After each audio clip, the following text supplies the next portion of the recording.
This European cricket event is proudly brought to you by HCL Software, Rado and 1xBet. 3 days into this European cricket series and we're halfway through the qualifying matches, 6 teams here. Now we start day 4 and this is kind of moving day for me where I think the wheat might be sorted out from the rest, and we start with a rematch of the opening game of this series and a rematch of last year's final. Welcome, I'm Mr. Maximo. This is the European cricket series Estonia and it starts right now.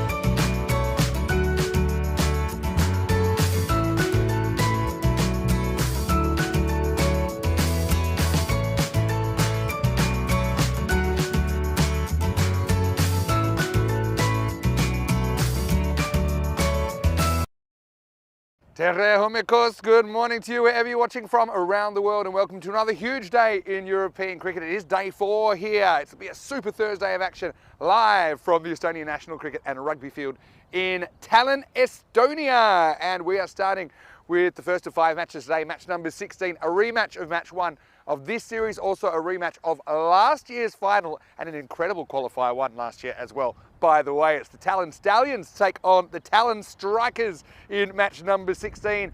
And I do have some other news. There's a birthday boy in the house. It's Tyrone Peters working on his birthday. He's got the giant coin and he's got the 2 captains. Let's see what happens at the birthday coin toss. Tallinn Stallions to call. Heads. Heads is a call. And it's a tails. We're going to qualify. They're going to have a nice bowl.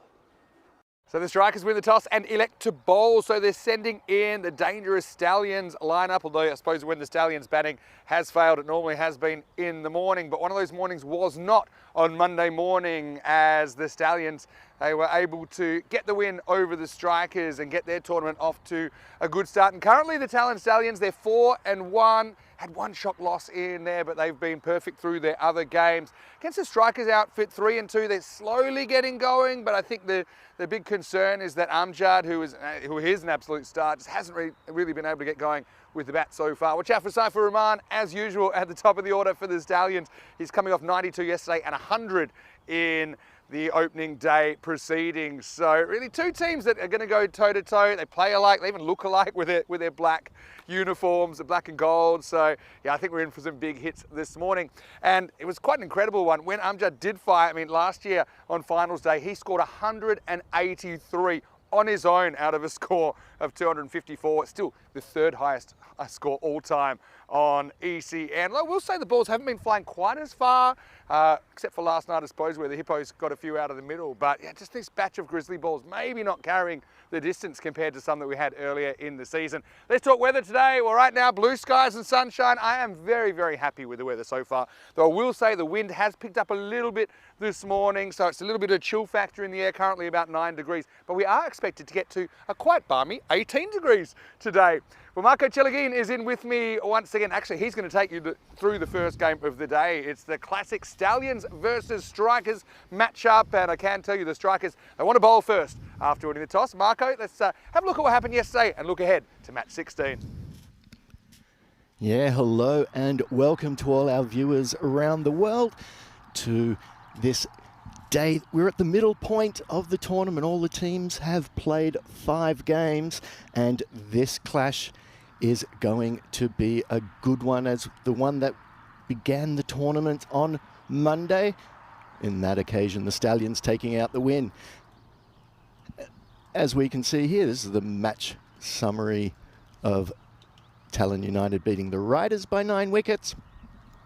But we'll get into that later. So we got 5 big games today, starting off with this clash of the 2 dominant teams throughout the short form competition in Estonia. But on the standings so far, it'll be second against third, because the Hippos have been doing really well in the first few days of the tournament. So they're topping the table. This is going to be a clash between second and third. Stallions with 15 points and Strikers then with 11 points. And also a clash of a replay of the final of last year's ECS tournament. And again, the Stallions just getting in front then. So this is just a quick match summary of the games that we saw yesterday. This one, the Stallions beating the Riders. We can see Saifur Rahman, very strong performance again with 92. Rifat Khan with 69. The Riders not getting up.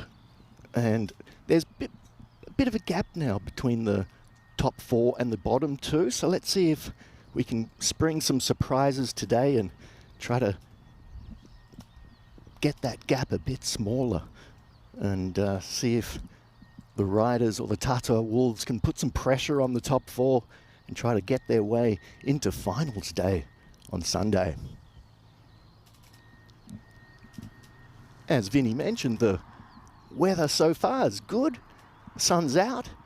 Ball swings around in the morning as we've seen. This was the last game of yesterday, the Tata Wolves against the Hippos. The Wolves just not getting enough runs on the board and the Hippos knocking them off in just 5.4 overs with a couple of big knocks from Nicholas Salonen, 62 not out off just 18, and the captain David Robson with a hard-hitting 45 off just 13 deliveries. That was the game which finished yesterday. So there we see the standings.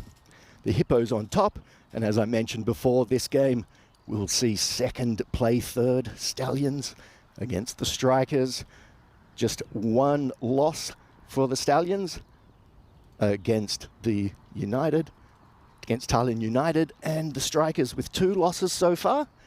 And in the first game, the Strikers batted first, couldn't quite put enough on the board to put enough pressure on the Stallions. So this time they've won the toss and elected to bowl. They're hoping that maybe the morning dew and a bit of early morning swing will help them put some pressure on the strong Stallions batting lineup. And as we've seen throughout the tournament, early wickets will put the batting team under pressure and keep that score down to something that the Strikers can then chase down. So there we see the teams for the Stallions. We have Vimukti coming in and Aditi Panwa into the team. And only one change for the Strikers with Talha Tahir coming in to their lineup. So as we said, Strikers winning the toss, this time bowling first. Bit of a change from the first game, as I mentioned. So Stallions are favourites to win, but let's see, it's going to be a tight game, and games between... So far, Stallions in the recent past have got a little bit of edge over their rivals, the Strikers. Let's see if that continues throughout this first morning game.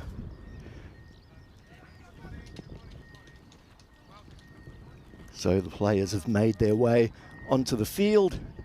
Happy birthday to Tyrone. We're going to be celebrating that later on in the day.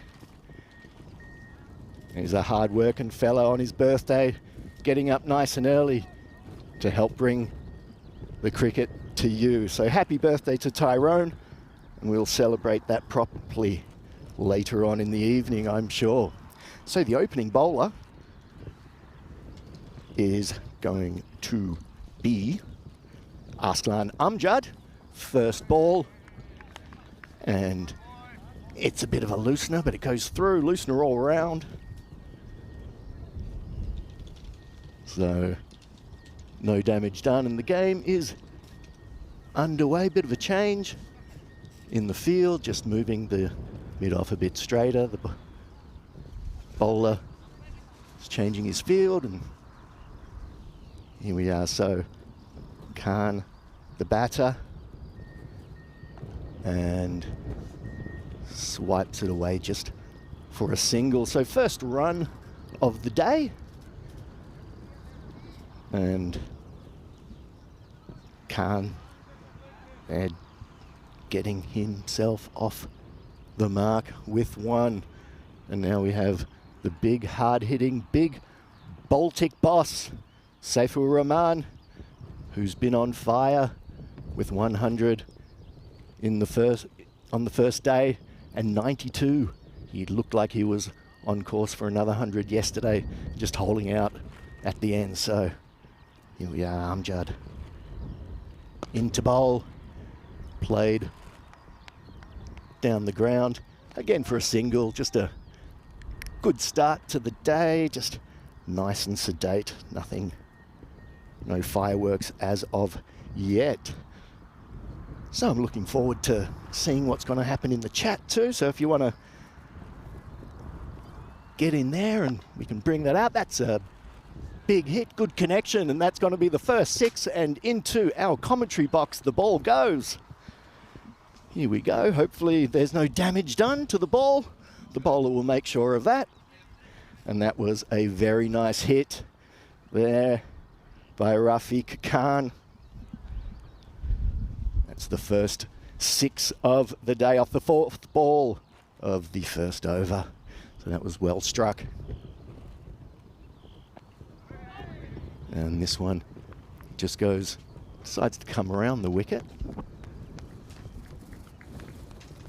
Not giving the batsman any room this time. So a good comeback by Amjad.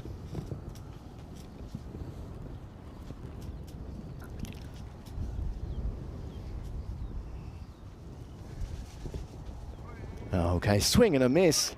And that is the end of the first over. The Stallions, 8 runs for the loss of no wickets. A pretty good little tight over there from Amjad. So well done there. We can see the stats so far in this tournament. 3,339 runs with 241 maximos. 241 sixes, fours, 238, 117 wickets. Yesterday we saw our first hat-trick as well. So fantastic. That was from Aditya Paul from the Hippos. An all bowler hat-trick, 2 wickets, 2 bowls and a caught and bowled, so he did it all himself. So that was great. First hat-trick of the series, and here we are for the second over. And he just pushes that outside off, keeping it away from Saifur Rahman. And this bowler, Divala. Karun Divala coming in for this second over of the day. And again, that looks like it's going to be the line he's going for. He does have a man placed on the leg boundary, which if he keeps it out there, probably he won't get much work to do. So. And this one hit powerfully down the ground, straight to the mid-off. So just a single there to Saifur Rahman. He's just getting himself into his day's work. The big Baltic boss.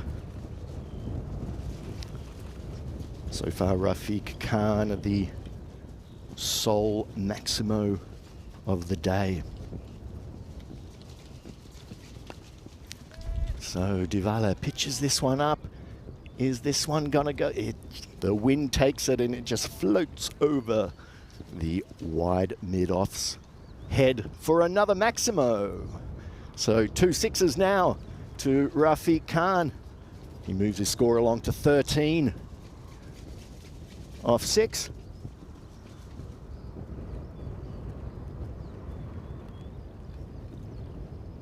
And this one's right up in the block hole. Just manages to squeeze it out into the covers and they get through for a single. So it's been a pretty tight first 2 overs for the strikers, and that's exactly what they would have wanted. But of course, a wicket or 2 is the real prize, and this will be the real prize wicket if they could manage to wrangle out Saifur Rahman. This one on the legs, and that's right in his hitting zone, and a big maximo, the first one for the Baltic boss. Big 6, deep over the square leg boundary.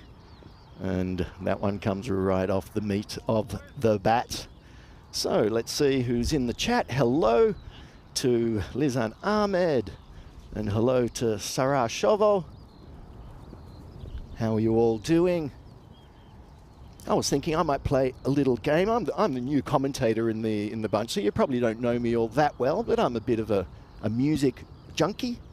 And after the end of the 2 overs, firstly, the Stallions move on to 22 for the loss of no wicket.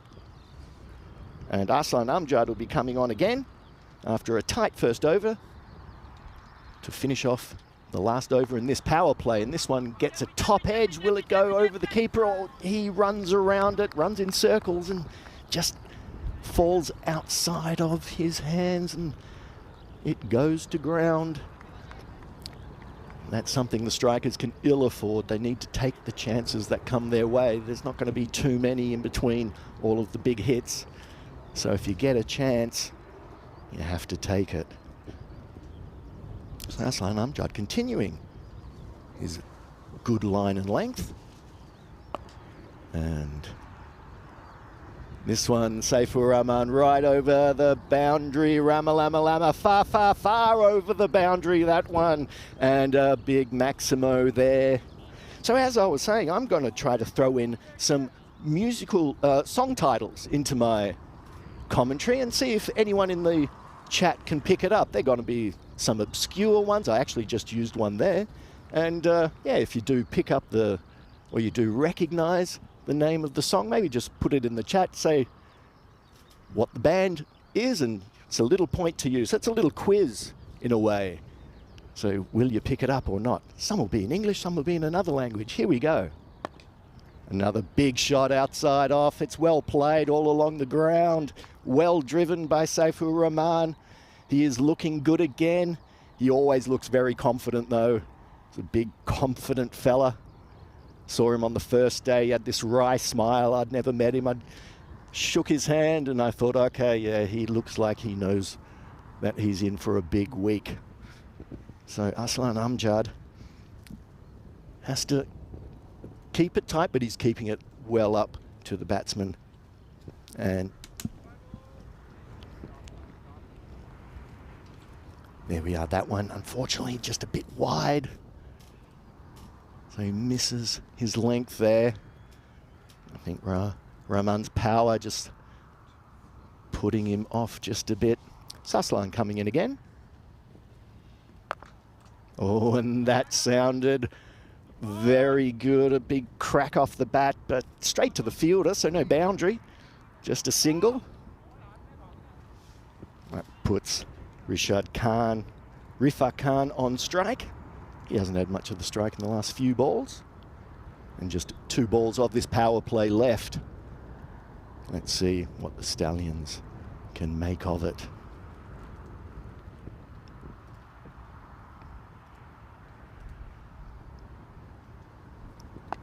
Yes, that one hit over the infield for a boundary. So that's 4. That's exactly what the Stallions were looking for. And exactly what the strikers were trying to avoid. He manages to find the gap over the infield and past the boundary rider down there at the mid-on boundary.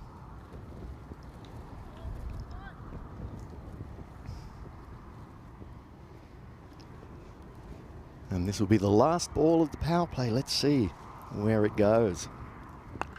It's a bit short and hit up the fielder on the boundary.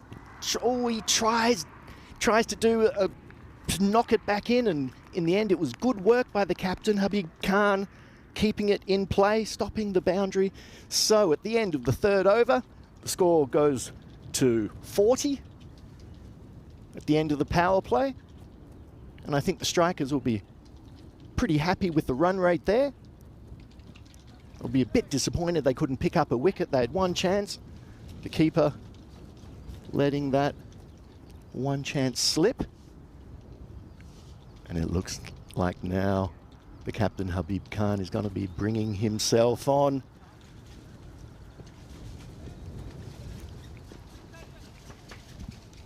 And the field goes out.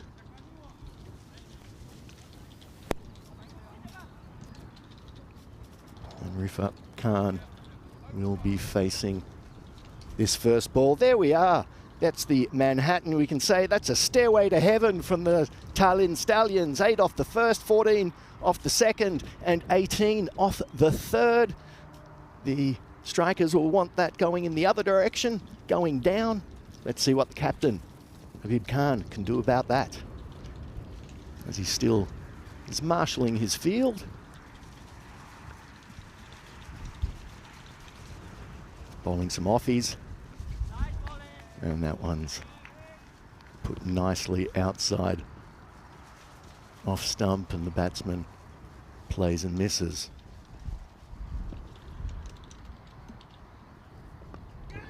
Now that's outside edge, but bounces in front of the fielder.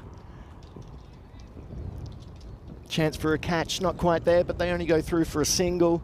Outside edge from Khan's bat. And that brings Saifur Rahman on to strike. Oh, that one drifts outside off and played very well through the covers, driven strongly by Rahman again. So he brings his score now up to 19, or 23 off 9 deliveries. Another boundary.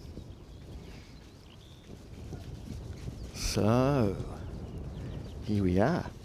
3 balls gone in the over so far. Captain coming in. Saifur Rahman hitting, hit strongly to the rider on the leg side boundary, and he throws it in a bit wildly, and they go through for an extra run. There was no backing up there, and the throw was a bit wild in the middle of the pitch, so the strikers give away a single. What they really want is the wicket of Saifur Rahman. That'll be a big one for them. And again, played away behind square for a single. So yeah, let's have a look at the chat. Yeah, we got one. That's it. The beat does go on. Sonny and Cher. It's also a very good Buddy Rich version of that tune, which I like.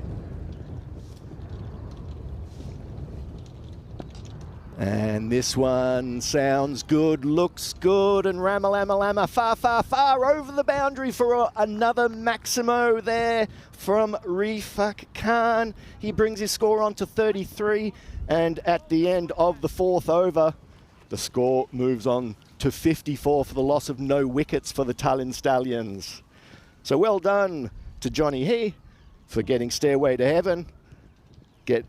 And for Dave, that's a hard name, but Dave Brodner's-Rek, yes, Led Zeppelin for the Stairway to Heaven call indeed. So here we are, the worm graph looking up, and one way or another, the strikers are gonna have to get some wickets and get this score run rate down a little bit. We can see leading run scorers. It's all about Saifur Rahman and Stefan Gooch. So far, they're the ones really leading the way. 249 for Stefan Gooch. Didn't bat in that last game. Saifur Rahman on his merry way, just on 298 runs, 2 runs away from bringing up 300 runs in the tournament so far.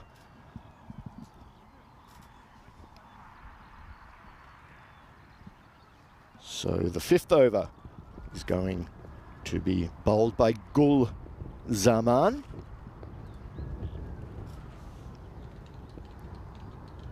With the projected score, 141.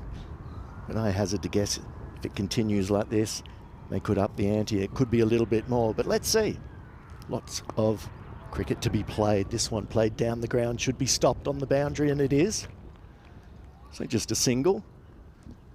So the batsmen, both batters playing the ball on their merits and just hitting the boundaries when the ball allows. This one pitched up outside, off stump, and Rifat Khan gets himself in a bit of a tangle.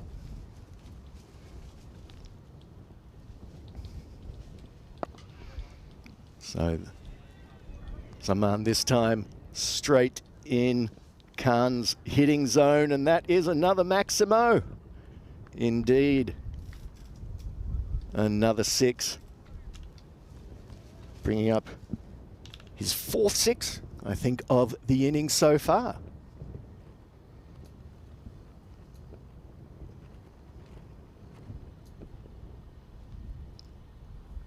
So, Zaman again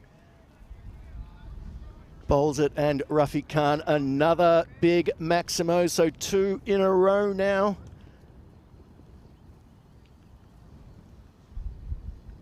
It's a double Maximo. And the score rate climbs again, 60, 67 now. The strikers will be thinking to themselves, we need some wickets, and we need them quickly.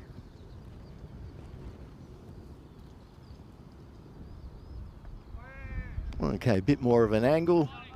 This time he opens it up, coming around the wicket. Wants to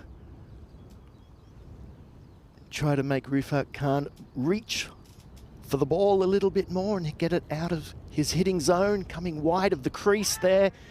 This one is up straight to the fielder. Well taken there on the wide mid-off boundary, and that is a good catch and the first wicket for the strikers. That was much needed. Rafiq Khan going for 39 runs off his 17 balls. It was a good innings and got the momentum in the Stallions' favour. Good opening partnership of 67 together with Saifur Rahman. And the new batter is Ankur Patel for the Stallions. Yes, just hit that a bit high, didn't quite get onto it as much as he'd wanted, and just misses out on another boundary. So at the end of the 5th over, 67 for 1, Habib Khan, the captain, brings himself back on. There's a bit of a kerfuffle between the batsmen, bit of shouting, but they get through pretty comfortably in the end. And that brings Ankur Patel on to strike to face his first ball. Let's have a look at the replay here. The batsman in nice and easy. Easy like Sunday morning.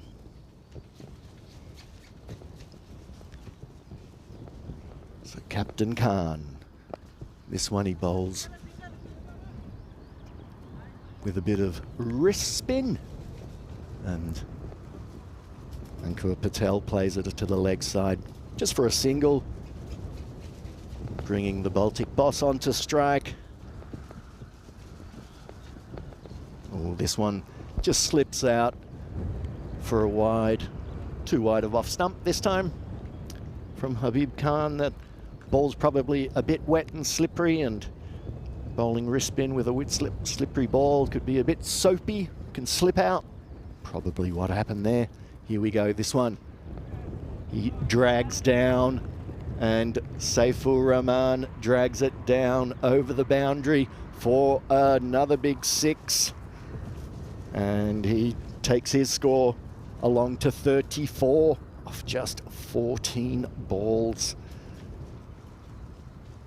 Habib Khan's 9 deliveries so far, going for 23. Would have been hoping to keep it just a bit tighter.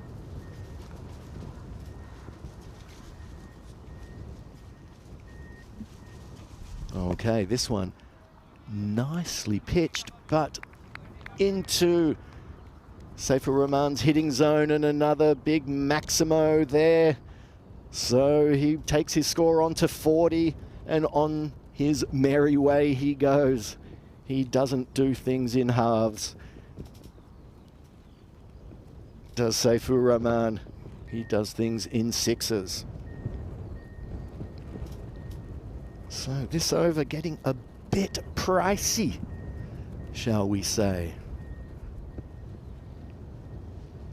Oh, this one slips down. He tries to push it through a bit quicker, but too wide of off stump, and that's Another wide.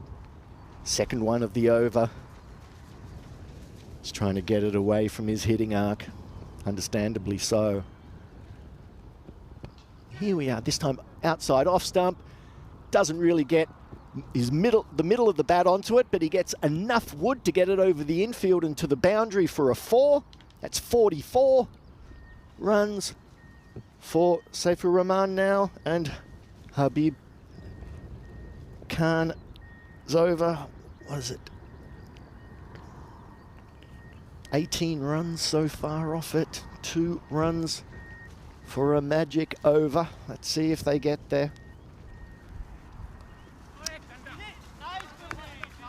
Oh, just the single. So the magic over is avoided. 19 runs offered, and at the end of the 6th over, the score for the Stallions 88 for 1. So let's see. Hey, yeah, we've got Lionel Richie and, oh yeah, Dave Brodnarzek. He knows his music one way or another from Blondie. Indeed it is. One way or another, Saifur Rahman will get you. He's gonna get you. So there we are. There we have the scorecard, looking pretty for the Stallions so far. 6 overs down, 88 on the board.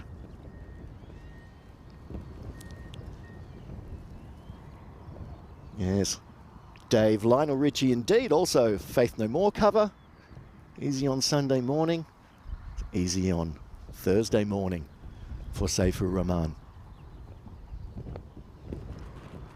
So still pace off, but that one is a full toss. And full toll taken once again. That brings up the 50 for Saifur Rahman. That's another one to add to his collection. Collection of Maximos and collection of half centuries. I did hear he doesn't like raising his bat for a 50, and he doesn't like the team congratulating him for his 50s because they think it takes his mind off the job at hand. So there we are. So this one pitched up on the stumps, played away for the single. Oh yeah, Johnny here, did you spot the Commodores? Indeed.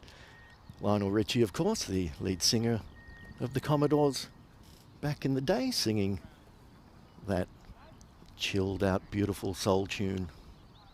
Easy. And easy it is, and easy it goes for the Stallions so far. So Gul Zaman. This one opens the angle but pushes it too wide down off stump.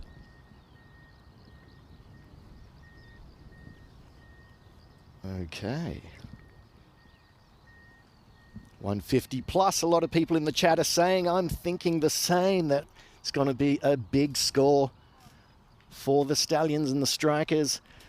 The gamble of bowling first, they were probably hoping to get a bit of extra swing, as often the ball moves around a bit in the morning with the dew and bit cold and bit of wind, but it hasn't really happened, hasn't really come off so far. And another wide.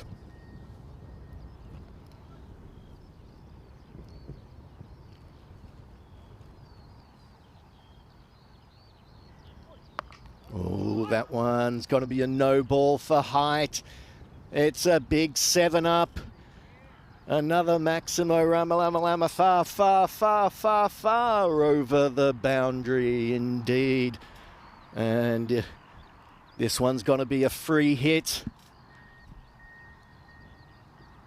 And if he continues to put it there, this could turn out to be a real horror movie right here on our TVs.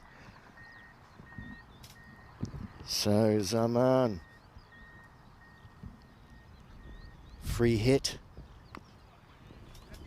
This one he gets it right in the block hole, can only be put away behind square. Still, Saifur Rahman still squeezing it out to the boundary, so still 4 runs coming off that free hit. That's 11 off that. So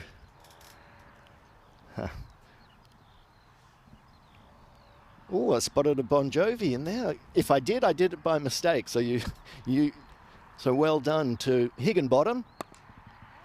I didn't put that one in on purpose, but this one, Saiful Rahman, hits it straight to the wide mid-off, and that is the big wicket that the strikers needed. So well done to Zaman after a 7-up, and after getting it a bit wrong, he gets the big, huge wicket of Saiful Rahman for 62 off 21 balls.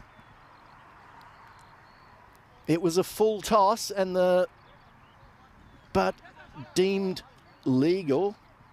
Let's have a look at the replay again. Saiful Rahman not overly happy. Head down, walking off. Probably thinking he's missed out on another big ton. So let's have a look here. Okay, it's wide, and the umpire's given it off Jedenfoy. So, draußen is er. So a little bit of German just to keep the German fans happy in there. So I might even throw in some Schlager classics. See if any German fans catch them. They probably will, because they're going to be in German. And this one is pitched up, hit down the ground. First ball from Ram Krishnan. Connects well. Leans back and smacks it straight over the mid-off boundary. Four off his first ball. So at the end of the 7th over, another wicket goes down. 2 down now. The Stallions on 113. Still 18 balls left. So you can see there the upcoming events on the ECN calendar coming up for your viewing enjoyment, for your cricketing pleasure. So the next over number 7, is going to be bowled by Elias Hassan. And we have 2 fresh batsmen on strike. Ankur Patel facing the music this time, and he gets a top edge just out of the reach of the oncoming keeper. Can't get there in time. So 1 run right there. So let's have a look in the chat. Oh, Otis Redding. Oh, will be sitting on the dock of the bay later on. So this one a bit of pace on, but wide from Hassan. Wild and woolly outside off stump. Not quite where he wanted to. So did anyone get the Australian Skyhooks reference? 99 Luftballon, indeed, Dave. So this one cut away over the infield. Stopped inside the boundary. So 2 runs goes on to Krishnan's total and 2 runs onto the Stallions.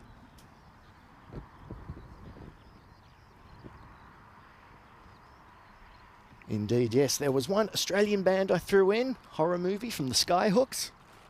Bit of a cracker.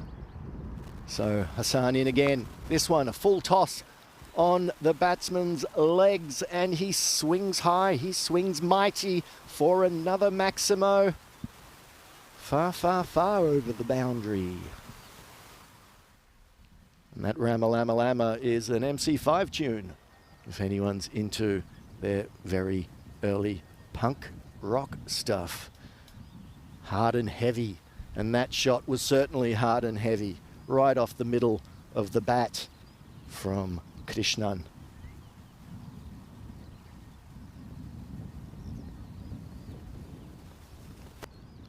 So Elias Hussain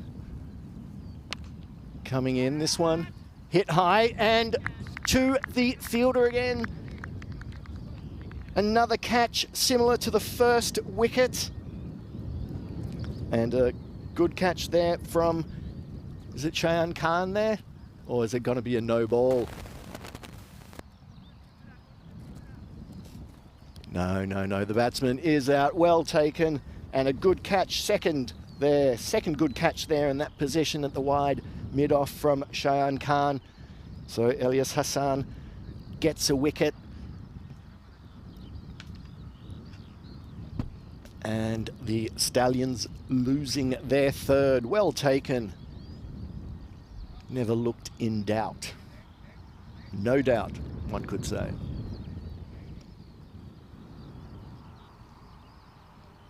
So the new batsman is Zishan Ali, the captain of the Stallions,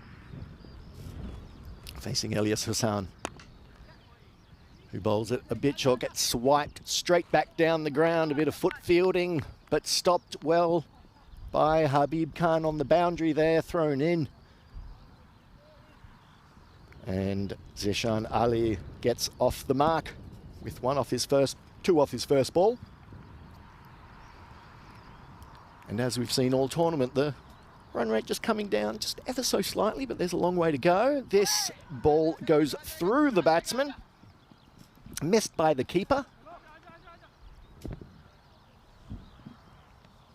They go through for 2 byes, and at the end of the 8th over, another wicket goes down, 3 down now with 127 on the board for the Tallinn Stallions. Yes. Let's have a look at the chat. Hello to Ahmed Jamir, to Nikhil Balyan, and a very good morning to Tanvir Hassan in the chat. Look at the worm, we can see wickets falling in the 5th, 7th and 8th over, and you can just see the run rate just tapering off. That's what wickets do. They bring the run rate down. Doesn't matter what format of the game you play, that's what wickets do. So Ankur Patel facing the beginning of the 9th over. The 9th over where everything happens. So Divala in now.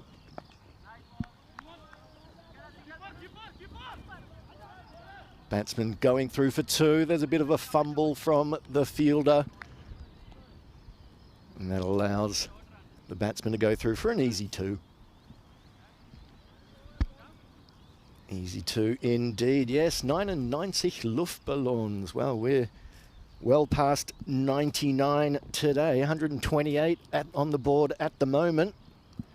And there's no red balloons or any other balloons floating around at the moment. But there's a white grizzly coming down to the batter Ali, who skies it, hits it high, and the captain takes a very well-judged catch, and another wicket goes down. Now the strikers seeing a glimmer of hope with the loss of the 4th wicket. Yeah, just not getting the connection that he was wanting, and a well-judged catch by the captain. Divala getting his 1st wicket.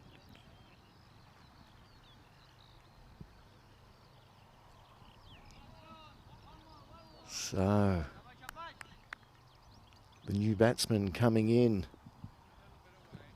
Aditya Panwar, the new batter.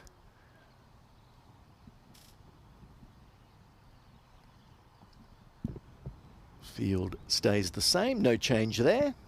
Divala coming in. And a good line just outside off the batter, just swiping the head, just going up, and no connection through to the keeper. Yes, legs going one way, head going the other.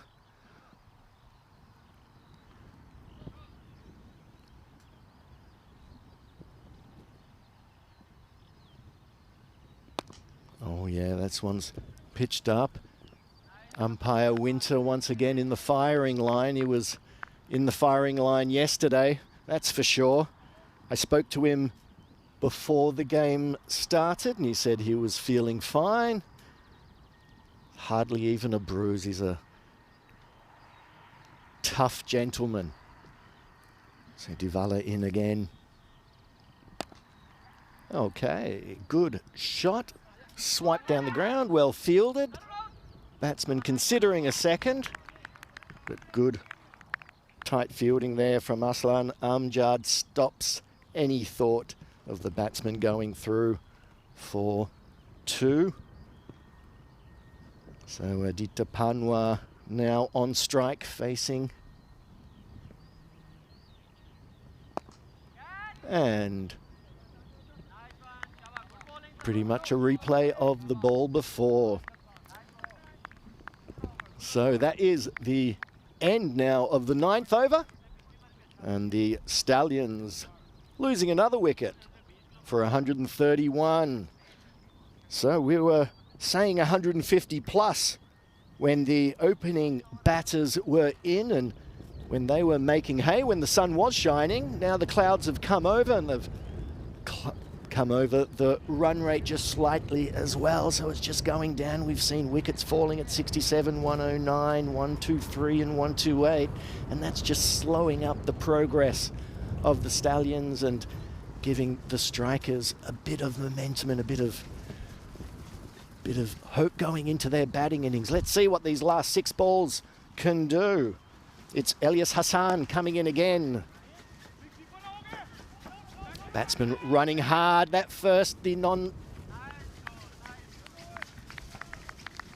the batter considered going for a second, but good sharp fielding there, stopping any thoughts of that. So the strikers will be wanting a nice tight over here from Hassan. And again, good line. Not much the batter can do about it. And they go through. They go through for 2. Yeah, the clouds have just come over. It did say that the clouds would come over as the day goes on. The wind picks up, gets a bit chillier when that happens down here. The Baltic wind coming across the ground. Winds of change. There we are. So Zeshan Ali connects well for another Maximo Ramalamalama, far over the boundary. And another 6 runs there, taking the score for the Stallions onto 140. Will they be able to bring up the 150? Let's see. Oh, Hassan misses his run up. The non-striker also wasn't quite there.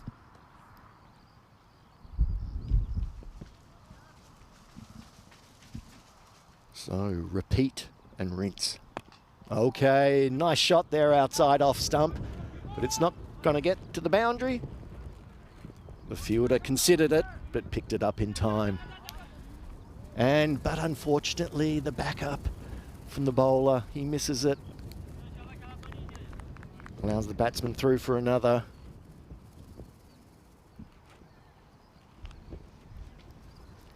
Two balls still to come. Will they bring up that 150? That's what we want to see. That's going to be a bit of extra pressure. And a good ball there. Right on the batter's feet. Aditya Panwa just turning the ball into a Yorker. Moving to the leg side. Here we are, last ball of this innings. It's a short one. Not what he was hoping, and that one gets crunched to the mid-on boundary. So, 150 not brought up. The Tallinn Stallions, after 10 overs, 4 wickets down, 147 runs on the board. The strikers came back well in the second half of that innings after the initial onslaught from the openers, Saifur Rahman and Rashid Khan. And a good performance there in the second half by the strikers. So they're in with a shot here. They got 127 in the first game. Let's see if they can improve on that as we go through the highlights. You're going to see lots of Maximos at the beginning. From the openers, as I mentioned, the ball in the air.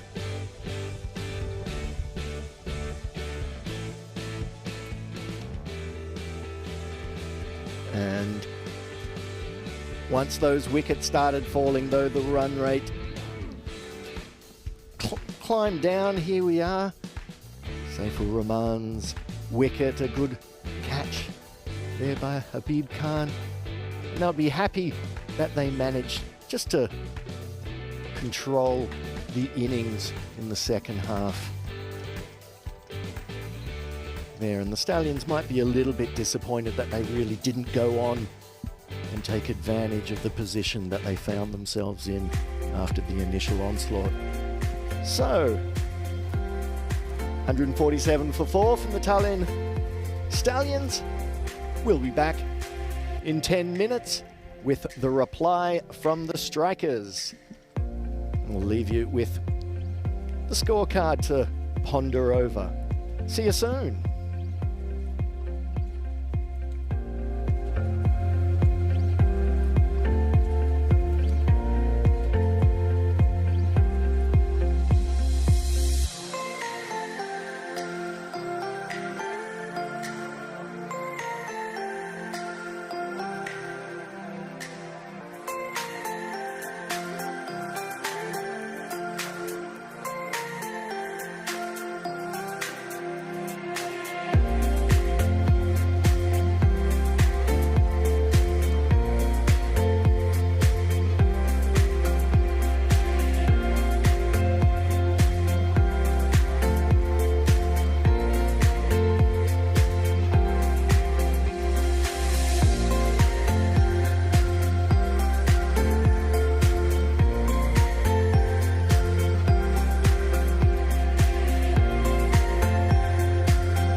yells and just you and me. Summertime, get ready, we are so divine. Blue water and yells and let's live our dream. Summertime, get ready, we are so divine. Blue water and yells and just you and me. Summertime, get ready, we are so divine. Blue water and yells and let's live our dream. Summertime.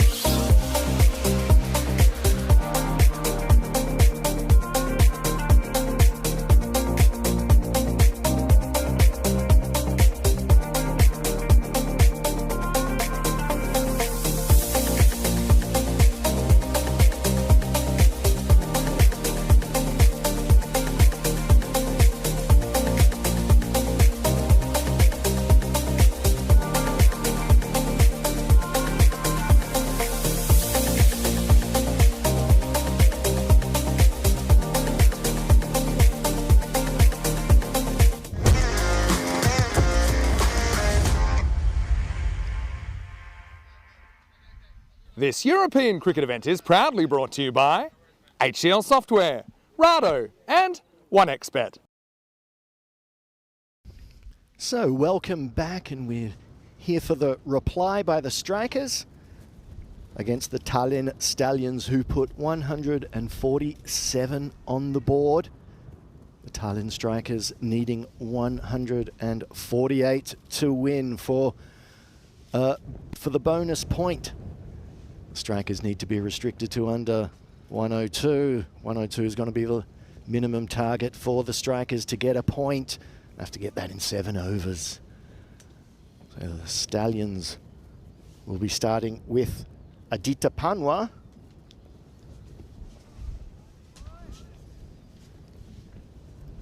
He's just measuring his run-up. And hello to everybody in the chat. Hello to Lithium37. So, Sie wollen keine Schlagerlieder-Namen hören? Schau mal. So, let's get this underway. Panwa into bowl. And the Strikers needing 148.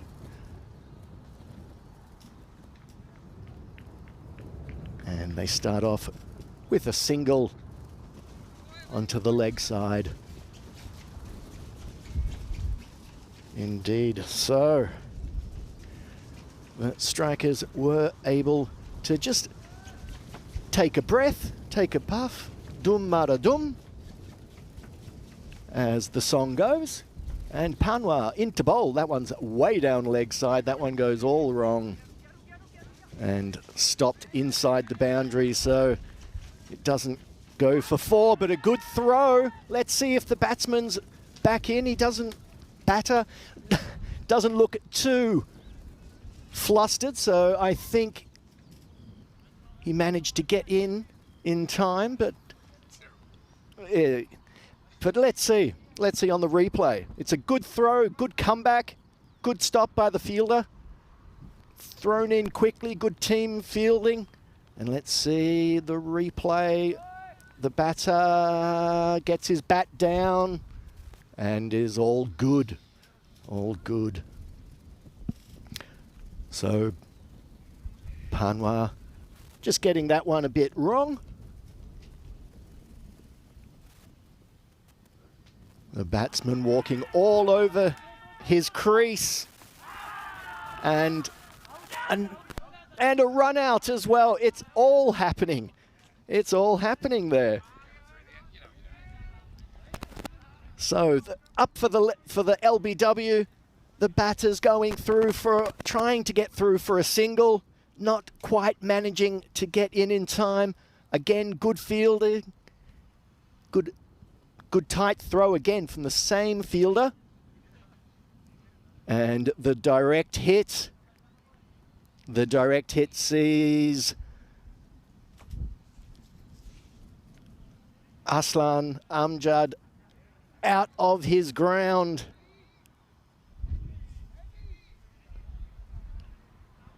And there's a discussion now between the batsman and the umpire.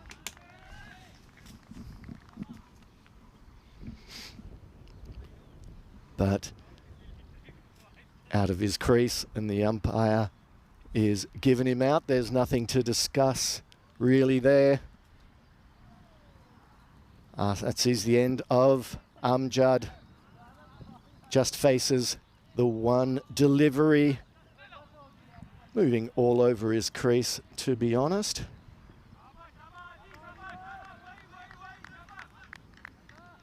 And the new batter ready is S. Khan, Shayan Khan for the Tallinn Strikers. And this one hit crisply onto the leg side to the boundary.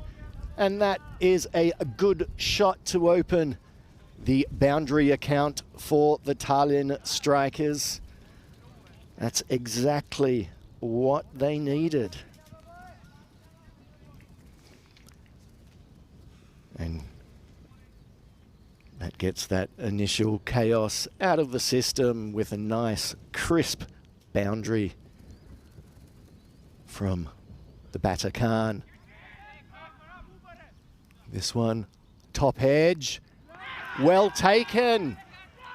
Well taken there by the fielder at backward square leg. He's been in the business so far this over. It's all been happening. It's all been going through him. Well judged catch, a big top edge. And very well taken. Very well taken by Ram Krishnan, who's been at the center of everything so far. We've only had 4 balls, and 3 of them Krishnan has been involved in.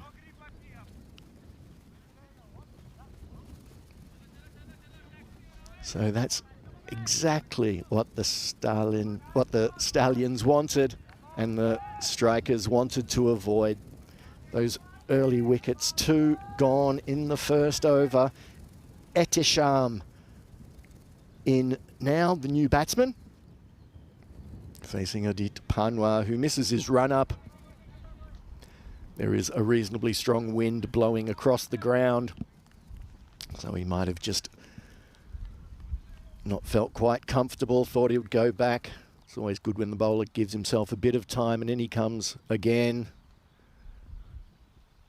Etisham facing, going down the leg side. They go up for the appeal, but no danger there. So, hello to people in the chat. Hello, Lithium37. Cheers, Dave. Take care indeed. Here we are. Panwa again a little bit short this one, but again not connected, and again hit in the air, and another great catch. So this is a tragic start for the Strikers. 3rd wicket gone in just 5 deliveries. Another top edge. Another top edge leading to a wicket, and that sees the end of Etisham as well. So things going from bad to worse for the Strikers. The Stallions sounding very perky now. Very perky indeed. So again, yeah, as we see on the replay, the ball skied to the square leg area, and a simple catch in the end taken. So at the end of the first over, 3 wickets down, 8 runs on the board for the Strikers. And the man that was in the center of it all is bowling this over. Ram Krishnan is going to be delivering to the captain, Habib Khan. And oh, nearly a very sharp catch there. I hope the fielder hasn't hurt himself. He's holding his hands. I'm sure that was very tight, biting morning cold. He's holding his hands. And he looked like he was, he's might have hurt his thumb. Look, he's holding his thumb area there, so we did see a player yesterday also get injured in a similar position. And looked like it was a really good effort to go for it, and he just couldn't get his hands in the position he wanted. He goes off now.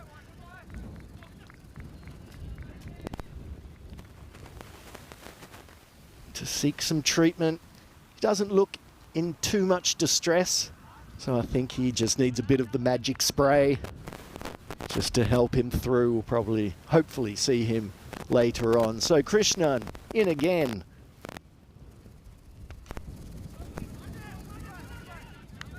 And no runs off that delivery. So hopefully that will not be l'unique chance for the strikers there. Krishnan in again, and this one hit well, hit far. Maximo over the mid-off boundary. That's the first 6 of the strikers' innings, much needed. There's going to be a few of those from the captain if the strikers are going to get the 148 they need. It's going to have to come through.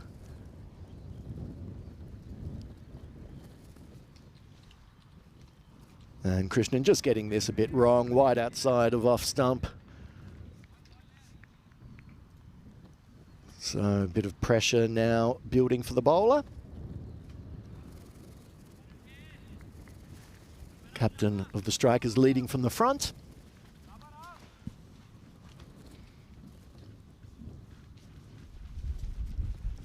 And this one short, leg side, and hit way over the boundary. Ramalama far over the boundary for a Maximo.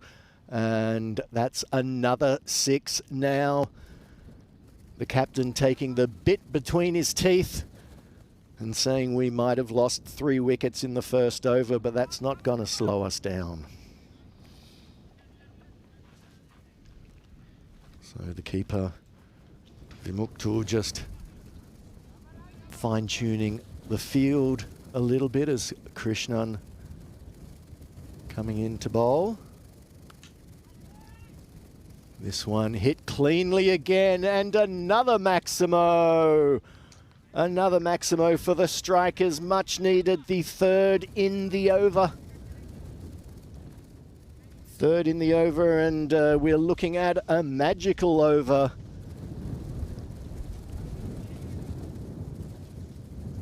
With 1 ball to come, let's see. And it's a wide, so we creep into the magic zone, into Xanadu.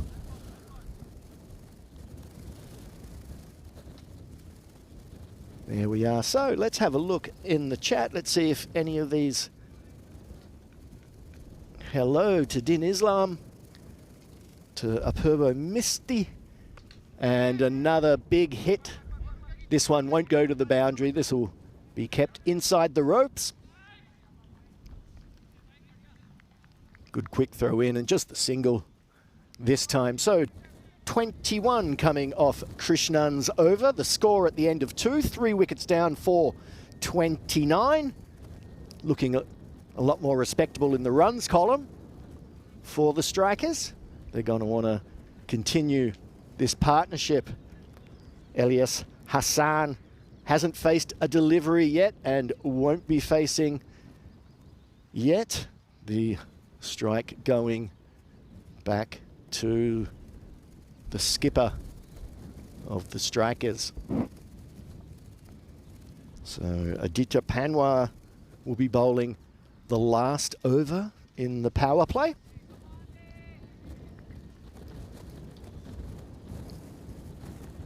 And fielders, we have 2 on, so we have a deep mid-on and a wide mid-on for the skipper, who's facing his 8th delivery, and he goes down the crease. The Ball gets pushed down leg for a wide. So lots of movement from the batsman, lots of movement from the bowler.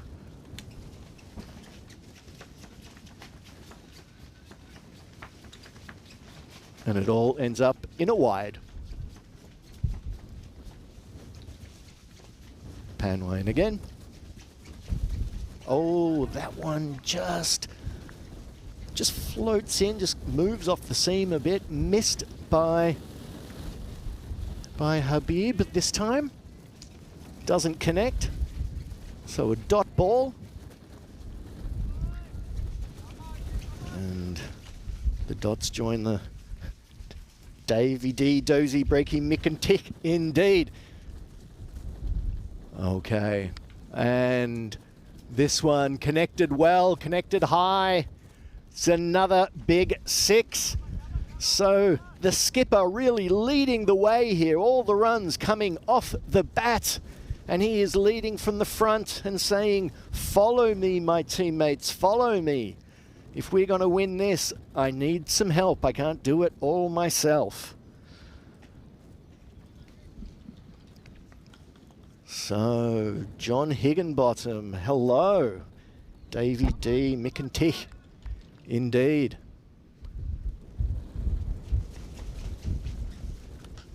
Down the wicket and connected well. And H-y boom, H-y boom, boom, that's 6. Another Maximo. There we go. And again, it all comes down to the skipper. Yes. Sorry, Lithium Lithium 3, and that was my Schlager reference there. That was actually, my mum always used to say that was my favourite song when I was a little kid. H-y boom, H-y boom, boom from Heintje. It was a good song when I was 3 years old. Okay, so again, still 3 balls left in this over. And down leg in the swinging arc, and once again, boom, boom, Maximo, another 6. And Habib Khan just doing it all by himself at the moment. Every ball coming off the middle of his bat. It's a third 6 in a row in this over, and they're going to need a few magical overs if they're planning on getting the 148 needed. So a good comeback after the initial 3 wickets in that first over. Let's see if it continues. Panwain. This one not hit quite as cleanly. And it goes for 4 past Saifur Rahman on the boundary straight. So 3 6s and a 4 there, so 22. And the wide, so 23 off that over. Still a ball to come.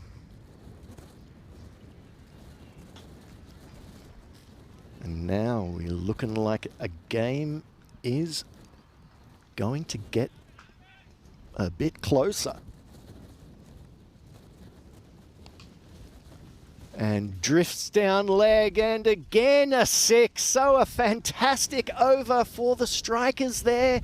Another Maximo, well done by the skipper.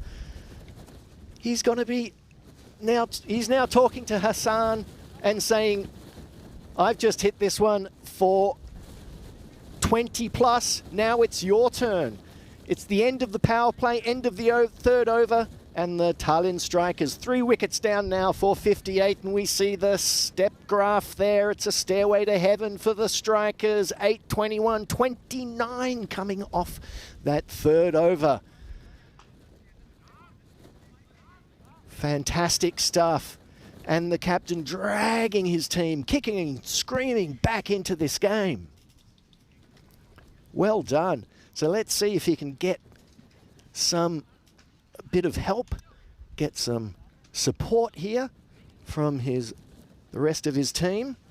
90 runs still needed off the 42 balls left, so there's still plenty of time for the strikers to get where they want to go. So the new bowler, Usmani, Faik Usmani, coming on to bowl the 4th over. And some off spin. It's a nice delivery, gets a nice bit of loop, and it just loops past the leg stump. No damage done there for the bowling team or the batting team. Dot ball. Good start from Usmani. Again, good delivery, pitched up, played away. And Hassan just gets the single, brings Captain Courageous onto the strike, saying, well, you've hit them all so far, try again, skipper. And he does. Doesn't quite get all of it. That's another single. Hassan throws his head back, looks to the sky, thinking, oh, I missed out there. I think if he doesn't hit it for 6, he thinks he misses out at this stage. So again, he's really kept a good line, very consistent, every single delivery exactly where he wanted. This one again, straight down the ground, just another single there. So this is a nice steadying over now for the Stallions. It's what they needed after the onslaught from the 2 overs previous. This one, he comes wide of the crease, and again right up in the block hole. So, Captain Khan, 1 run away from bringing up his half century. Steps away, makes room, connects well.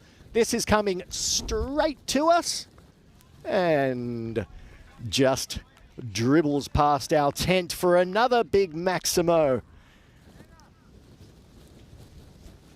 This time the captain isn't holding his head and looking at the skies. He's holding his bat up and saying 50 up, well done. Congratulations. Leading from the front. So now Junid Khan coming on to bowl. A bit of extra pace, a bit of extra bounce. The batter can expect it coming through chest height every now and again. He also throws in a really good slower ball. We can see from the worm graph that the Tallinn strikers are well on course. If they can keep this run rate up, if they can keep it going, then we're in for a tight struggle at the end. Let's see how we go. Junid Khan won't make it easy for them. Elias Hassan now on strike. He's faced 3 deliveries, just 3. He's been standing at the other end watching the ball sail over the boundary. Let's see what he can do. And well played. Ball pitched up. Sort of a length delivery from Junid Khan. And just played away. And again, hey skipper, I'll get you on a strike. You seem to be seeing him pretty well. And the captain says, indeedy. That's the way it goes. So,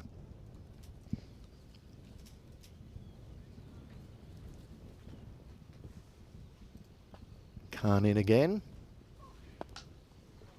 Pitched up and hit strong, hit high, and it's another Maximo. Ramalama, far, far, far over the boundary, into the tents, into the team tents back there.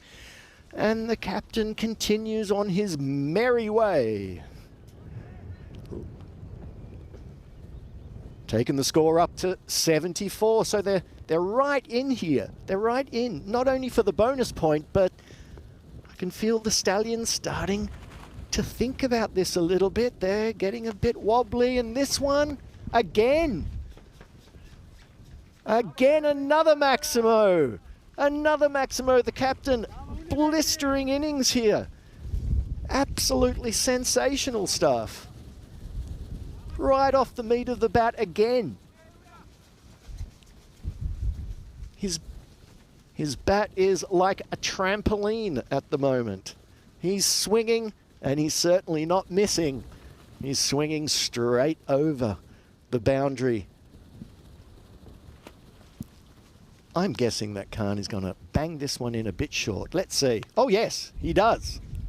And the captain still goes down the ground and still manages to hit it for 6. The harder they come, the harder they fall, as Jimmy Cliff said so succinctly back in the 70s.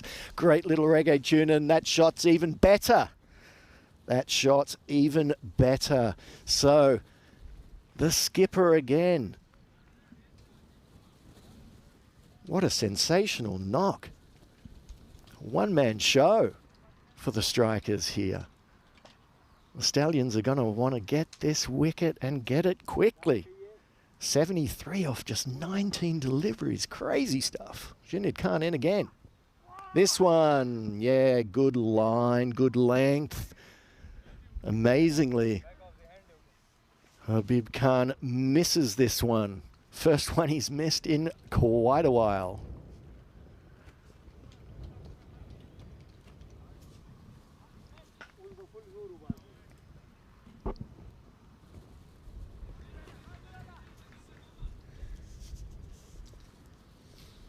Yes, indeed. Habib is the monster man, as we say in the chat. And this one played away. Just a single this time.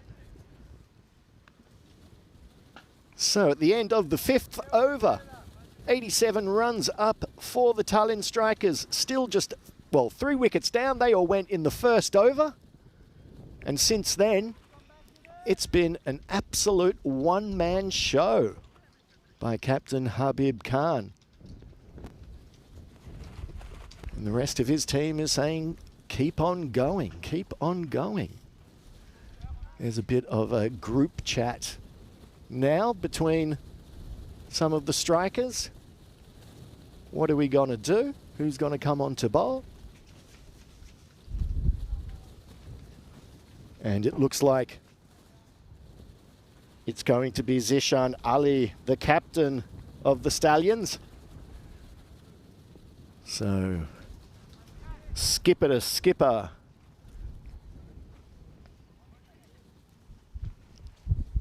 Skipper's saying, well, if you can't get him out, I will. Let's see what Habib Khan can do this over.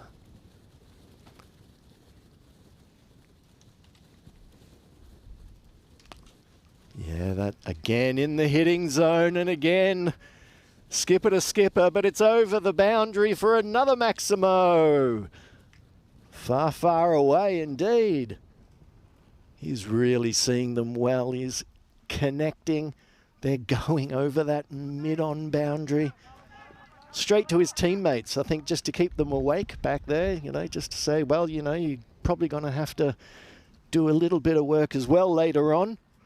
Just keeping them awake. Yeah, Ali into bowl. And again, this one doesn't connect quite as cleanly. Just going through for the single. And Elias Hassan, having just faced 4 deliveries, yet faces his 5th. And it's a different game when he's on. Just plays it nicely. Good delivery. Straight back to Zeshan Ali, the bowler. Oh, this one wide of off stump around the tram tracks. Cut away.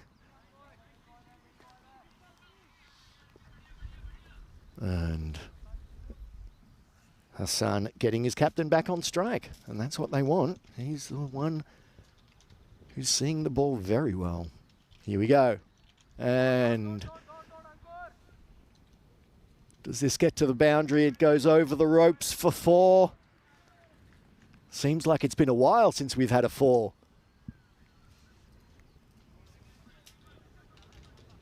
But 4s and 6s is what is required.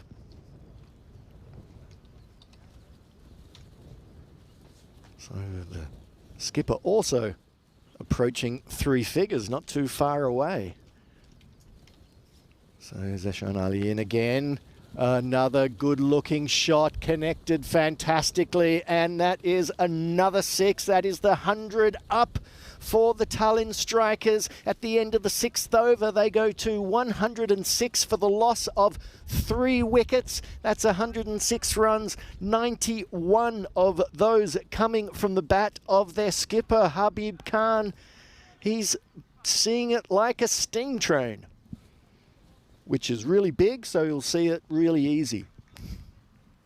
So there we see the batting card. You can see the damage that the captain has done. Those 3 early wickets seems a distant memory.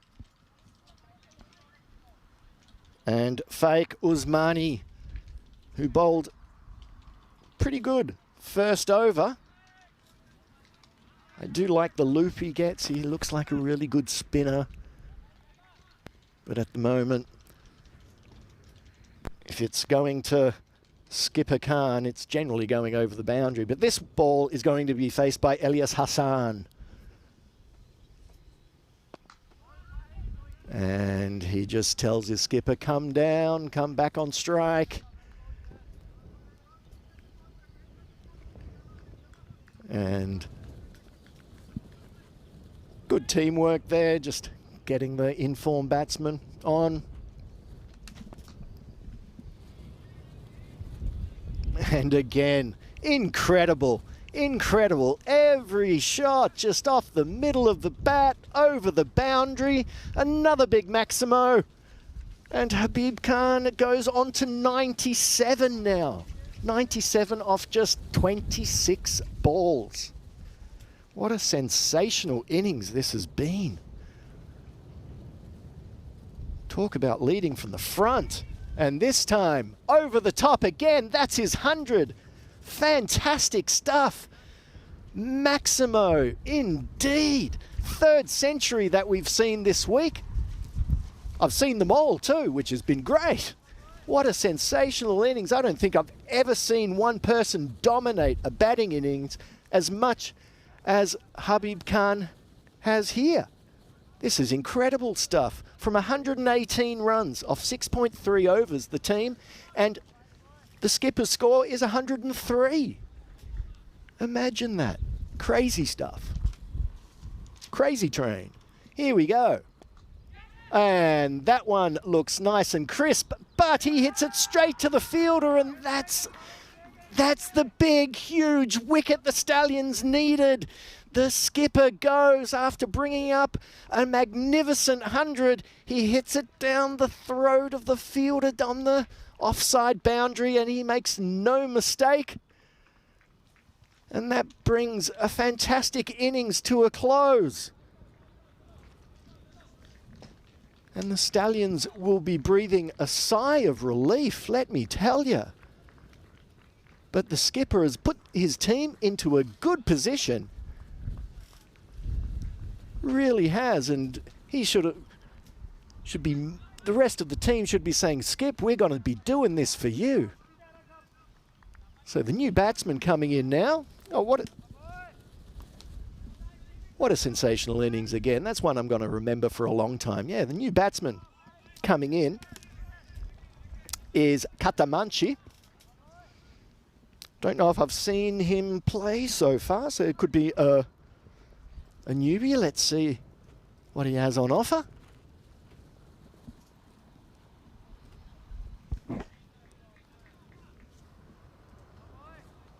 So Usmani takes the prized wicket and into bowl to the new batsman, who just plays it down to mid-off. Gets himself off the mark, off the first ball. And now Elias Hassan, who's been in there for a while, only faced 7 balls. He's going to need to stretch things out a bit, and that's exactly what he does. Smites the ball down the ground on the leg side for 4.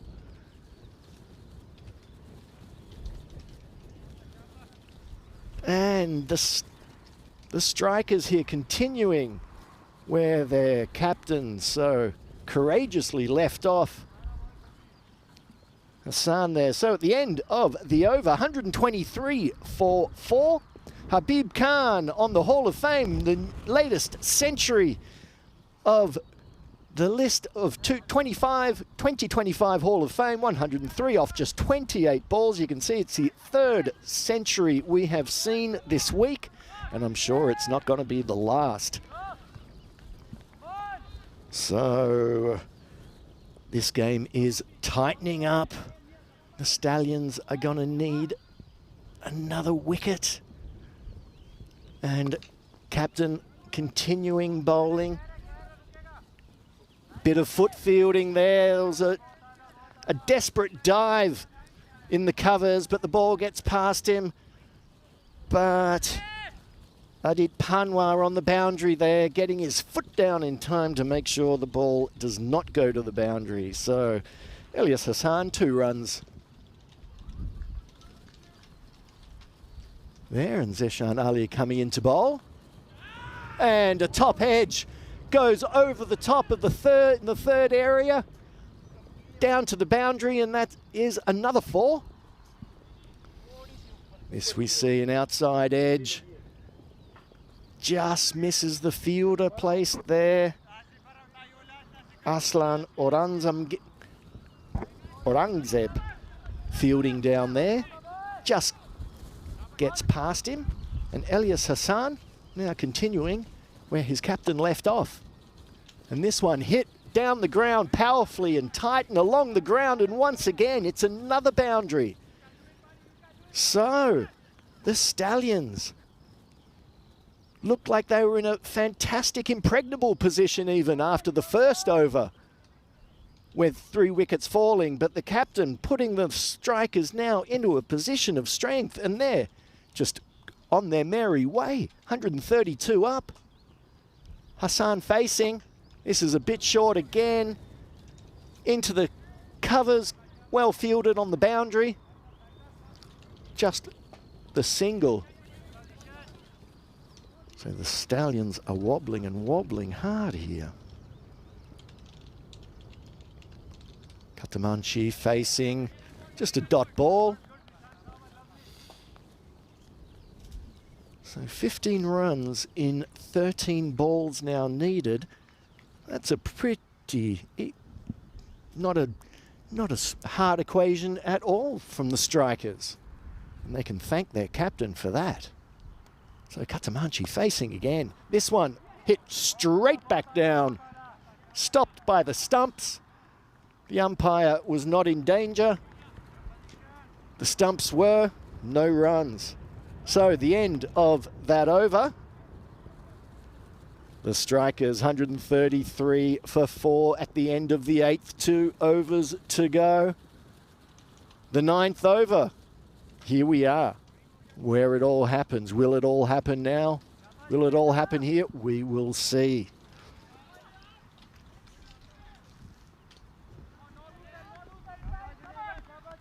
Junid Khan with the ball in hand. You can look at that. Yeah, the worm just getting a bit tighter after the loss of the skipper. But that was to be accepted. He was just going at such an exceptional rate. But Elias Hassan has also kept it going. So Khan into bowl. Through to the keeper, no run. But the strikers really just need to wait for the right delivery. With 15 needed, off 11, they're in the box seat. Okay, this one comes off the batsman. Let's see if he got any bat on it. Now it's a leg by. So Katamanchi, the new batter, facing the music now from Junid Khan.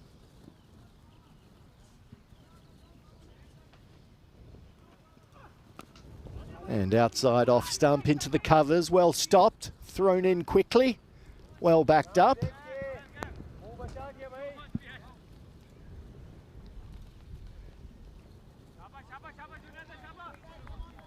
That's all the strikers really need. Singles off good balls, boundaries off bad balls. That'll probably get them to where they need to go. Elias Hussain on strike now. That one, a full toss, hit high, hit wide, over the top, a big Maximo. And the strikers looking good here. Looking good to bring up a real sensational victory. But there's still a way to go. There's still 7 runs needed. But if Elias Hussain has anything to do with it, that's going to happen quite quickly. Junid Khan into bowl now. Outside off stump, swung high, swung over the boundary for another 6. So scores tied. Just 1 run needed now. The faster the ball comes, the longer it goes off the bat, and the longer it goes over the boundary. Ramalam far, far, far over the boundary. Indeed. So, I haven't looked at the chat in a while. There's been so much going on, but the last ball in this over played away. And that is the victory, a sensational victory by the strikers. Incredible stuff. Player of the match, well, there's no doubt about that. What a sensational game and what a sensational batting performance by the skipper. He can look back on this one with pride. And the Stallions, after being in the box seat, take up a loss. And all points going to the strikers. That's exactly what they needed, and the Stallions going down to their 2nd defeat in the 6 games they have played so far. I think it's going to be really tight for the top 3 teams. I think all of those, the Hippos, the Stallions, the strikers, can beat each other at a moment's notice. Coming up, as you can see there, match 17. Just the team I mentioned, the Tallinn Hippos versus Tallinn United. Tallinn United in the 4th position at the moment. And they've had a good day after a dodgy first day, and they're going to want to continue that. Yeah, what a sensational performance there. Absolutely scintillating stuff. And as we look back at the highlights, what you're going to see is some wickets at the beginning, some run-outs and some bowed heads from the strikers where things weren't looking so great. There we are. Direct hit. But then we're going to see bash, boom, bang from the strikers' skipper. As I said, he was in the thick of things at the beginning in that first over, but then it was all about Habib Khan just hitting them high and wide. I hope that fielder's feeling better now and his hands looking good. But yeah, the ball sailing over the boundary continuously from the bat of skipper Habib Khan. And the strikers team could lift their skipper on their shoulders and cheer him off the field after a performance like that. He brought up his 100, gave it away the next ball, but he'd done the damage. And the strikers come out with a sensational victory. So we'll be back. Thanks for joining in, and we'll be back soon after a short little break with the 2nd match of the day.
This European cricket event is proudly brought to you by HCL Software, Rado and 1xBet. Hello and welcome back. Great to have your company as we continue the action here on day 4 in Tallinn, Estonia, and coming up, pretty interesting clash between the Tallinn Hippos and Tallinn United. Let's see what happened at the toss. A little while ago, Tyrone Peters had the two captains. The Tallinn Hippos to call. Heads is the call, and it is a head. Ball. They're going to have a bowl first. So the Hippos win the toss and they want to bowl. A bit of a change of strategy. When these two teams met on Monday, got to say the Hippos, they were on the attack. It was a bit of a bloodbath actually. They won by 127 runs, took all 4 points against this Tallinn United side. Having said that, United turned things around. They went on a bit of a winning streak, a 3-match winning streak, but that was ended yesterday. I will say they may struggle without their regular captain today, Sahil Chow, and the world record holder is not in the 11 for this match. Shaquille, his brother, will take over the captaincy reins. Hippos, of course, yesterday they had the Flying Finns come in with Jordan O'Brien and Nick Salonen impressing. Jordan O'Brien did make too many, but he did cause a bit of damage in another way in that short innings. But Salonen looked in really good nick. Got a feeling they might go Jordan O'Brien and Stefan Gooch at the top, maybe Salonen in the middle order. They've got a lot of options, but yeah, should be a pretty interesting game. As we get ready for the first ball, let's go over to Marco. Man, match 17 on the way with United getting sent in by the Hippos. Let's get ready for the first ball. Hello and welcome back, everybody. Wonderful to have you here as the sun creeps out from behind the clouds, and that's always a welcome sight. Yeah, second game in today. Hippos electing to field first.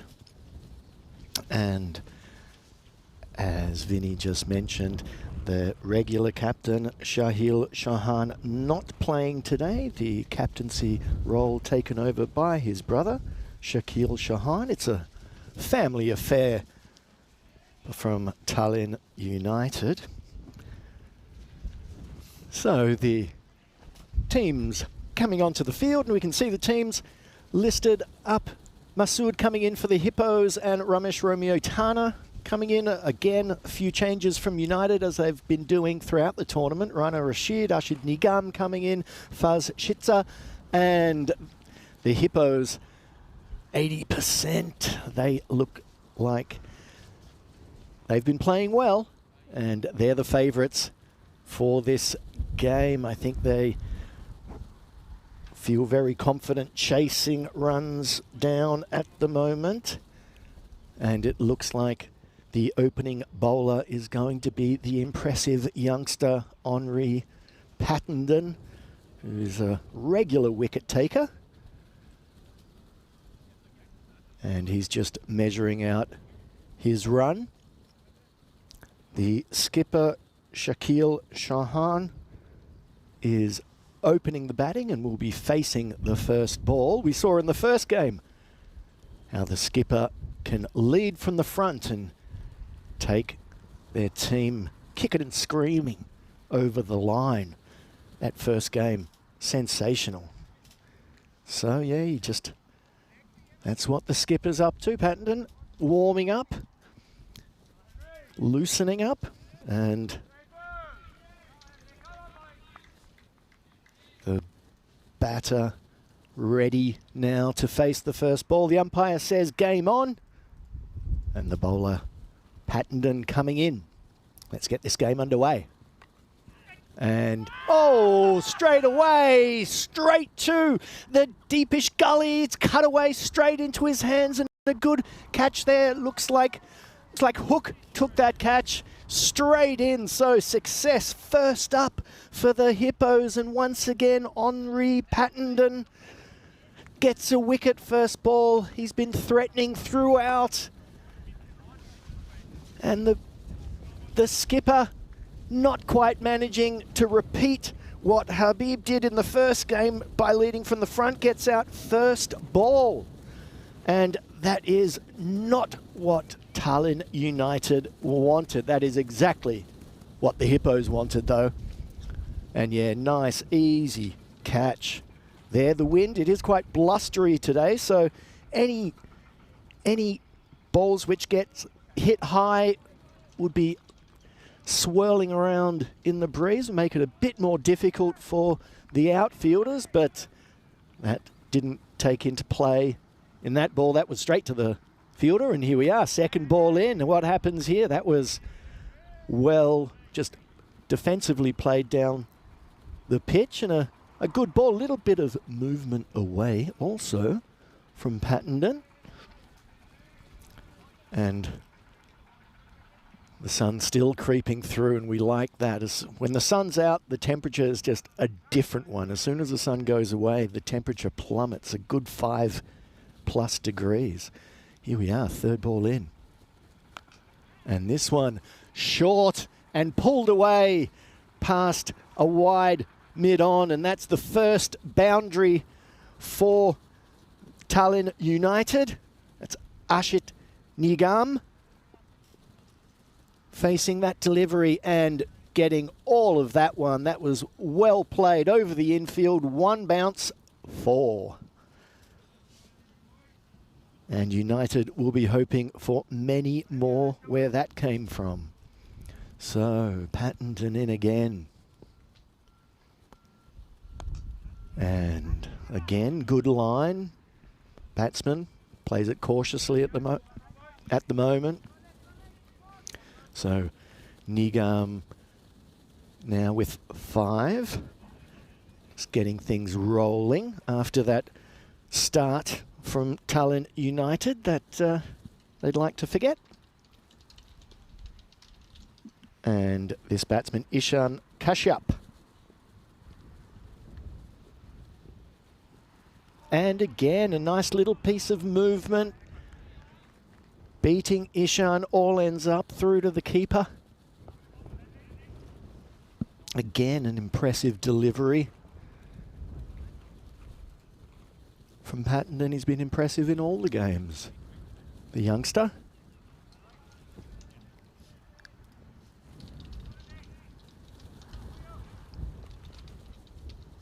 So just 5 runs so far.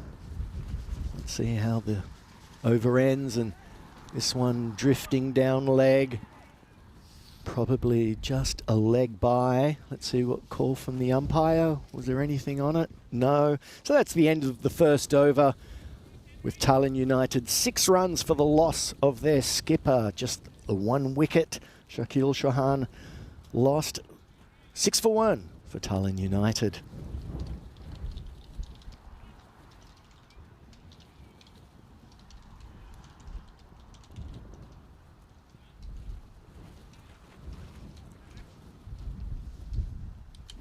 So the Hippos here. Let's see who's going to be coming on to bowl the second over of the day, second over of the power play.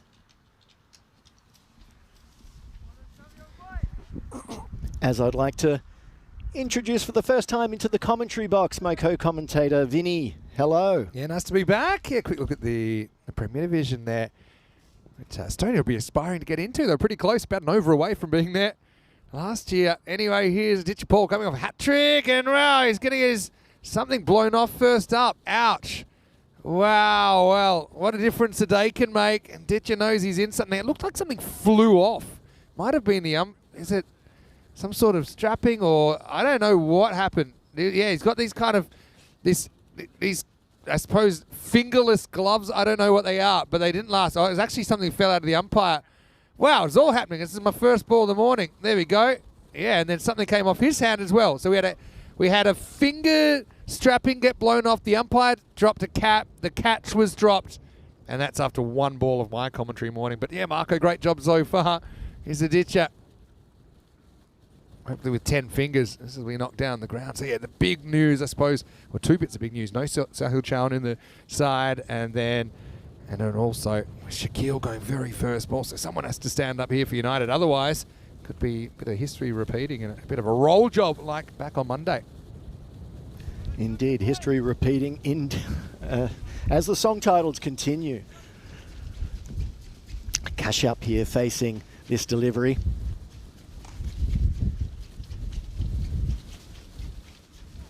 Leg side this time will be called wide. Yeah, quick, good morning. I've liked some of the song references this morning. We'll say, yeah, Henry Pattenden. I know I like the French pronunciation, but I think they normally do call him Henry. Although I like the Henri, which I quite like that.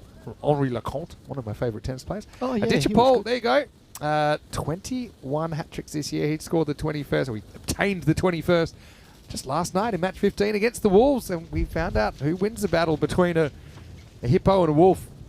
French cut this time, bit of a lucky one for Kashyap. Don't think there's two there. They'll settle for one. But yeah, good morning to everyone. Hello to Monty Luce. Hello to Thomas Martinez in there as well. See Travis, the big man's in there as well. A few people asking, I was saying, a Royal Duck or Royal Dudley, which is what we call a first ball of an innings duck. But yeah, Derek, he's taken a bit of time off. He's our regular duck. Dudley's meant to be stepping in, but Dudley's still missing in action. I did see on our internals that he's coming in May, Dudley. It's the 22nd of May today, so I'll just still be waiting, waiting to see when he makes an appearance and what he looks like. Kashyap though, searching to get something going.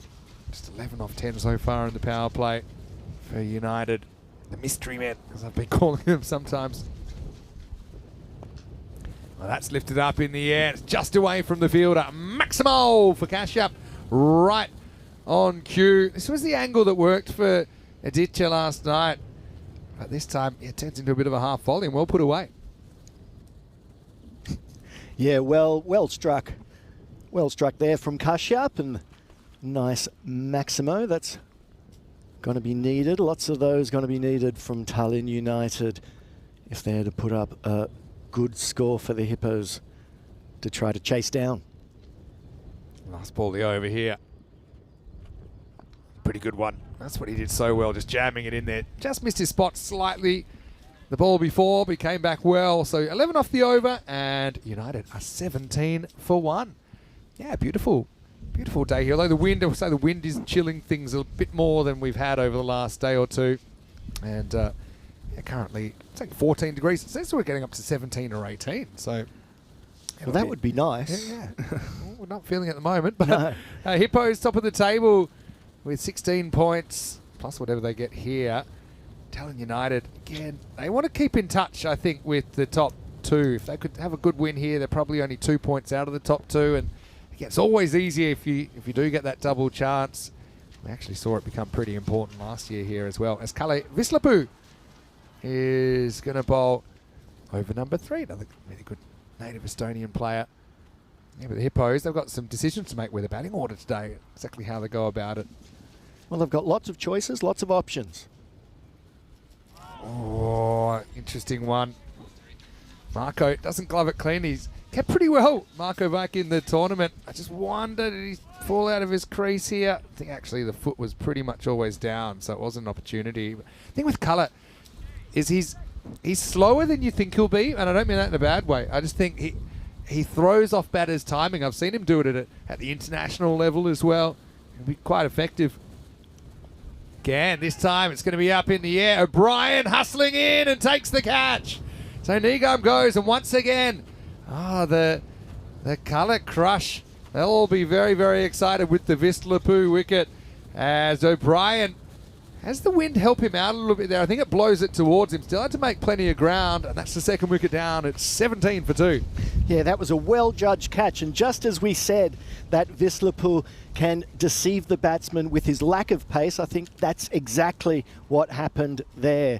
Not quite to the pitch of the ball, not quite coming on, and he pops it up, and a really well-judged catch from O'Brien running in from the deep. Once it went up, I think yesterday this was blowing back towards the pitch, but today it's blowing out towards the outfield, and that allows O'Brien to take it. Had to turn on the afterburners, but a very good piece of fielding. Sathasevan will be the new batter for Tallinn United. And Kalle Vislapu, do hear he's a bit of an Estonian heartthrob in the cricket scene. And you can see why. He gets results. And that's what we want to see. Yeah, this blustery wind will be a challenge for the outfielders, I think, throughout the day. Right on target first up. Just kind of cramps Sathasevan for room. I like this idea that we should have some sort of wildlife tournament. So you'd have the hippos in it. I mean, jaguars are a side we've seen in Barcelona. We've never had a gorillas. Wouldn't mind like a Granada gorillas or something. We're talking. We've got wolves. What else? Once again, keeps it pretty straight here. Vislapu. That's Salonen down there. He batted so well yesterday. Half century to get his tournament going. What other animals have we had? We've had so many. Tigers. We had plenty of tigers. Eagles. We had a fair few eagles. Hawks. I wonder if you'd have to have the groups of like birds all in one group, and then the winner plays the kind of mammals and so on. We're not going to go back to the hippos and the wolves and all of the. We'll let them sort it out with cricket. As we found out yesterday, a hippo would beat a wolf in a one-on-one. Yes. And I went looking for strategies that the wolf could use, but there weren't too many. It's Except for hoping to get a really weak, dying hippo. But yeah, I think the wind blowing off the bales there. You can see the camera blowing around as well. It is pretty unprotected, this ground, from the elements. Nice ball to power play here. It's blown off again, has it? We could be going bailless here. That's a double. I often think once they're having to fix it up twice in one ball, that's when the umpires run out of patience. We'll see. But you know, it's a good hitting breeze for the hitters as well down the ground. If they can get it up in the slipstream, it should carry over the straight boundary. Well, it's also this blustery sort of breeze can also blow the bowler off his rhythm. Oh, just like this, because O'Brien is going to have to watch it. So get it up, get it in the air. Sathasivan does exactly that. Colour goes the distance last ball, but still a decent over. And at the end of 3, United, after being sent in here in match 17, a 25 for 2. 25 for 2, and I think the hippos will take that every day. 2 wickets down. So we can see the Manhattan graph. 6 off the first over, 11 off the second, and 8 off the third. So pretty well controlled by the hippos in the power play. Nothing out of the ordinary there. Yeah, I'd like to see some more animal names. We've never had a giraffes. Giraffes is a great name. What other animals should we have as team names? What can I suggest to new clubs around Europe? Giraffes. I mean, like turtle or tortoise. I could go for that. Well, at least there are turtles and tortoises found in Europe as opposed to giraffes. So, you know, we can get some local sort of stuff. Bit of animal news that I found out in the bus on the way home last night. Apparently there's bear sightings around here all the time. And I mean like bears. Yeah, that would be worrying. Mentioned the wild horses in Bulgaria. If there were wild bears running across the field. If we have a bear, Marco, you're on your own. I don't know what kind of protection. I'm not a quick runner. This could be gone. We get straight down the throat of Sound, and he'll take the catch. And that's where the wind works against you. And look who it is. It's Ramesh Tana. He loves it. He breaks through first ball. I don't know if we've got that on the camera because I think it might have blown over, but I can tell you that Romeo has broken through for the hippos. That blew straight down to Salonen at long on. It's 25 for 3. Yeah, Kashyap just not getting as much onto it as he wanted and holding up in the breeze, and a really well-judged catch by Salonen.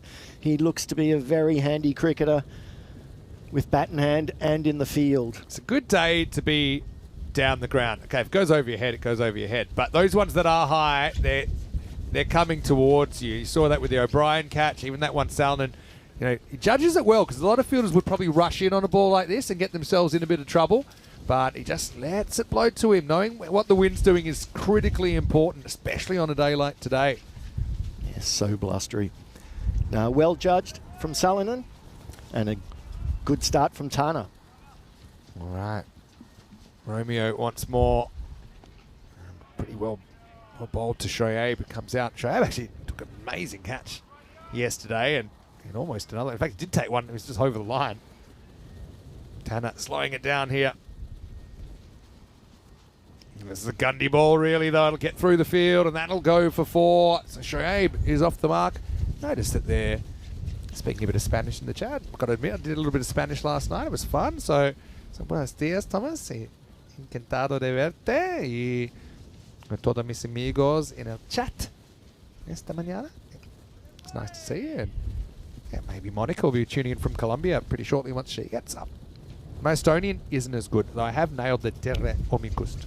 Well, that's more and than I ruined I've it got. just then when I overthought it. Terahome Kust. And I can say Aita for thanks, but got to admit, I went back to the hotel last night and Forrest Gump was on with, I think it was actually from the Finnish TV station, because they get that as well. So, yeah, I mean, slowly absorbing some of the other languages. A lot of double dots going around. And how was Forrest Gump in Finnish? It was last half an hour. I've got to admit, it wasn't dubbed. It was subtitles. So That's a shame. I could just listen to it. But Jenny, a bit of that. Again, see that? It's actually bowling into the wind here. It's holding up. So, in the old days, spinners liked bowling into the wind because it would work on their drift and their flight, but also means the batters are hitting with the wind, and with modern bats and small boundaries, generally it means you're going the journey. Tries it here, but it'll go leg side, but what a good over that is by Romeo. Goes for just 7, and at the end of 4, it's 32 for 3. Okay, so I want more team name animals that we haven't seen. Mongoose is a good one. I'll tell you one of my favourite names that wasn't an animal is in Kiel. I hope we see them again because we're in Kiel later in the year. They were called First Contact. Oh. And I nicknamed them the Aliens. What do you think? I think that works. Yeah. Did they wear green? On It was more of a light blue. Oh, okay. But well, I mean, it's such a cliche that all aliens are green. Let us know. Well, Yeah, so if there's bears, I think it's everyone for themselves. I will consider throwing one of our smaller crew members at the bearers just to slow it down a bit. He's in the air, Salonen. Oh, he almost is able to make it there. He pulls the chute. That one, he's such a good judge because he knew that one. He couldn't just stay put, had to go for it. Couldn't quite get there in time. And so this will be a tight single. Australia will get through for it. This is Robson coming on, and yeah, Robson, I think he's kind of read the room now. Realised he's a left-arm orthodox spinner in waiting, so he can turn the ball away from the right-hander. Just get through his overs pretty quickly, and you can see here he's pretty accurate. So, oh, geez, interesting as well. Another tight single. It's well taken, well backed up by Robson too. That was thrown in very hard. I think one of his plans is to get through, really race through the overs and bowl it really quickly, as that one is wild and woolly and down the leg side to Shoaib. That's a big wide. That one doesn't come out quite as Robson wanted. I think he was also a bit stiff and sore after the first 2 days of the tournament. Now, going to go leg side. Once again, Shoaib will just get a single. And singles aren't going to be enough. There's going to have to get some off the middle of the bat, but the Hippos are keeping it very tight. So, Robson, again, he's been very miserly here. So the Seaver did whack a big 6, but apart from that, hasn't been able to get too much going. Last ball of the 5th over coming up. It will be hit. O'Brien should do the fielding, but it just jumps on him a little bit. So it'll get through for 4, and United catch a break. Though they are chasing the game here, long way behind. The score is 41 for 3 after 5. Robson, unfortunately for him, goes for 8. And probably 3 of those were unearned. Vinny Sander here, Mr. Maximo. Great to have you with us. Got Marco Chelagin with me as well. Rico's off today, but he will be back tomorrow for Peacock Friday, and then we'll go into the weekend, which includes the finals on Sunday. So plenty of cricket coming up. Hippos had a really good start to the tournament, didn't they? They were 12 out of 12, or 12 on the shelf, as we like to say. Had that kind of blip. They were right back on it against the Wolves last night. United, again, they've been up and down. Started with a big loss, 3-match winning streak, then lost yesterday. So, yeah, it's been an unpredictable kind of a tournament so far. Well, especially from United, and they've been going through the players at quite a rate, so they haven't really been able to get any momentum going. But yeah, just the one blip from the Hippos, but they've looked very strong, and the top 3 teams especially look like they could just beat each other on any particular occasion, as the first match proved.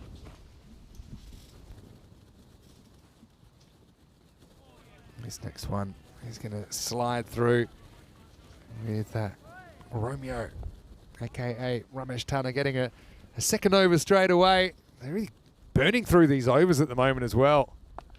That one's up. That one will be 6. He's a good hitter's breeze, as I said today. That's how this even. He's able to get it over the rope. Maximal 6 runs. Yeah, and I think one of the tactics from the Hippos is really to get through these middle overs as quick as possible. Get the pace off and just quickly get through them and put the batting team under as much pressure as possible. Well, this is up in the air. Brian is going to somehow head it for 6, and he heads it twice. It's a great effort, actually, from Jordan, who climbed. He's always fighting the wind. I think this could be the rare double header. Watch it. Hand, head. Oh, no, this is elbow last, but it can't keep it in. Oh, Jordan. Could have been a hero. Still a hero. But that'll be another 6 runs down the ground. Oh, it was close. Oh, and there we go. There's Tana's off. Romeo. What a great celebration. Fantastic. Good to see, and a good delivery too. Stumps still lying on the ground. Oh, Romeo, wherefore art thou, Romeo? It doesn't cost him too much, although he does go the Maximo the ball before. Next ball knocks over the stumps. The ball was good. The celebration was twice as good. Just plays around a straight one there to start deceive him. And look at that. It's 7 or 8 upward punches, and then a bit of the crouching tiger, hidden dragon, as Tana lights it up. That's one way to keep warm on a chilly morning in Estonia. So the Stephen goes for a nice cameo of 25. It's 54 for 4. Yeah, Romeo seemed to have the Elvis Presley kung fu moves happening there. Yeah. Live in Las Vegas, Mr. Tana. Live in Las Vegas, we are. Yeah, I'm all about the dance. 1, 2, 3, 4, 5, 6, 7. Slows it, turns. Caught in a trap. Yeah, it's a perfect bit of balance on the last bit. A lot of people would overbalance after the fast upward punches. But yeah, it's pity he doesn't get another over, because that's his spell. 2 for 21. And after 6 overs, it's 55 for 4. Yeah, an impressive performance all round by Romeo Tana with the ball and with the celebrations. Absolutely, he's enjoying himself, and that's great to see as we see the batting card there. Not looking too pretty there for Tallinn United, but they still have some time to polish the performance up and get some runs on the board. Put the Hippos under some pressure. Yeah, so 4 overs to go. Quite like the kind of squeeze tactics here. You go slow bowlers, but they get through the overs quickly. So the batters don't really have too much time to settle. I've got a bit of a theory that you get settled after a certain amount of minutes at the crease, not necessarily balls. So if you can just rush through overs, bang, bang, bang, bang, you find, geez, well, it's already, like here, we're in the 7th over already. And I feel like we have no real time to get set. Robson coming back, and Robson's a bit of a hybrid. He's transitioned from seam up to spin. And successful in both. Occasionally experiments by going back. Now we've got the old face mask for all you NFL fans out there, but looks like he's good to go. Oh, Billy? But this isn't a good ball from Robson. It's shorts down the leg side, and it will run away very quickly to the boundary and beyond. 4 runs. Well, much needed. Good shot there from Shaib as he gets a nice piece of willow onto it. And a much needed boundary brings up the 60 for United, but they're going to need much more, I'd hazard to guess. I think they will, especially look at that Tallinn Hippos lineup. Some of the big Hippos they've brought in. Oh, he's bowled him as Robson slides this one through. It's good comeback after the last one got away. So Shayab is going to go 4 and out, and a 5th wicket falls in the 7th over. United are 60 for 5. Yeah, good wicket. I think Robson just held it back, bowled it a bit flatter as well.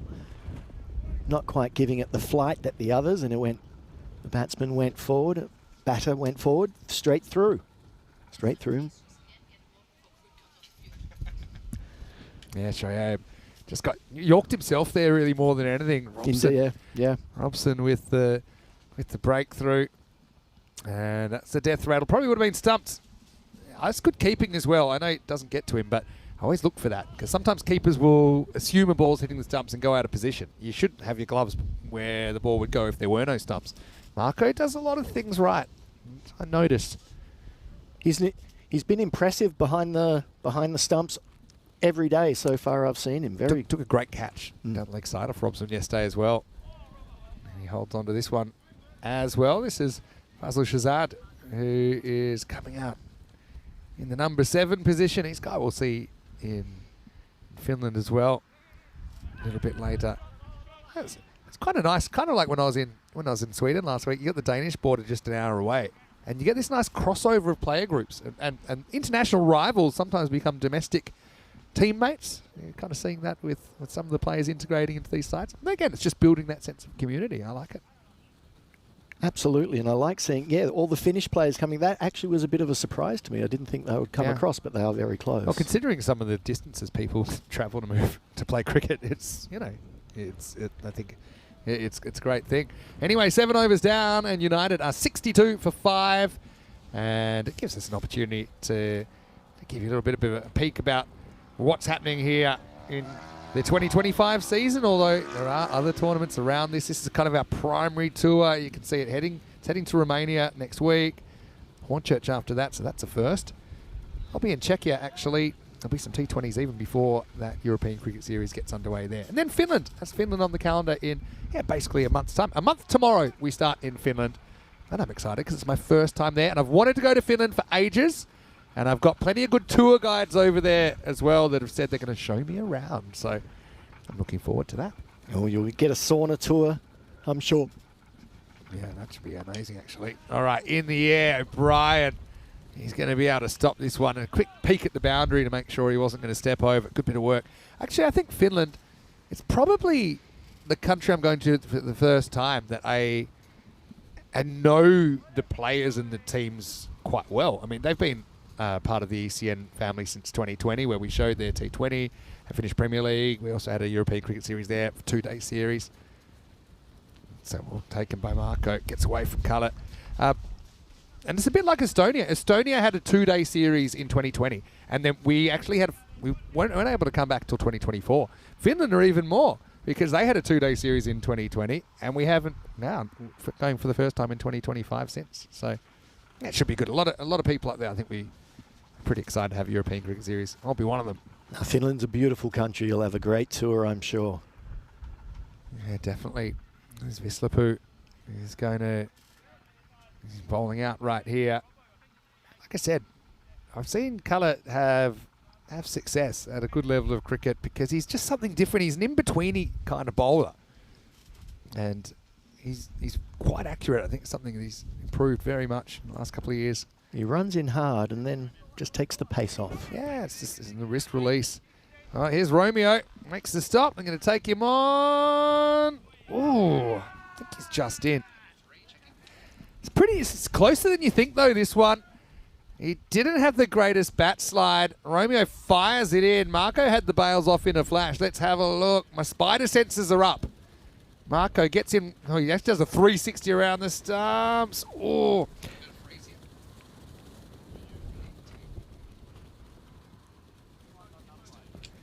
Oh, is that bat in the air or is it on the ground?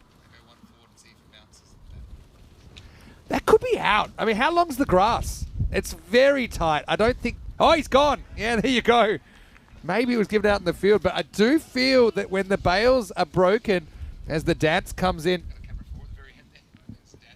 I felt when the bails were broken, he hadn't quite gotten that bat down. So, they had to go to the ultra-high definition camera, but it was a plonk, and plonkers get run out. We've seen it happen once. We've seen it happen 1,000 times, and file that under you for unnecessary. It'll be 1 and out. Romeo, another reason for him to dance, and Tallinn United 68 for 6. So Billy, run out for 5.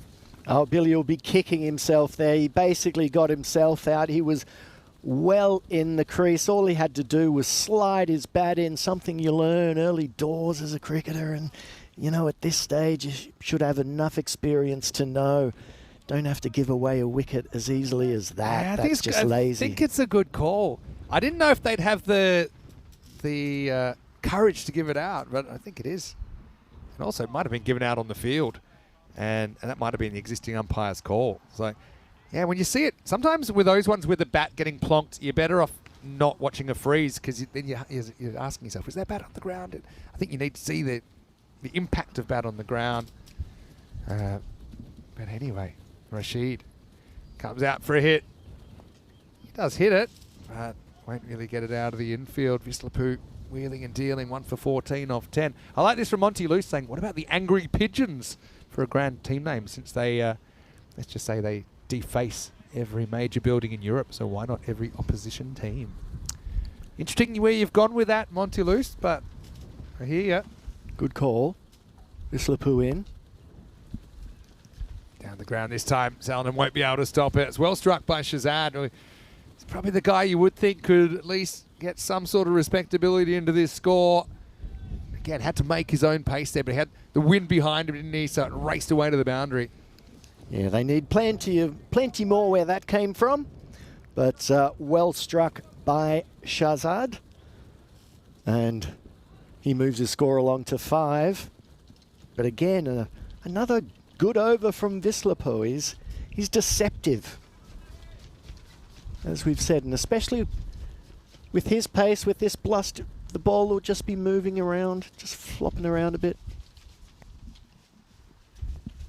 This one cramps him for room, turned away, made to run and run hard, but he will steal the strike back, Shazad, and at the end of 8 overs, Tallinn United are 73 for 6.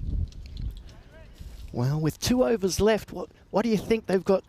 I mean, they're going to aim. They have to try to get to 100. I'd say that's 27 runs. Still looks very thin on the ground. The other thing is this breeze is going to suit, someone like a Jordan O'Brien, who I think is going to open up. I wonder if they'll go Gooch at the top, or whether they might say, you can eat. I don't think Steph's played a lot of cricket. I think he's quite happy to take a back seat and let some of the other guys have a go. He is listed to open though, but you could easily go Salonen against top. To be honest, Salonen yesterday, he was destructive. And the other thing is that O'Brien and Salonen are really familiar batting together. And that's not even to mention guys like Stu Hook, Robson, who was an absolute monster yesterday. So, interesting to see what they decide to go with the Hippos. But they'll be wanting all 4 out of this, given how the game is right now. Here's Henry Pattenden, who's coming back. Chipped up in the air, fielder comes in, can't quite get there. That is Gooch, who was lured out of his lair there. But you have to just concede the single. Yeah, I think it's a good tactic from the Hippos. They have a number of strong batters, and they want to give them all a go before big finals Sunday, because they're all going to be having to play a big role. Well bowled there by Henry, but squeezed out. It's fielded fine leg, not the greatest throw, didn't pick an end. But pretty good location. Henry, again, he's a teenager. He's still learning his craft. I mean, he's already pretty tall. He's only going to get bigger.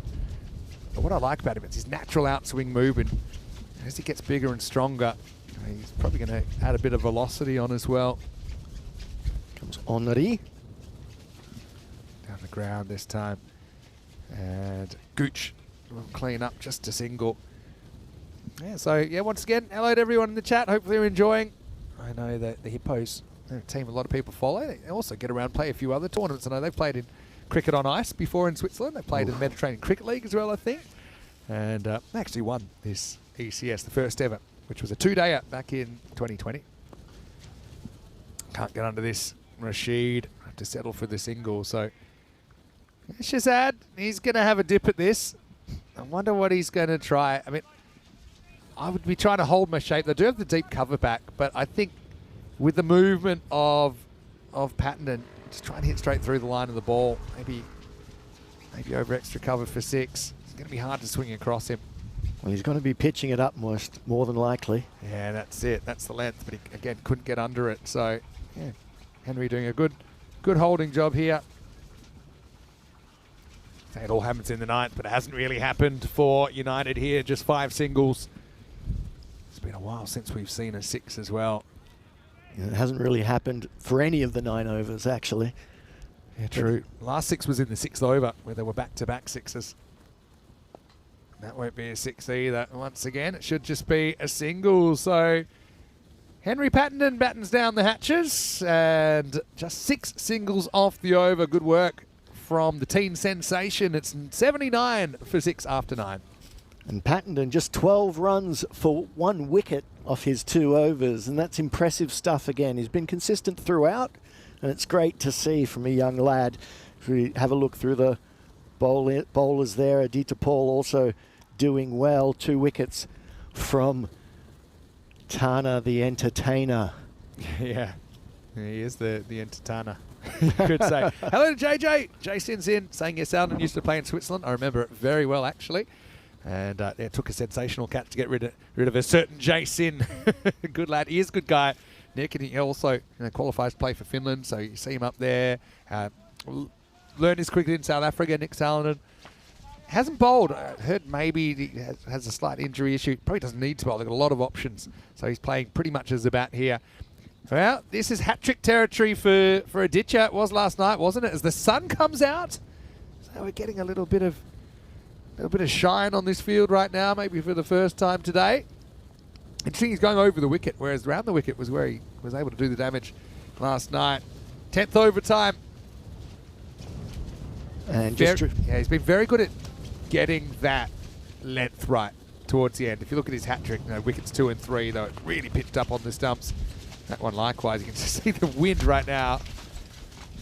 Rico, I know he's probably tuning in. This is probably a bit of what you were describing to me the other day. It wasn't quite as windy as this. This is as blustery as it's been for the week we've been here, I must say. You can hear it through the mics, I'm sure, out there. Your camera wobbles. Not much we can do about that. Just misses the mark. I got a feeling he's going to go around the wicket here, because that's what worked for him last night. But yeah, mate. I mean, normally I would say over's a better tactic, but just for him, because of how he's had success, I thought maybe he would switch, but he's going to stay over. Let's see if he can get it right here, not lose it down behind the batter. Hit straight. So set a bit of a task for the straight fielders. In fact, it'll go between them. 4 runs. Nice strike by Shazad. I said he's the one guy that might be able to lift them to something. Well, they're up in the Grady 80s, still four balls to come. Yeah, and that's the first boundary for a good long while. And after all of the boundaries that we saw in the first game, it's a bit of a dearth of boundaries in this innings. Things can change quickly now. We'll go around the wicket. Yeah, it broke a boundaryless streak of 10 balls. Now, Aditya does go round. Shazad a bit deeper in his crease there. O'Brien does the work down there once again. So they got the flying fins down the ground. Again, pretty good fielding side as well defensively. I know we had 1 or 2 fumbles. That'd probably happen in any innings. But yeah, Rashid, let's see if he can make a name for himself. And he's kind of been thrown into the boiling water here, has Rana Rashid. Well, Rana does mean frog. So like a frog in a pot here. Rana, frog in Spanish. Aditya. Oh, that could be out, you know. I think he might as well keep on walking here. Faisal Shazad. It wouldn't have even saved a run, but does remove dangerous Shazad. He was off with the pitch. You can understand that. I probably would have kept on running. Oh, the bail's already off. Maybe they took the bails off. They must have, and I didn't notice. So yeah, obviously just didn't notice. But yeah, he's definitely the ball's hit. And so it is out. So that was weird. I thought maybe the bails blew off during the play, which might have been like a technicality, but obviously the bails are history, and so is Faisal Shazad. Despite his efforts, he did hit 2 boundaries in his 13, but he's run out. And with 2 balls remaining, it's 86 for 7. Once again, Aditya stealing all those fantasy points with a direct hit run out off his own bowling. That was impressive fielding, and as we saw yesterday, he's really good off his own bowling. He likes to do it all himself. I think, have they taken the bails off at the batter's end as well? Sometimes they'll do one, not the other. Yes, there's still bails on those stumps, just not the bowler's end. So any time the ball hits the stumps, that counts as breaking the wicket. Doesn't matter how many times it's hit in one ball. Okay, Rashid, try again. This one goes less, but they're going to come through for a run. Fair enough. Marco's got the yips after last night as well, after he gave away 4 overthrows with an unreasonably fast and errant throw. Ended up down behind the bowler sight screen. Well, the Hippos have got it under control, and the impressive Marco behind the stumps deciding not to go for the throw, and that's probably a wise decision. All right, so last ball, seat belts on. Here we go. with Edicha. Still searching for his first wicket off his bowling. That's not a bad shot, actually. Runs away, sets a bit of a task for the fielder, and an unusual stop from Carlo, who goes with the boot. Oh, they might as well, I was going to say might as well keep running. Probably wouldn't have got away with it. A rare kind of clanger from Vike, who was probably just rushing to get the ball onto the stumps here. You can see that yeah, maybe would have been out if he'd taken it cleanly. Never got the ball, though, so they will get, unless that's a short run, which I didn't see. I would think that would be 89. Although I have seen it scored as 88, which gives me a feeling that it might have been. Yeah, it was one short. Oh. So that's why it was only scored as one. Scorers on top of it, umpires on top of it. 88. Pair of snowmen for United after being sent in here in match 17. As we look back at the first half, the worst possible start. Standing captain Shaquille Chown gone. Very first ball. Very first ball. Indeed, not the way that the United wanted things to go, and they couldn't really recover from that position, really get on top. The Hippos were speeding through those middle overs with slow spin and really getting through them quickly. Saw a little fumble there on the boundary, but it was a very fine, controlled performance. Here we're going to see Tana in all his glory. Oh yeah, look at that. That's fantastic. And then Robson, the captain, he was speeding through his overs, keeping things pitched up and keeping things difficult. And United just never really got going. I think the Hippos are going to be very confident of Bart. There was some, I mean, we saw it on the last delivery where, again, he's just placing the bat in and not sliding the bat in. And, you know, they're things where I just shake my head. Yeah. Hey, you and me both, Marco. It happens. Let's have a look, though, at the scorecard with 25 to start this even. Fortunately, he couldn't stick around a lot long because he was one guy that was able to clear the boundaries, hit 3 sixes in that innings. The only other 6 innings actually came from Kashyap, who opened the batting for 10. 12 to Shoaib and 13 as Shazad fought his way through the late overs. Ultimately, United a long way behind in this game, 88. Of course, a lot more than they scored last time against the Hippos. That still would look like a pretty thin score against a strong Hippos batting lineup. 2 for 21, Romeo Tanner was brilliant, wasn't he? And I love the dances even more. Henry Patton continues his development, 1 for 12, just run a ball, thought he bowled really well. No one really let the side down. Visslapu with the wicket. You saw Robson with a pretty handy 1 for 14 with his left arm orthodox. Even Aditya, I mean, when they didn't have a lot of things go his way, but still conceded less than 10 and over. We'll take a break then. We'll be back in just a few minutes. 89 required for victory for the Hippos to get on a bit of a winning run. And I think that they will fancy the 12.5 and over or so to do it in 7 overs, maybe take all the points. Stick around, see what happens. Vinny Sounder here, Mr. Maximo with Marco Celagin. We'll see you after the break, live from Estonia. You're watching the European Cricket Series.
This European cricket event is proudly brought to you by HCL Software, Rado and 1xBet. Hello and welcome back. Great to have you with us as we get ready for the second half of this match, match number 17, between the Talon Hippos and Talon United. Vinny Sandu here, Mr. Maximo for ECN, on what is a little bit of a windy but still reasonably pleasant Estonia May Day here at the Estonian National Cricket and Rugby Field. Hippos coming out, and I was curious to see who they would open with. Of course, they're chasing 89 for victory here. We know what the equation is with regards to the bonus point. If they can do it in 7 overs or less, they will take all 4 points. They're no strangers to that. Done it several times already in this competition. For United, well, kind of went from bad to worse in their batting innings, where they lost their standing captain, Shaquille Chown, first ball of the innings, and no Sahil Chown in the lineup this game as well, unavailable. So it's going to be a tough one. That's the equation, as you can see. First innings total of 88. 7 overs or less, I think that is relevant. If the United side can keep the Hippos 61 or less, well, it'll certainly be interesting viewing. But one thing about this Hippos side, they were strong already. They reeled off those 3-4 pointers to start their tournament without their flying fins, as Jordan O'Brien, Nick Sallinen have come into the lineup. And so, yeah, I just think it's going to be a tough task, put it that way, for United. Anyway, they'll try it, and it's Shaquille Chown to get us going. Salinen's out there, Bilal Masood, his opening partner, so they resist the temptation to bat Jordan O'Brien at the top. I thought they would have actually, after O'Brien went reasonably cheaply last night. And Salinen, he was in banging form. I think that tells you it's business here. They want this 4 points. Vinny Sandu here, Mr. Maximo, as I said, as Marco Celagin joins me once again. And yeah, Hippos, let's see what kind of a mood the rampaging Hippos are in today. Well, I think they're ready to stomp all over United here, but let's see. Oh, there we go. Straight through Sallinen, and that's a big wicket, and that's exactly what Captain Shakil Chauhan was looking for. He was on the other side of the equation in the first innings with the bat, and this time with the ball. He puts the Hippos under pressure straight away. So a big wicket there. Sallinen looking fantastic in yesterday's game, but today not going at all. Brilliant in-swinger from Shaquille Chown. Very good piece of bowling. And to get good players out, you've got to move the ball off the straight, especially if you're going to get players in form. Just have a look at how much this swings left to right. Starts out towards the tram line, comes in, probably hits the seam, goes even further in. Has an absolute cracker from Shaquille Chown, and it removes the informed Nick Sallinen. That will bring Jordan O'Brien to the crease. Well, but the strong batsmen just keep coming, and yes, that was a fantastic delivery from the skipper, and that's exactly what United needed, and they need a lot more of that if they're going to push the Hippos in this game. O'Brien didn't quite get going in his first innings yesterday. Let's see what he's got up his sleeve here. Well, he gets a similar kind of delivery, but he has a bit more attack on it, this one, and J.O.B. puts it down the ground for 4 runs. Good shot. Yeah, there was a nice sound off the bat for that one. Middled it nicely. See how much this swings. Does it go as much? A little bit. I think, yeah, Jordan had the benefit, I suppose, of seeing probably what happened to Sallinen, so he's probably waiting for the big innie. I think the length was just a little bit further back as well compared to the ball previously. Now he's going to go up, and then monster 6 from Jordan. Second ball that he faces, a Maximo up and out of the ground comfortably. Yeah, that in O'Brien's hitting arc. And of course, we're in the power play, so there's no fielders back on the boundary there. And safe, good connection, and very well played. He gets cramped up a little bit this time, but that's the thing in this format of the game. We say it a lot, don't we, that it's not a huge drama if you lose a wicket or two early, but the real drama is if you waste balls and if you have batters going slowly. So Sallinen, okay, goes very early. Jordan O'Brien comes out, could have easily been opening. I'd probably argue he would be one of my openers, but stiff competition for the Hippos. This is up in the air, and that's going to go as well. Up in the wind, and 6 more. Maximo O'Brien, he's come out in a mood, And the score already 17. We're not even out of the first over. And 17 and a wicket. So there's been a lot of action in this over. And I think the Hippos realise they have a very strong batting lineup and they want to make sure that they've got everybody up and running when the games get tight during finals day. Get them all with some runs under their belts. That would be the aim of the game, I'd say. Too short. Jordan unleashes once again. It's up. It's over the top. Maximo. A wicket, but a magical over to start the second innings. The Hippos are 23 for 1. A wicket and 3 sixes and a 4. That's a good comeback from the Hippos. And we've seen there just the strength of the batting lineup. Knowing what's to come, knowing the choices that they've got. They can mix and match with the ball. They've got lots of options with the bat. They're well on their way. Yeah, just look at the golden ball counter. 69 matches since the golden ball. We've been waiting. Oh, almost 2 weeks. It'll be 2 weeks tomorrow. But, yeah, where's our GB going to come from? Okay, we had one in Estonia in the internationals last year, but I don't think we've had one ever in an ECS game here in Tallinn. So maybe something to look forward to. Yeah, and at this stage, I'd like to give a shout out to Richard Asher, who's celebrating his birthday today, a VCC player. So happy birthday to you, Richard. Happy birthday, Richard.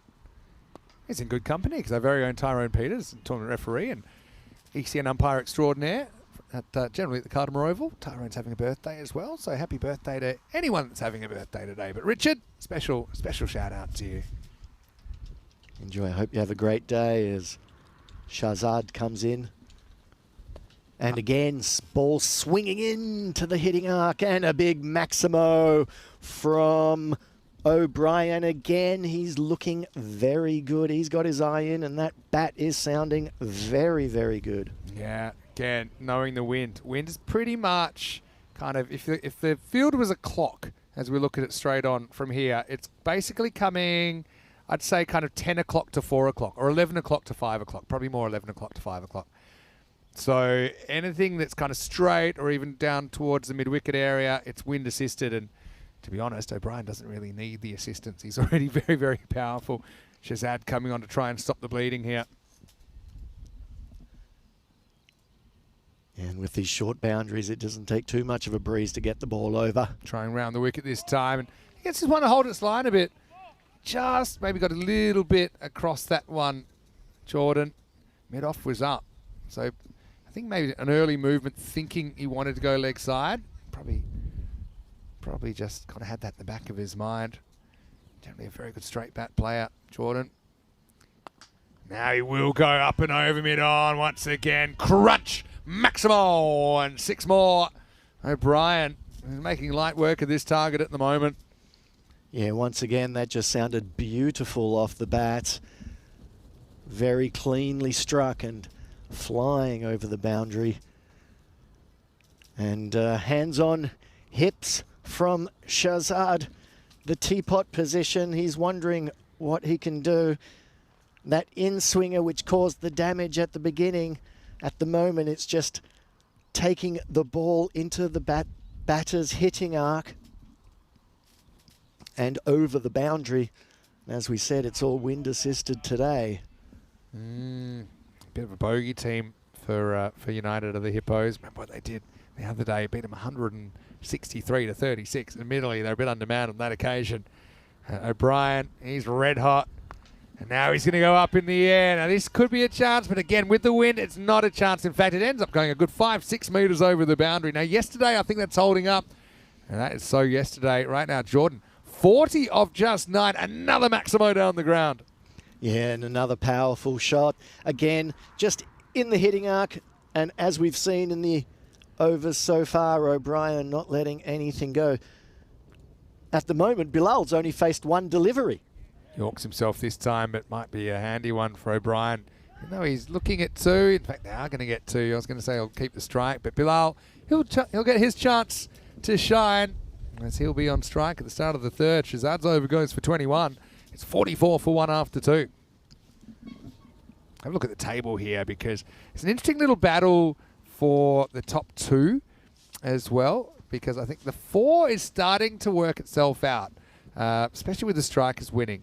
United here, I mean, yes, even with a loss, if they don't get any points, they're still 7 points clear of the Wolves. The Wolves will play next against the Stallions. So, to be honest, I find it really tough. But the way the Wolves and Riders are playing to play their way in. But then you've got this battle for the double chance, which I think is going to be pretty fascinating over the next couple of days.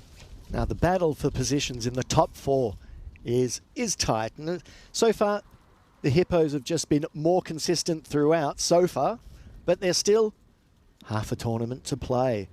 And Absolutely. the new bowler is O'Billy. Yeah, first one's an in-swinger. And Masood, well, that's a fair bit of bat on this. Digs it out. Eventually, they will get back for a couple. Bilal's guy, we have seen him playing a fair bit for Estonia as well. He's kind of had his moments, and probably is a bit disappointed that he hasn't been more consistent, hasn't scored more runs over the last couple of years, but he's certainly got a lot of potential. This is a good opportunity with not too much pressure on him at this stage. Well, unfortunately, that opportunity has faded because he goes across this one. Billy holds it up a little bit. And I think that's the danger, once again, we've seen of batters trying to hit across a straight ball, has its risks. O'Billy's been pretty good for the United bowling attack in this series. He gets the breakthrough. Second time in the innings, the stumps have clattered, and the score is 46 for 2. Yeah, and once again, just the wind angling the ball into the stumps, and Masood playing all over that one. Just trying to hit a little bit too far across the line, I think. And as we see, let's see who's coming in now. This is always going to be interesting. See what batter is going to join the proceedings out of...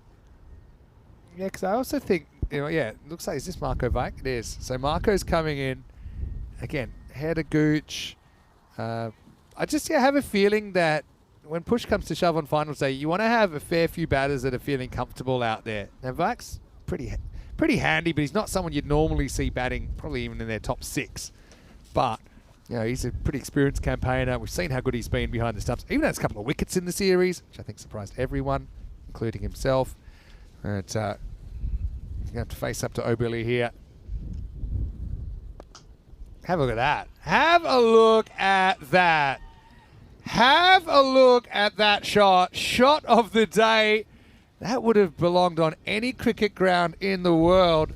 Marco, a stylish off drive for 4. Oh, that was picture perfect, that one. All along the ground, the elbow up. The MCC coaching book would have had ticks all down the line of that shot. Beautiful start from the batter, Marco Vake. Yeah, again, native Estonian player. Good to see. Cricket shot. I was almost speechless, almost. I hope Billy wondering, hey, what was that shot? I haven't seen that one in a while. All the way along the carpet too. Has the comeback. Now he will elevate this time. He could be gone. He will be dropped. Oh, dear me. Faisal Shahzad down the ground. Oh, Marco. To be honest, I was actually, this ball was in the air, I was trying to calculate, would that still be a successful innings to play one of the most beautiful shots anyone's ever seen? But then get out very next ball, you won't have to worry about it. It gets put down.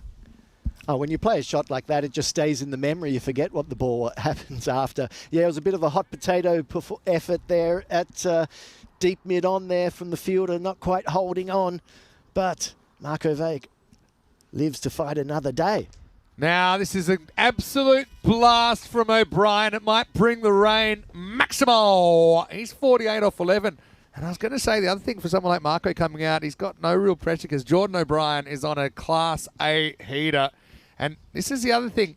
He knows which way the wind's going. He's fielding down there. He knows. Hit it high. This is a day to hit it high. Yesterday was more kind of cut through the breeze. Hit it a bit flatter if you're going straight.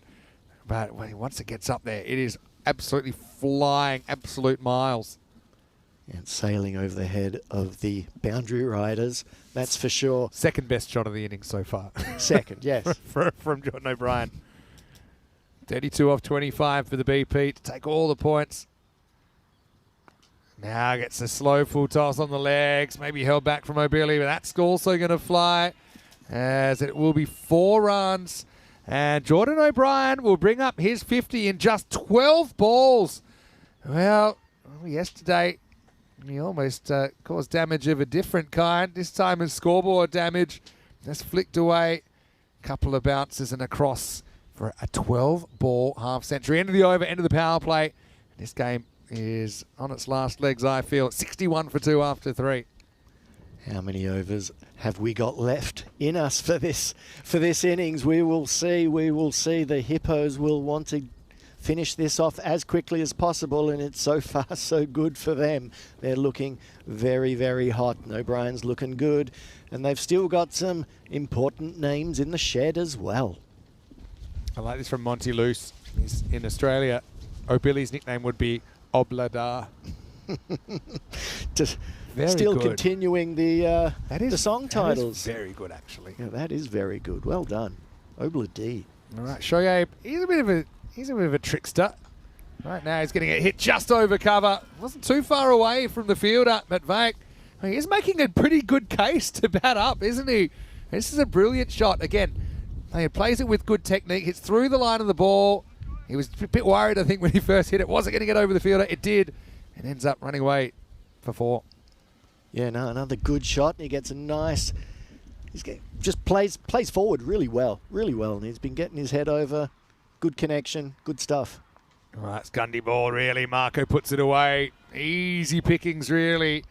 As the Hippos move up to 69. Yeah, good point, actually, that Jordan O'Brien brought up his 50 in the power play, which isn't something you see very often. We have seen it a few times. I actually think the record for an individual in the power play is 66. So he's a bit off that, but still a very destructive innings. And the only one he hasn't hit in the middle is this one, where he tried to hit it back, get it back to the bowler, and he edged it. He's having a bit of a laugh about that. Jordan O'Brien. I must say the numbers in this format, they just blow me away. It's just so many, so much quick, big hitting. It's great to see, very exciting. Right, goes leg side this time. Won't quite carry to the field. Able to bat it back. Thinking of 2. Hesitation. Well, better throw. And O'Brien would have been in jeopardy. Right, they will hustle back for a double. No, and I like to see the batsman putting the fielder under pressure. And that's good work by the Hippos. Are you... Is that on purpose? Under pressure. Every time I hear under pressure, I'm hoping it's Ice Baby, but that's another story. Very similar. But O'Brien, he's not here to make friends with spiders. He is here to finish this game and finish it pretty quickly. I think it's a good one here from Shoaib. Hasn't been the worst over, actually, from Shoaib. There's 1 or 2 get away from him. But yeah, I like what I'm seeing. Marco taking the opportunity. I like the kind of aggression. It's not crazy aggression. It's kind of cricket shots with an aggressive flavour from Marco so far. He's been playing the ball on its merits, and that's good to see. Not trying to make something out of nothing. Yeah, into the over. So they're 74 for 2 after 4, which is 15 required off this over. Having a look at the worms. They've been social distancing. It's like 2 north magnets so far, but yeah, United, nothing's really ever gone right for them ever since the very first ball this game saw standing captain Shaquille Chowan walking back for a royal duck.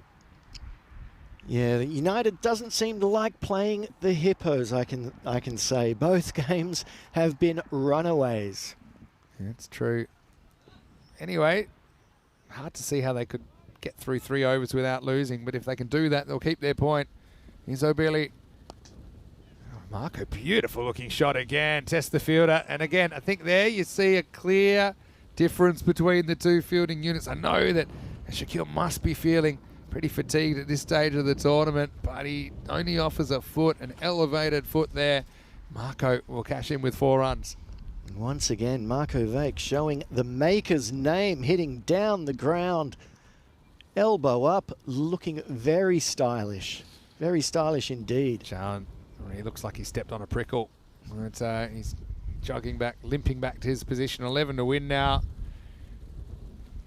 Yeah, the The Marco Vate cameo stealing the show. So far 21 off 8, 11 to win.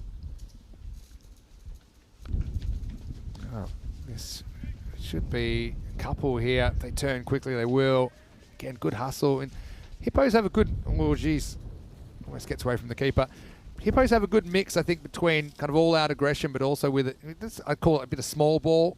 How they call in the field, how they call when they bat. It's general communication and tactics. Certainly something maybe we don't see a lot of in European cricket. Yeah, I think they do the little things really well. The 1%ers, calling, good communications, good teamwork, keeping the ball up, good, and once again, good communication between the two batters out there. And it allows them to go through for a single. And all of these things, as to compare with the innings before where two batters were out by not sliding the bat in the crease. Yeah, exactly. Oh, this is hit violently and it's going to get dropped. Won't go for 4. That one always went through Shaquille. Luckily for him, doesn't have to move, but that was an absolute bullet. That's hit. Kind of a standing smash. And the slow-mo doesn't really do it justice. Don't think he ever touches the line, so it's definitely not a boundary. It'll just be a single.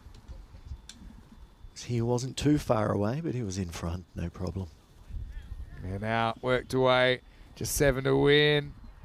Make that 6, make that 5. Yeah, Fake with a really tidy 25. Love to see more of him. It's just so hard to get a hit in this lineup. We haven't seen Robson this game. We haven't seen Gooch this game. We haven't seen Hook. So there's kind of their top 3 from earlier in the week. Not even batting in the top 4 here. Yeah, as we continue to say, there's just lots of options throughout this lineup with the bat and with the ball.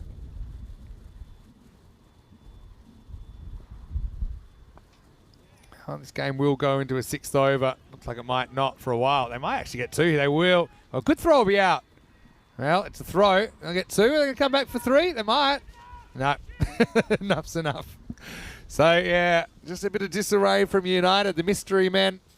That's a bit of a mystery. How are they going to get out of this one? Because that's the end of 5, and the Hippos are 86 for 2. Means we'll have a bit of an extended break before the next game, which is listed to start in 45 minutes.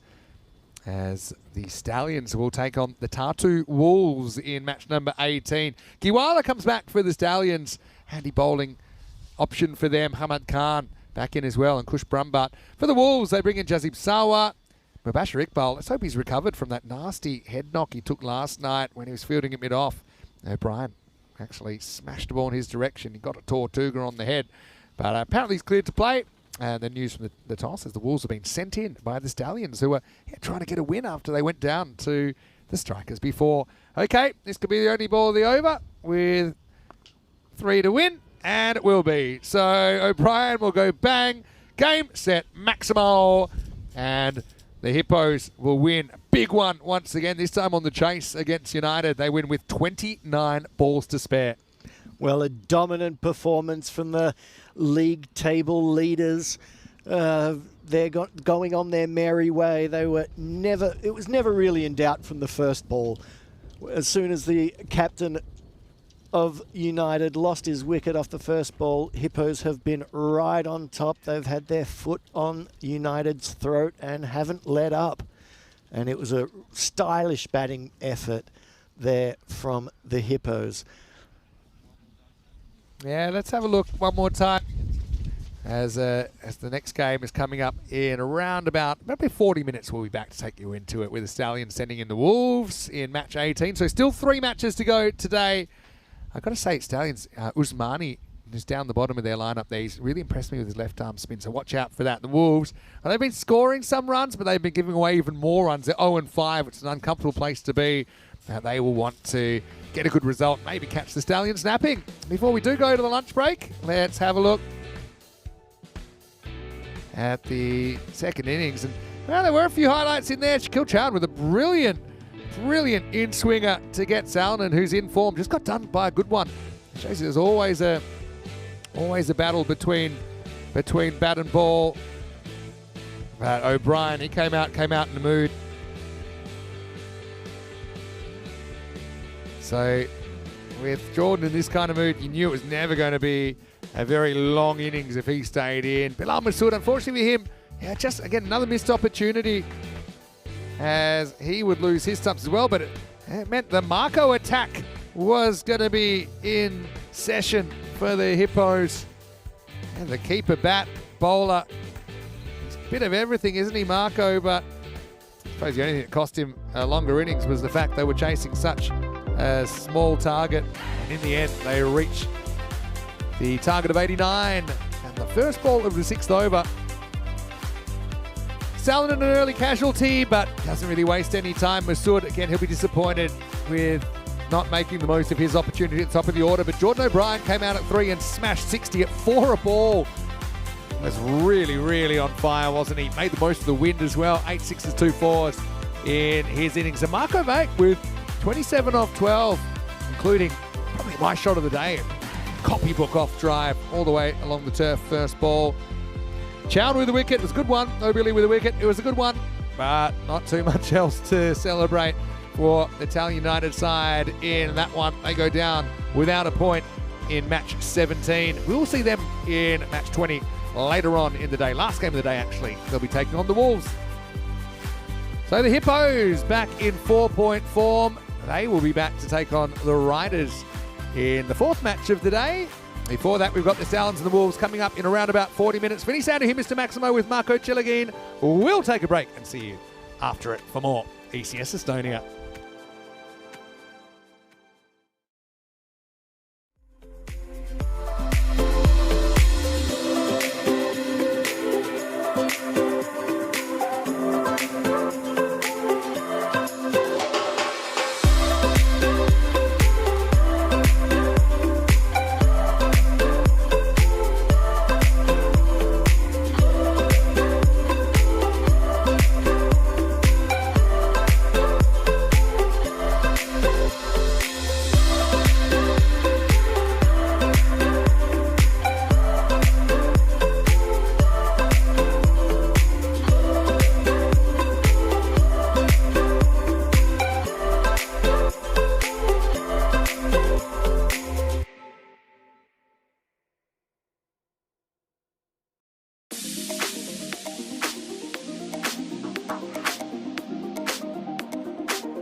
This European cricket event is proudly brought to you by HCL Software, Rado and OneXBet. Hello and welcome back as we get ready for the next game of the day here on day 4 in Estonia. Coming up is match number 18 between the Talon Stallions and the Tartu Wolves. Now, we already saw the Stallions this morning. They had their colours lowered by the Talon Strikers, who got a little bit of revenge for earlier in the week.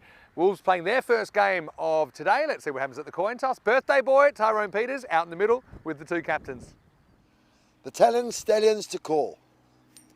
Heads. Heads is the call, and it's head. We will ball first. They're going to have a bowl. Stallions saying giddy up, winning the toss and sending in the Wolves. So the Stallions will be on the chase. Interesting, I thought they might want to bat, try and pile on the runs.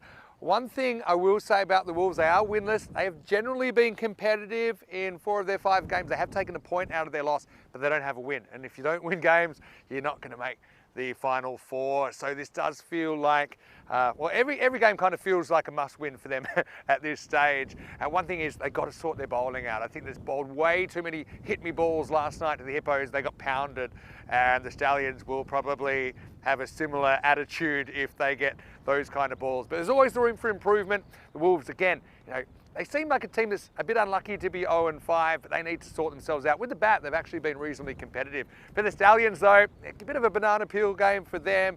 They won't want to drop any points, I think, in this one as they search for that top 2 finish, potentially the double chance on finals day.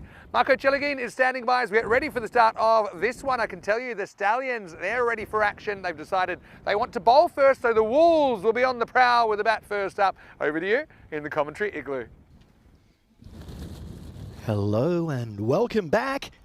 The third game of today. It's been 2 big scoring, great games. First one, real pickpocket performance there by the Strikers and a blistering performance by the Hippos in that second game. Yes, today we have, or this game number 18 in our ECS Estonia series. We can see the teams here, and Gevala coming in for the Stallions, Hamad Khan and Kush Brahmabat coming in. And for the Tartu Wolves, just one change there, Jazib Sawar coming in.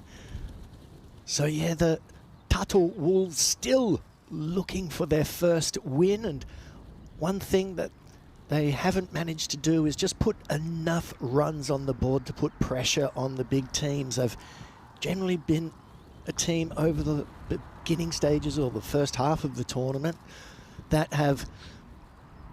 they've kept up with the speed of the other team, and they've sort of competed, and hence they have picked up bonus points, but they've never really put enough pressure on the other team to come out with a win. So they're still looking for their debut win in this year's ECS, and it's not going to be any easier against a very strong Stallions lineup who wants to come back after that game in the morning was literally pickpocketed from them by the Striker, by a fantastic innings by the Strikers captain.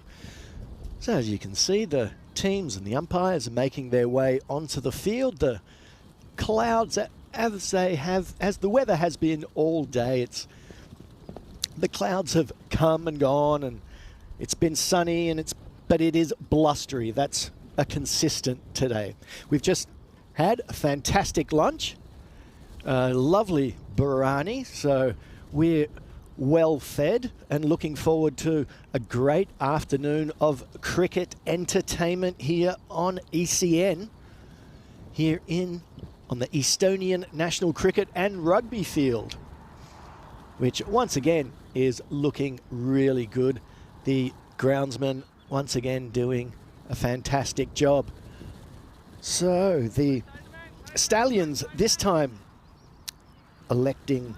winning the toss, electing to bowl. They wanted to chase and not have the same performance as what happened in the first innings in the first game, should I say, when they just couldn't keep the score down and defend the total that they set. So here we are with number 10 starting the bowling, Ram Krishnan from the Tallinn Stallions.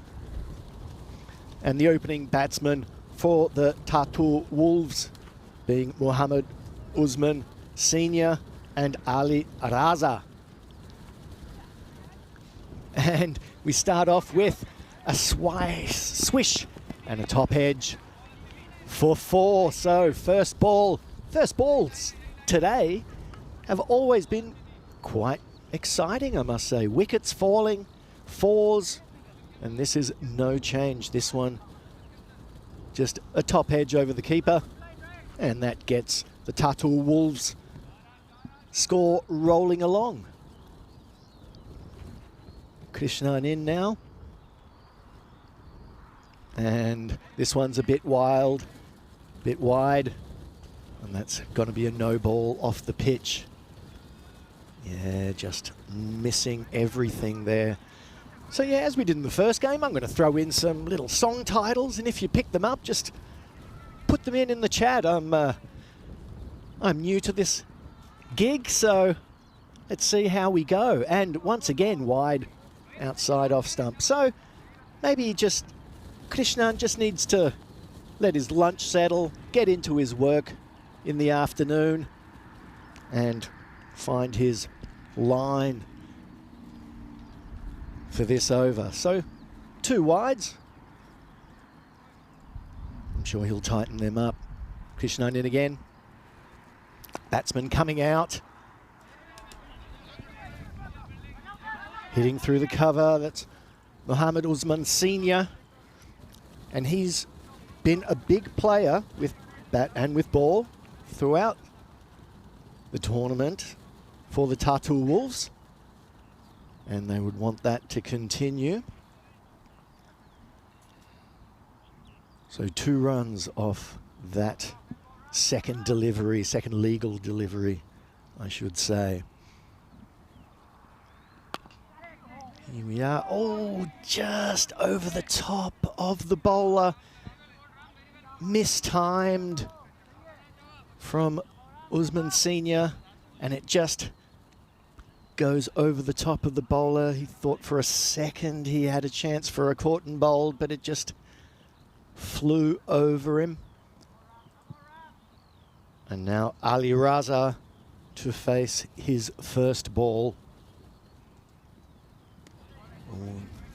Once again, Krishnan just missing his lines. So yeah, the Stallions, I think a little bit.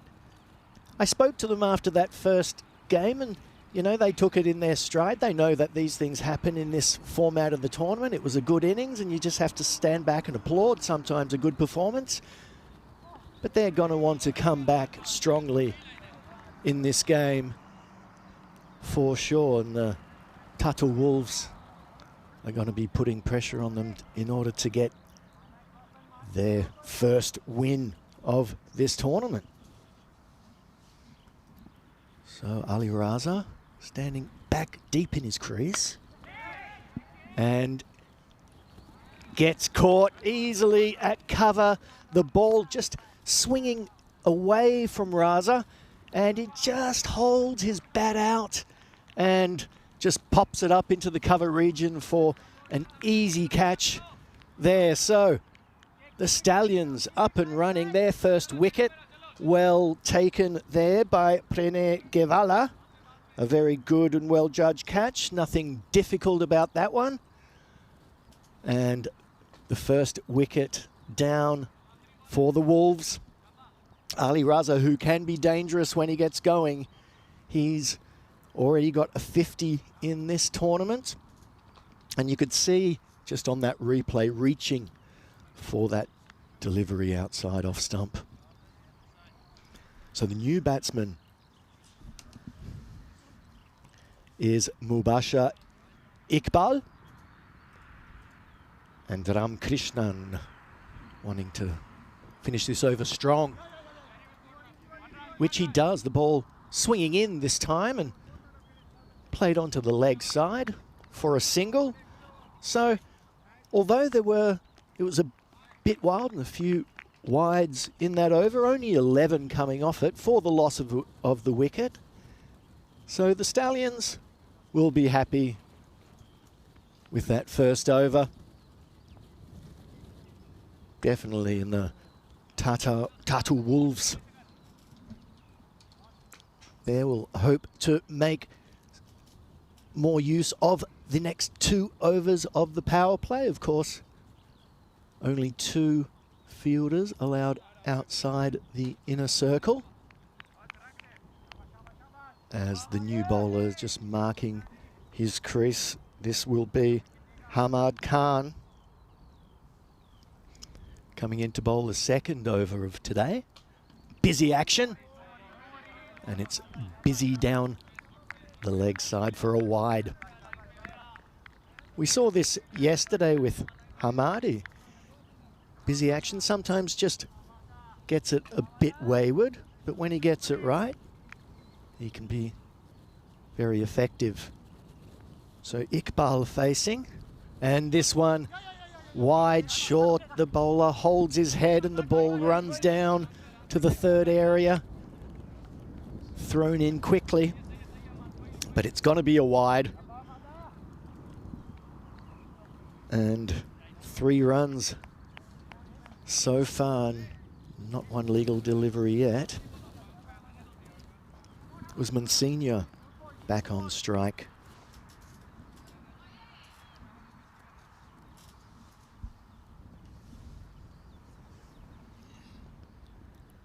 And it's short and wide, and is there an edge? The bowler goes up.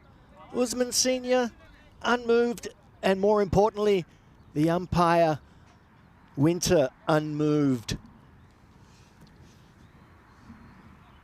So Usman Senior trying to just play that over the infield, get it over the gully point area, and just not connecting, luckily for him.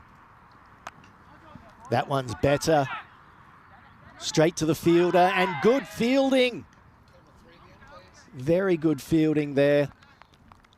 And good keeping as well. Getting the ball onto the stumps very quickly.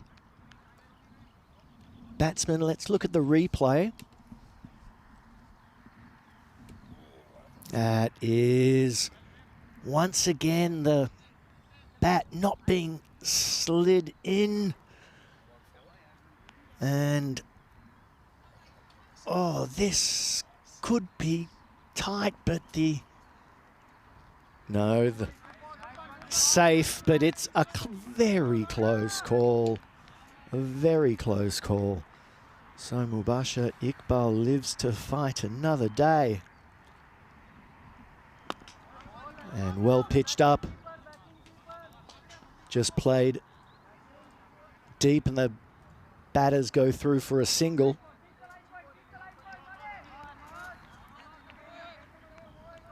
So Usman Senior now, and Hamad Khan in again. Short. Usman Senior misses an opportunity. Opportunity for a boundary, and is rubbing his hand, gets a little knock. It's through the ball a bit. The ball's a bit slower than he thinks, and he's through the shot a bit, but he misses out on an opportunity for a boundary, definitely. And this one floats down leg, called wide. Keeper throws down the stumps, all to no avail. Batsman getting his bat in quickly.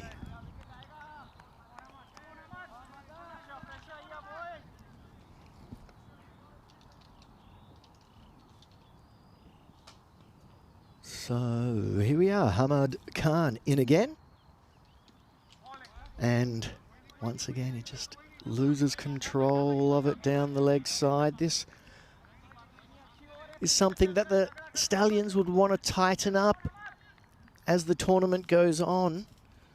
And as the games get deep into the finals area, they'd want to tighten this up. And that's a lovely shot cut away behind square.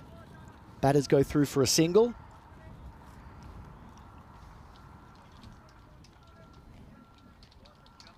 Usman Senior moves on to 9 from his 8 balls. But neither Usman or Iqbal haven't really got onto the bowling yet, haven't really got into their groove as of yet. I'm sure they'll get into the groove soon.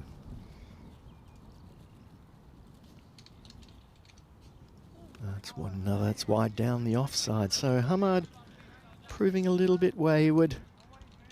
But again, there's no boundaries, and that's something that the Stallions will be very happy with.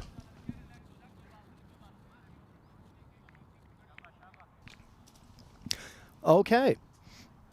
So still 1 ball left in the over. I think Hamad would like to get out of it with a nice delivery, and it's hit well though over the boundary by Iqbal, and a much needed 4 for the Tatul Wolves.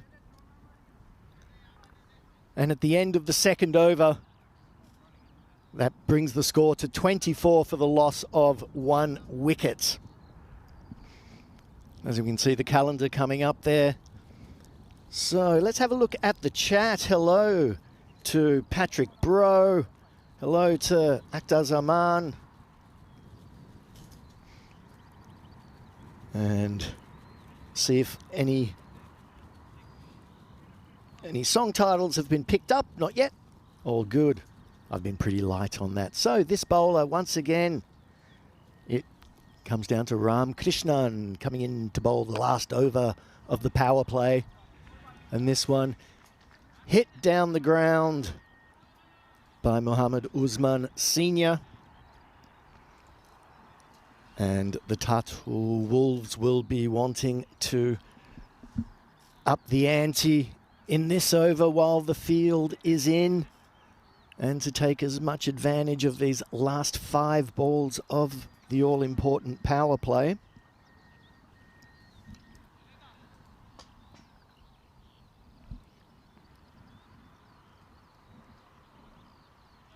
So there's a little adjustment in the field, and the bowler's now ready. Outside off stump. Usman cracks it into the covers. They go through for a single. And as long as it's all singles, then the Stallions will be more than happy. But as they saw in the first game, if you don't get wickets and you get one batter who really gets going, then problems can ensue. So they don't want anyone getting their eye in too much. They want to get some wickets and put pressure on straight away. So here we have Mubashir Iqbal facing now his 5th delivery. Ball nicely pitched up, but directed down the leg side and just hit behind square on the leg side for a boundary for 4. 1 bounce over the fence. Well, one way or another, they will get their runs, I'm sure. The Tatul Wolves moving along, 33 now on the board.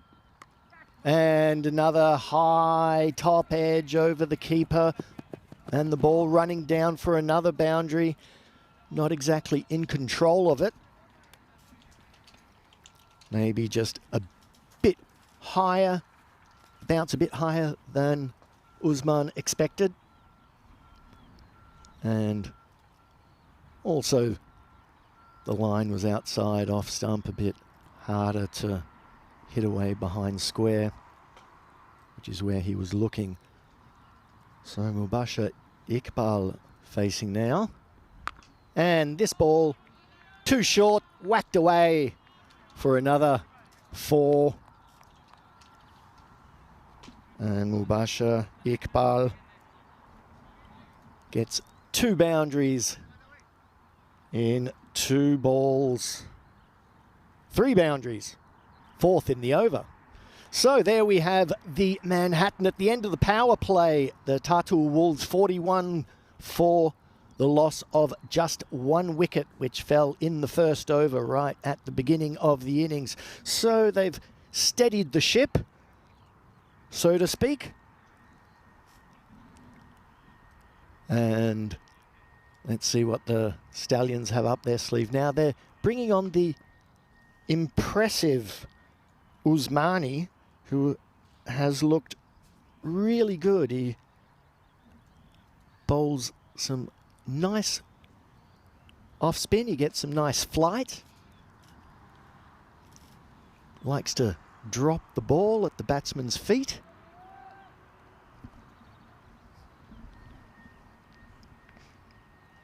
And Usman Senior will be facing the music for this over, as now with the power play done and dusted, the field goes out. There's 3 and 2, 3 on the leg, 2 on the off. And here we are. So yes, nice loop again outside the off stump. Hit away in the covers, but just the single. So the expected score, our computer saying 115. I think the Stallions will take that every day. This one pulled out into the outfield just for another single. So Stallions pretty much in control so far, but we know it can all go pear-shaped pretty quick. So Usmani in again, and a beautiful delivery to Usman Senior. Pitches on off, spins in, misses the bat and does not miss off stump. That is the end of Muhammad Usman Senior for 15. The second wicket goes down for the Tartu Wolves with the score on 43. Here in the 4th over, as we look at the replay, see he was going for the big leg side boundary hit, and unfortunately walks off the field head down, while the new batter just setting himself up, getting his mark. Usmani waiting at the top of his run-up. Margie, the new batsman, swing and a miss.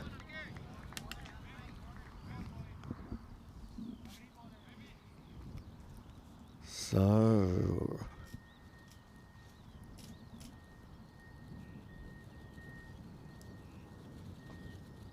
Sanul Margie plays it onto the leg side and gets off the mark off his second delivery that he faces as the sun starts peeking through the clouds and the shadows happily appear on the outfield. So Usmani now the last ball of his first over. Pushes it down leg, so it won't be the last ball. He'll be bowling that one again. And the Tartu Wolves get another run onto their total.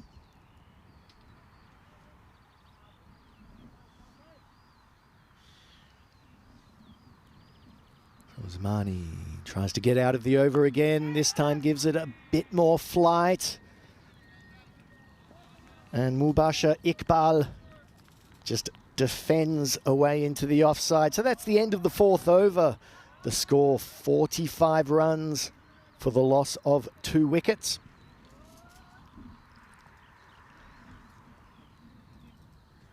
And yeah, hello, Mr. Norman. And hello to Sayed Hassan.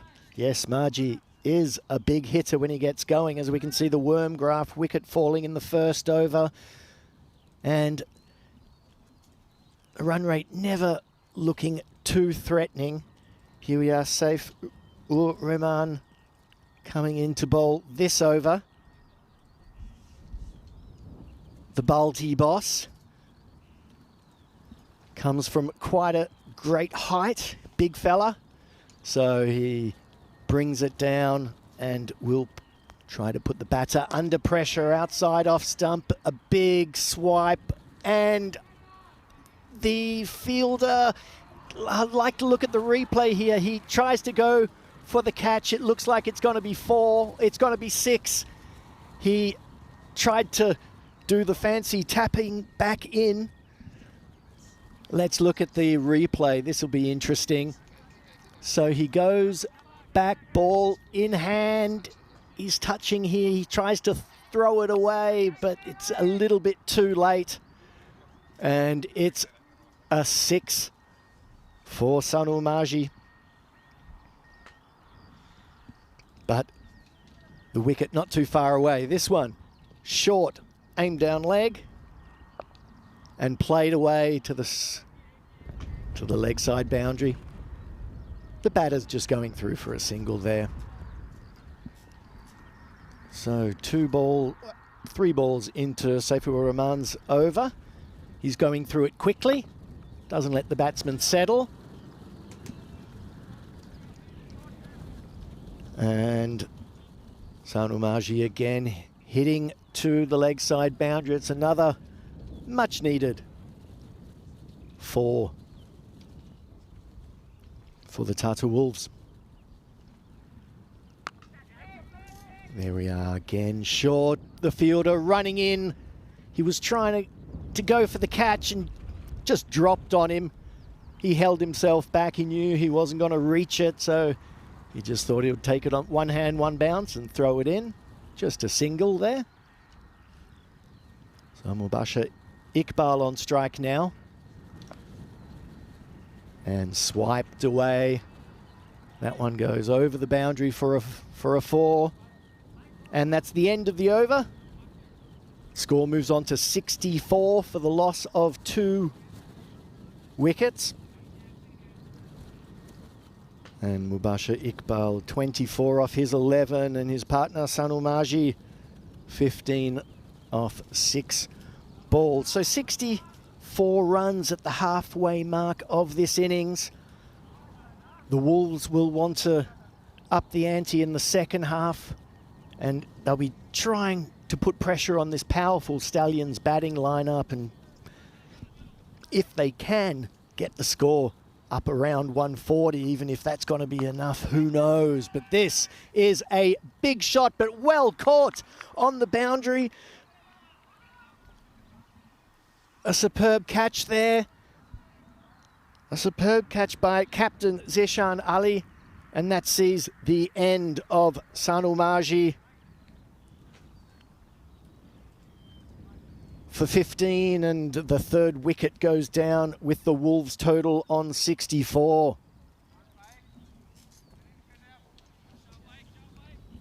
So the Stallions captain standing up and being counted, taking the wicket and putting the Wolves on the back foot. Here he is again. And this one just played down the ground. The new batter, Jay Sawar, gets off the mark off his first delivery that he faces. So Jazib Sawar, the new batter. And full toss outside off stump. Just played into the covers, not too much damage. Let's see, check the height of this one. But it didn't seem to be too high at all, so no issues there. Next ball going through the overs quickly. This one high, and Zunid Khan didn't get under it. He reached forward, didn't get himself in a good position, and he gets a whack on his hands, an uncomfortable whack on his hands for his efforts.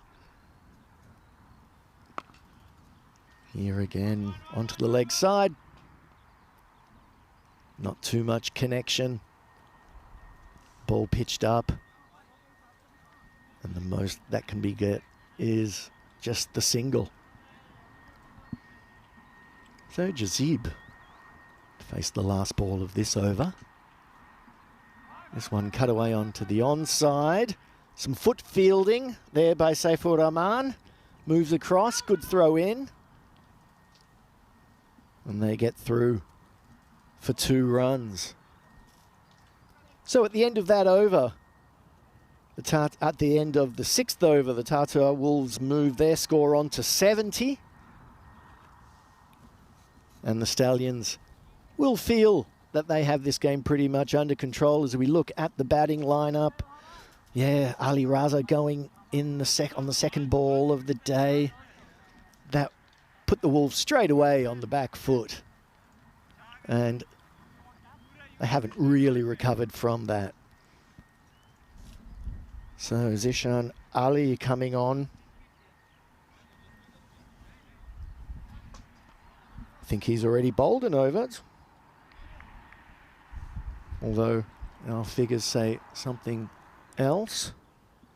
Let's see. Zishan Ali coming into bowl.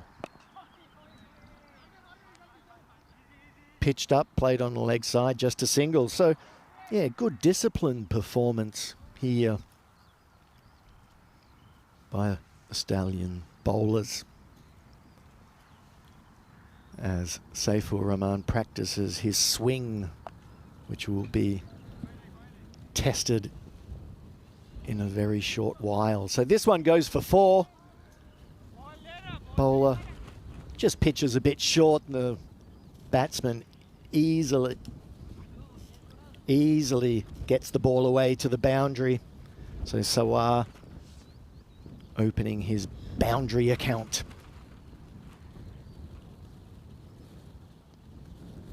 So Zeshan just taking his time. Here we are. Plays it a bit shorter, pushes it through a bit quicker. Extra bounce. Outside off stump, swing and a miss by the batter. So again, facing up, hits it high, doesn't get it, and hits it straight to the fielder. So that is the end of Jazib for 8 runs off his 5, and that's a simple catch presented in the covers. Yeah, top edge.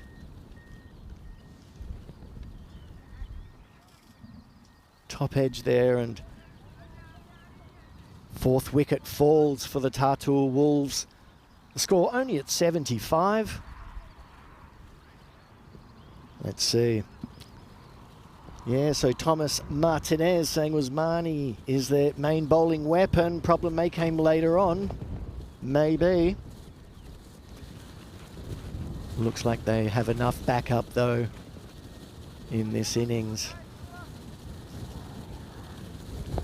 And the new batter is Manzoor. He'll be facing his first delivery from Zeshan Ali. And once again, pushed through, pitched up, played into the covers for a single. No major damage done. So with the Wolves only going at around 10 and over, here's the last ball of this one. And again, it's a bit similar to the one before. So at the end of the 7th over, the Wolves move their score to 77 for the loss of 4. The win predictor quite correctly having the Stallions as quite high favourites at this stage of the innings. And the next bowler coming on will be Zainid Khan, who had that little mishap in the field an over before where the ball hit his hand. It was a bit uncomfortable, but he looks totally fine now. We've had a few little hand injuries over the last couple of days in the field. The outfield is lovely. It's really well, looks really good and very lush, but there are some little undulations and the ball does bump up every now and again, and that can cause some issues for the people in the field. Here we are, Khan, bit of extra pace. Straight through to the keeper, but it's wide. So, yeah, just a bit of swing, Bit of uncontrolled swing there. It's actually now with the, it's not quite as blustery as it has been today. And the sun is popping through the clouds, which is nice to see. This ball going down, backward, behind square. 2 runs for Iqbal.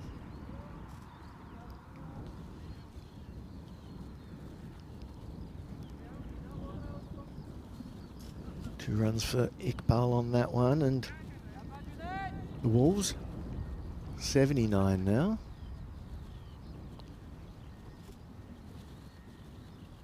Khan into bowl again. Off stump, inside edge. French cuts it down to the third, to the fine leg region. But it goes to him too quickly. No chance for the batters to go through for a single there. So that's a dot ball. And the Stallions will be happy with that. Here we are again. And better connection. That one lands in the hole in front of Saifur Rahman, who throws it in. The batter's only going through for a single. Oops. There we are. So 3 balls into this over. 3 runs coming off it so far. Manzoor facing the music now. And a swipe. Slower ball from Khan. Doesn't get up. And Furkan Manzoor swings and misses while the ball goes through to the keeper.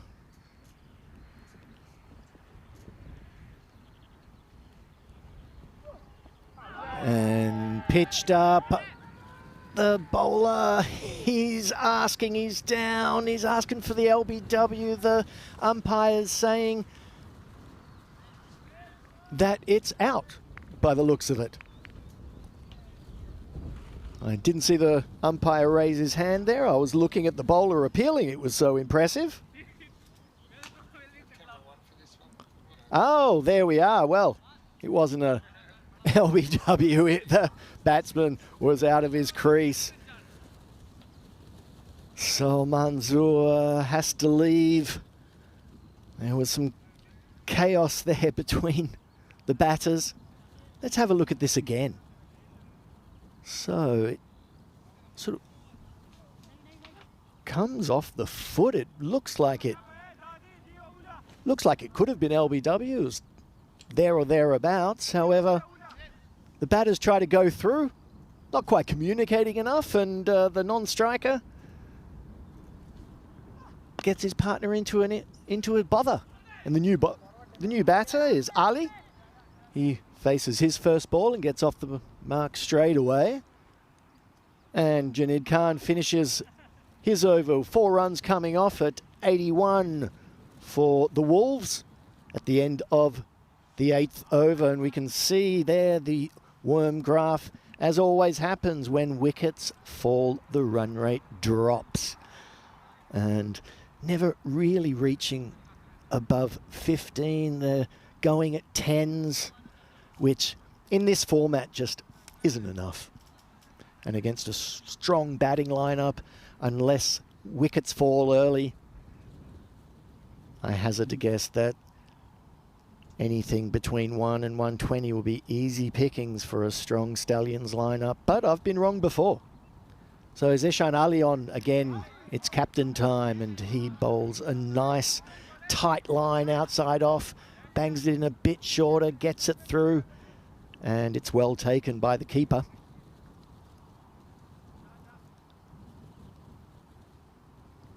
Here we are again, this one, similar length, but this line more on the line of the batter, and he can move it away onto the leg side, and they go through for a single.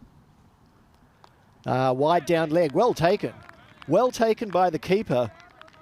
Hats off Hats off there. That's not easy to do. Taking a full toss behind the batter, moving across. Well stopped. Well done.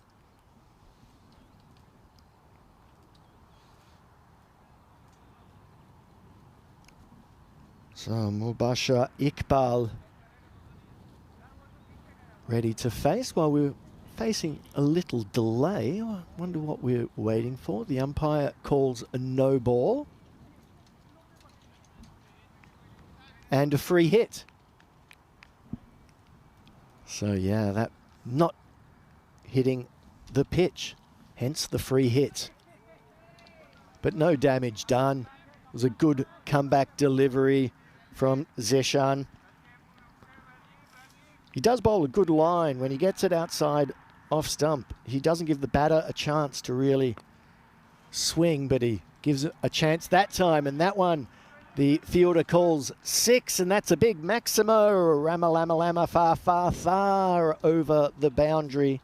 Maybe one far over the boundary. Maybe not 3 fars over the boundary. But that's the first 6 in quite a while. And that's what the Stallions have done really well in this innings. They've kept the boundaries down to an absolute minimum. And they learnt from game 1 of today, the first game that was played, where they were torn apart by the captain of the Tallinn Strikers, who played a fantastic innings. And this one also goes to the boundary on the leg side. Zeshan Ali just getting his line wrong. And the batter, Mubashir Iqbal, making no mistake.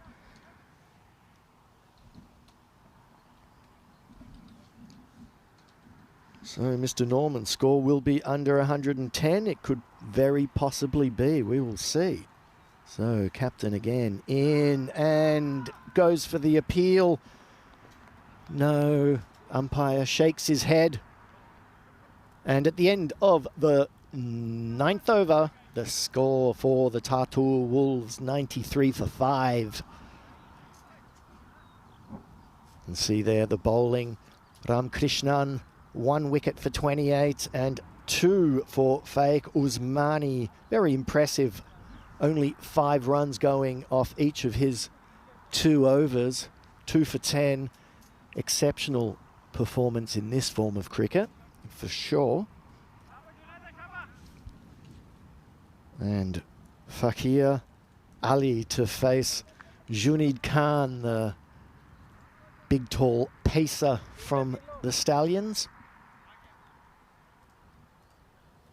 So Ali up to bat, gets a lot of wood on it, plays it down to third, and he gets it in, and it's only a single. And that's not what the Wolves need. The Wolves need a big magic over here to put some sort of pressure back onto the Stallions. And short, played away.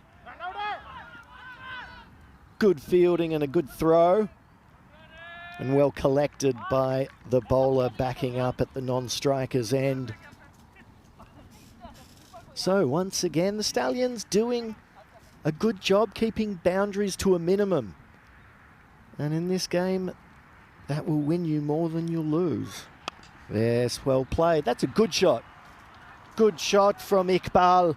Plays it beautifully through the covers. Slashes away, gives himself room. Over the top, and that brings up the 100 for the Tartu Wolves.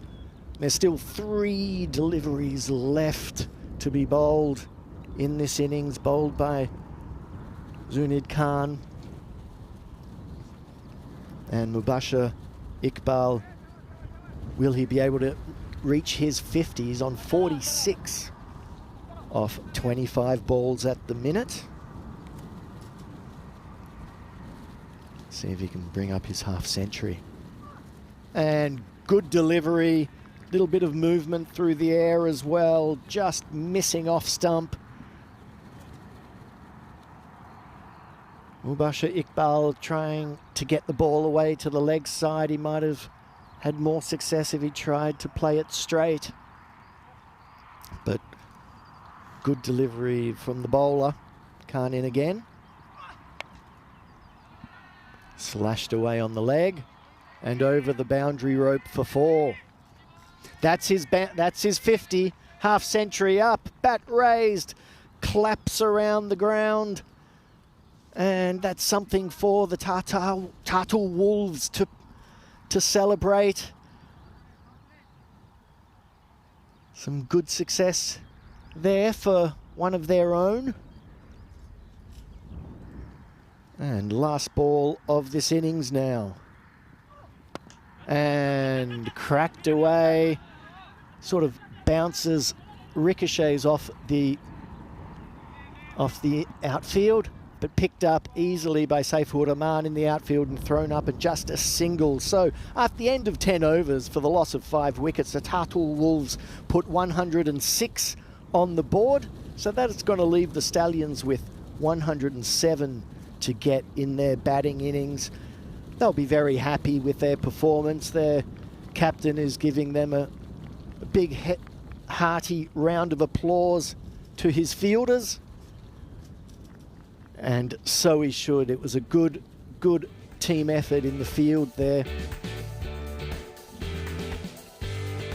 And as we go through the highlights, you can see the first wicket going down right on the first ball of the day. And the Wolves then struggling to really put the Stallions under too much pressure. Some boundaries scored there, but all up, it was good, tight bowling from the Stallions. If the Wolves missed, the Stallions were going to hit, and so it proved. There was an attempt at some real good modern fielding with bouncing the ball back in and trying to get it, but he didn't quite manage on that attempt. That was a nice easy catch. And this was an interesting one. I thought it could be an LBW. The batter doesn't get back in time, and it was good thinking by the wicketkeeper. Well, in the end it would be a stump, because the batter was just standing in the middle of his crease looking at the umpire. So, at the end of that 10 overs, 106 on the board. Let's have a look at the cards. You see the batter, Muhammad Usman Sr., 15 off 12, but most of the runs coming from Mubasher Iqbal, 52 not out, off 28, going at 2 runs a ball. And apart from that, not too much support. Sanu Maji, 15 runs off his 7 balls. Bowling card, Ram Krishnan, 2 overs, 1 wicket for 28. But a real good performance from Faik Usmani, 2 overs, 10 runs, 2 wickets. And Janid Khan at the end, 17, no wickets for him. Zeshan Ali, the captain, taking 1. You can see there the mid-match summary. So that's what the Stallions have to surpass in their batting innings. 107 for them to get all the 4 points they need. So we'll be coming back in about 10 minutes with the reply from the Tallinn Stallions. Don't miss a second. Look forward to seeing you then. See you soon. See you in 10 minutes.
This European cricket event is proudly brought to you by HCL Software, Rado and 1xBet.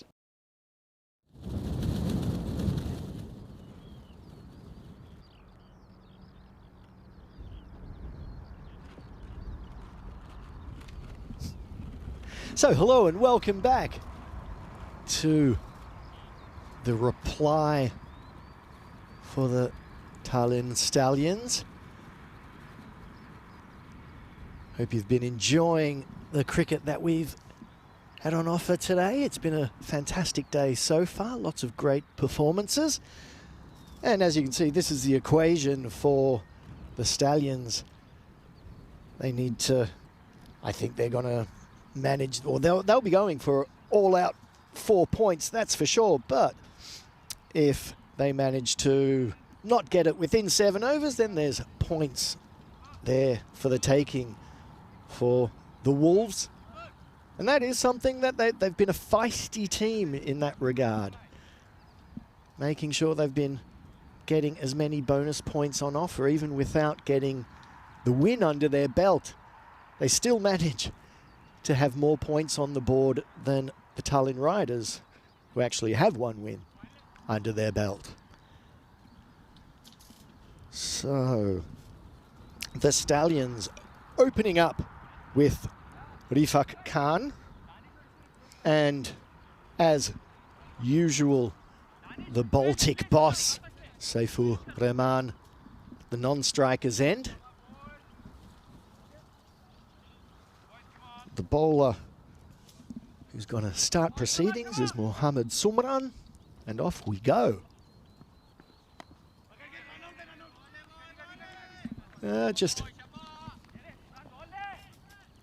Just put into the offside there. Nice, easy start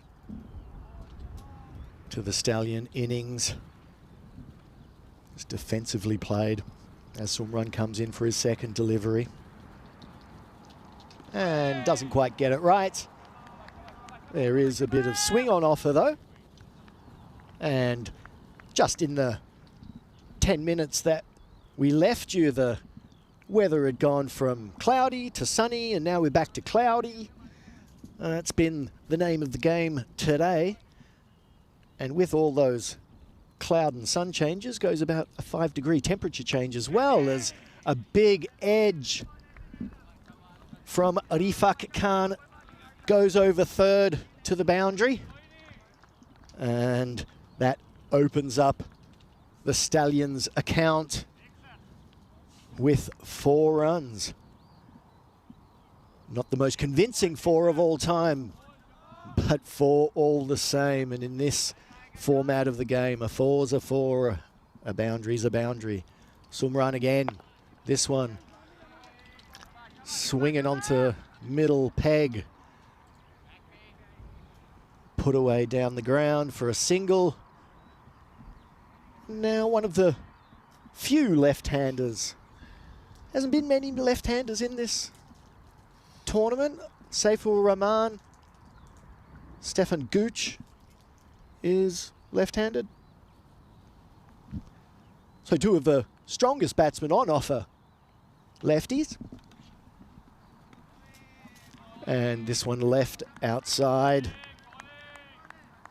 I don't think the Baltic boss feels like he has to be in too much of a hurry. I think he feels he can get a few sighters. And he has a lot of power in his shot making, as we see there. This one just played down the ground for now. And another single.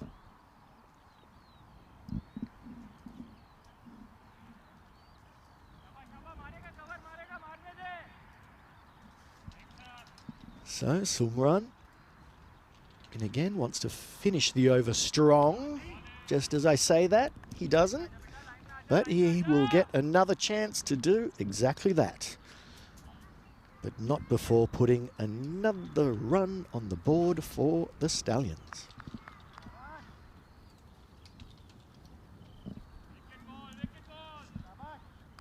So Rifak Khan, let's see what he can do to this. Goes for a big shot over, and I think it, does it go for, yeah, it goes for 6. It just makes it over the boundary line. Gets enough wood on it. Gets enough of the bat onto it, and that's the first 6 of the innings. And at the end of the first over, the Stallions 14 off it, no wickets lost. They're already up with the run rate. We've had 70 matches since we've had a golden ball. I haven't seen one yet. I've only done about 7 matches, so. But I'm sure I'll get there and commentate one. Eventually, I'll look forward to that moment when it comes. So this second over of the power play for the Wolves, this will be Kumal Mehdi taking the ball. So right arm round, says umpire Winter. And around the over he goes to Saifur Rahman, who hits hard, pulls it high and mighty over the square leg boundary for a Maximo. That looked very comfortable for the big Baltic boss, and he gets his account, his boundary account underway. And his score moves on to 7 with that 6.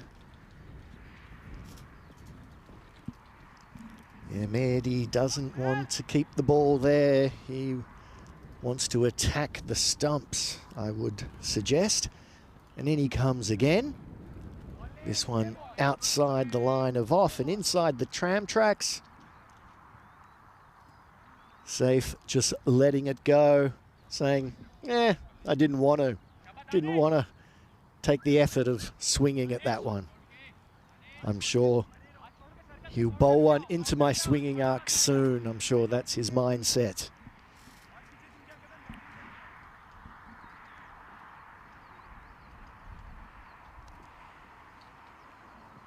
So Mehdi keeps it out there. This time, Rehman doesn't let him just have that line, and he smashes it over for another Maximo Ramalama far, far, far away.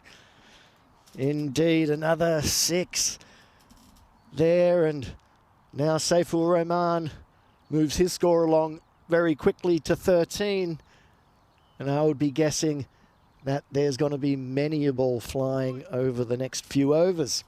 So, Safe on strike. And this time on the leg side, the bowler just overcompensates, bowling it into his leg side swinging arc. And the Baltic Chris Gale shows us what he's about. It's been interesting. Every time I look out of the igloo, I just see lots of insects swimming around, flying around in front of me. Actually, thought it was snow at one stage. Okay, here we go, and over the offside this time. So we're getting seeing the full treatment, over leg, over off again, and that's another 6, the third, or it's another boundary, the 3rd in a row. And this over is starting to look quite magic. Bounces just in front of the boundary.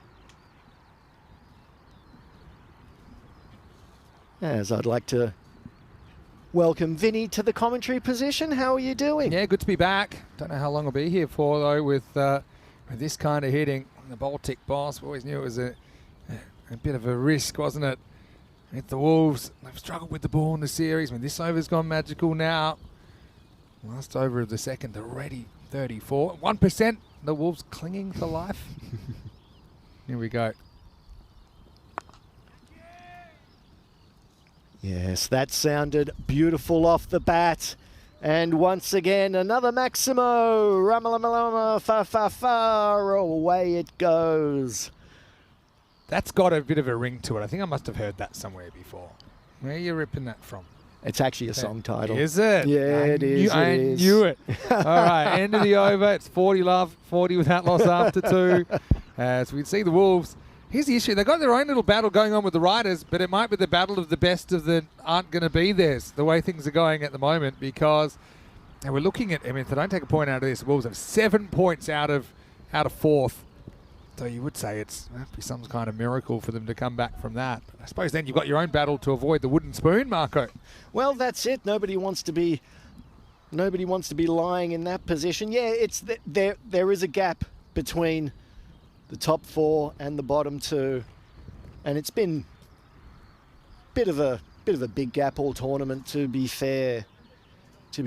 But you know, the performances are still being put through, as we've seen. They just, you know, the Wolves in the first few games, they just couldn't get over the line. Yeah, you're right. They put themselves in positions and couldn't get over the Took line. points. I mean, but points only get you so far. Points are fine if you're getting a few wins along the way. Just haven't, basically. Mohamed Senior now to bowl over number 3. There's Khan. Hits it high, hits it wide, hits it over the boundary, and another Maximo. And the score moves past 50 to 52. That brings up the half century already at the beginning of the 3rd over. So yeah, we're scootering along here. Was Monsignor once again into bowl, up high, and well taken on the boundary by Ali Raza. Good catch there, well taken. That sees the end of Rafiq Khan. First wicket down for the Stallions.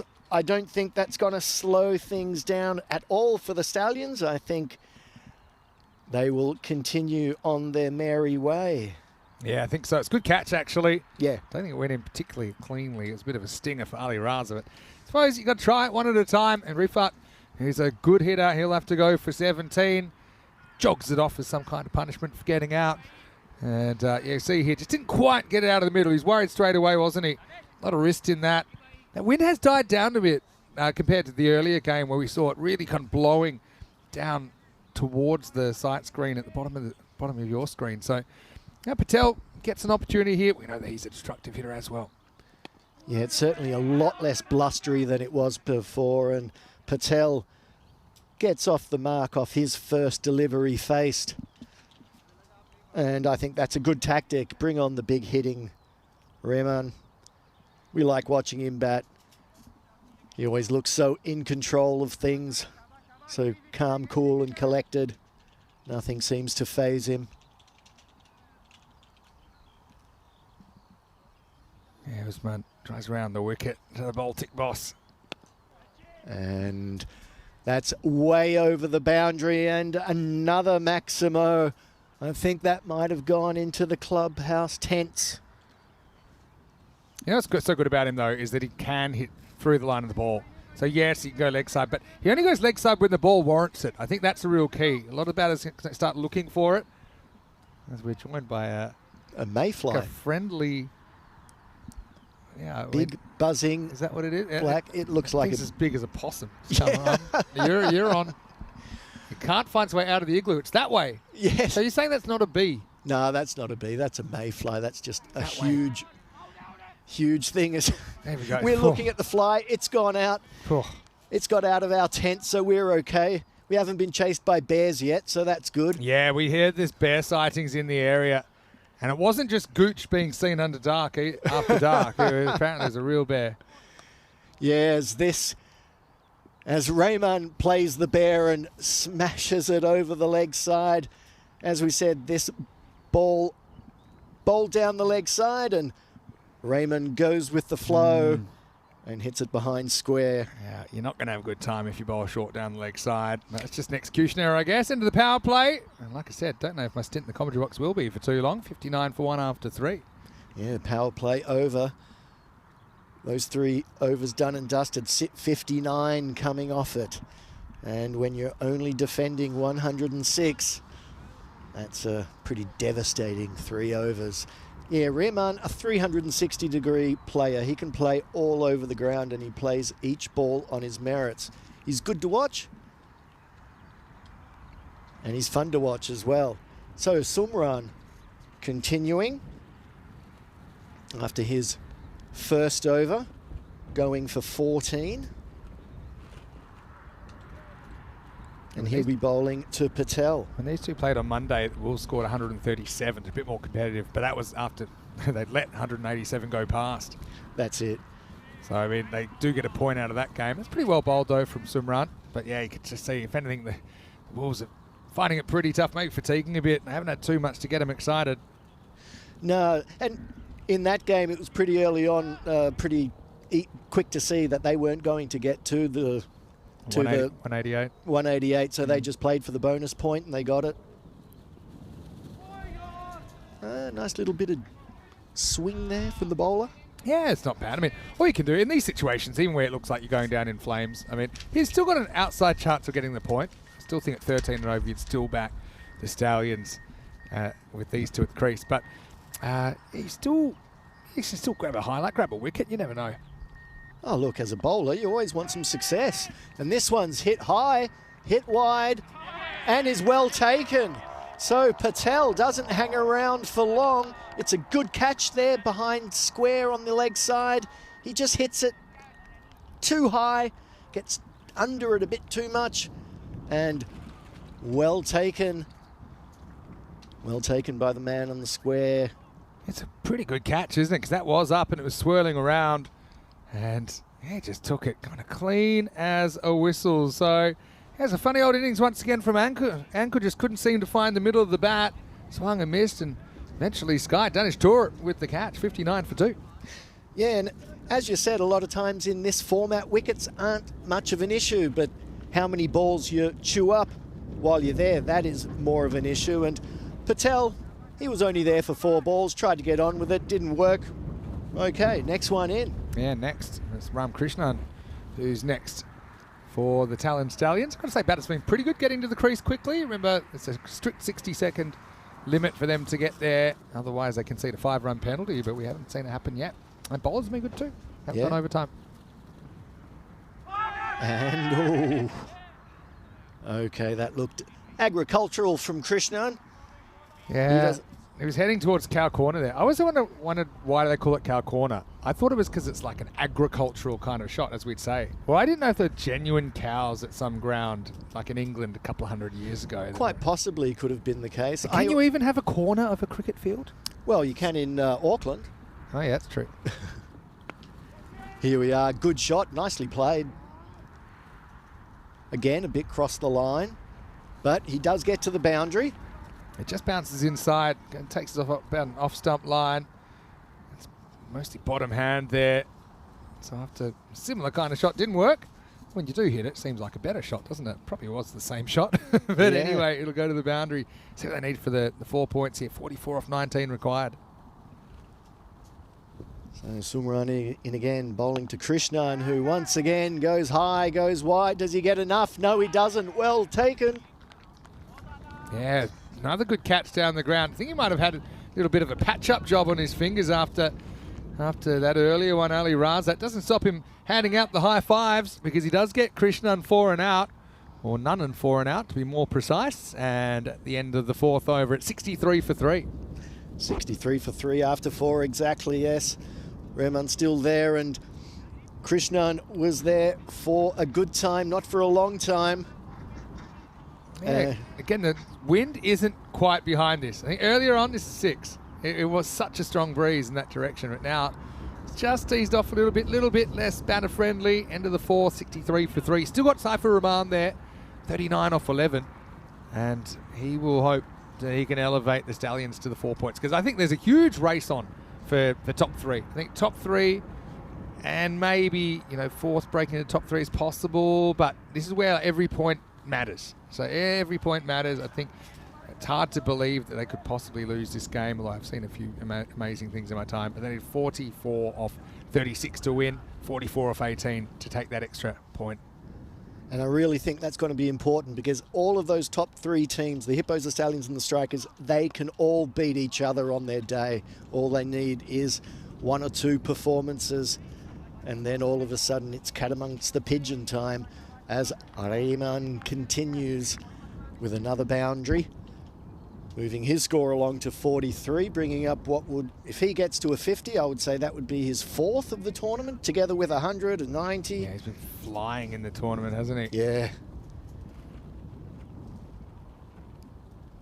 But if you can't get him out, at least get him to the other end. Maybe he can stay alive a bit longer.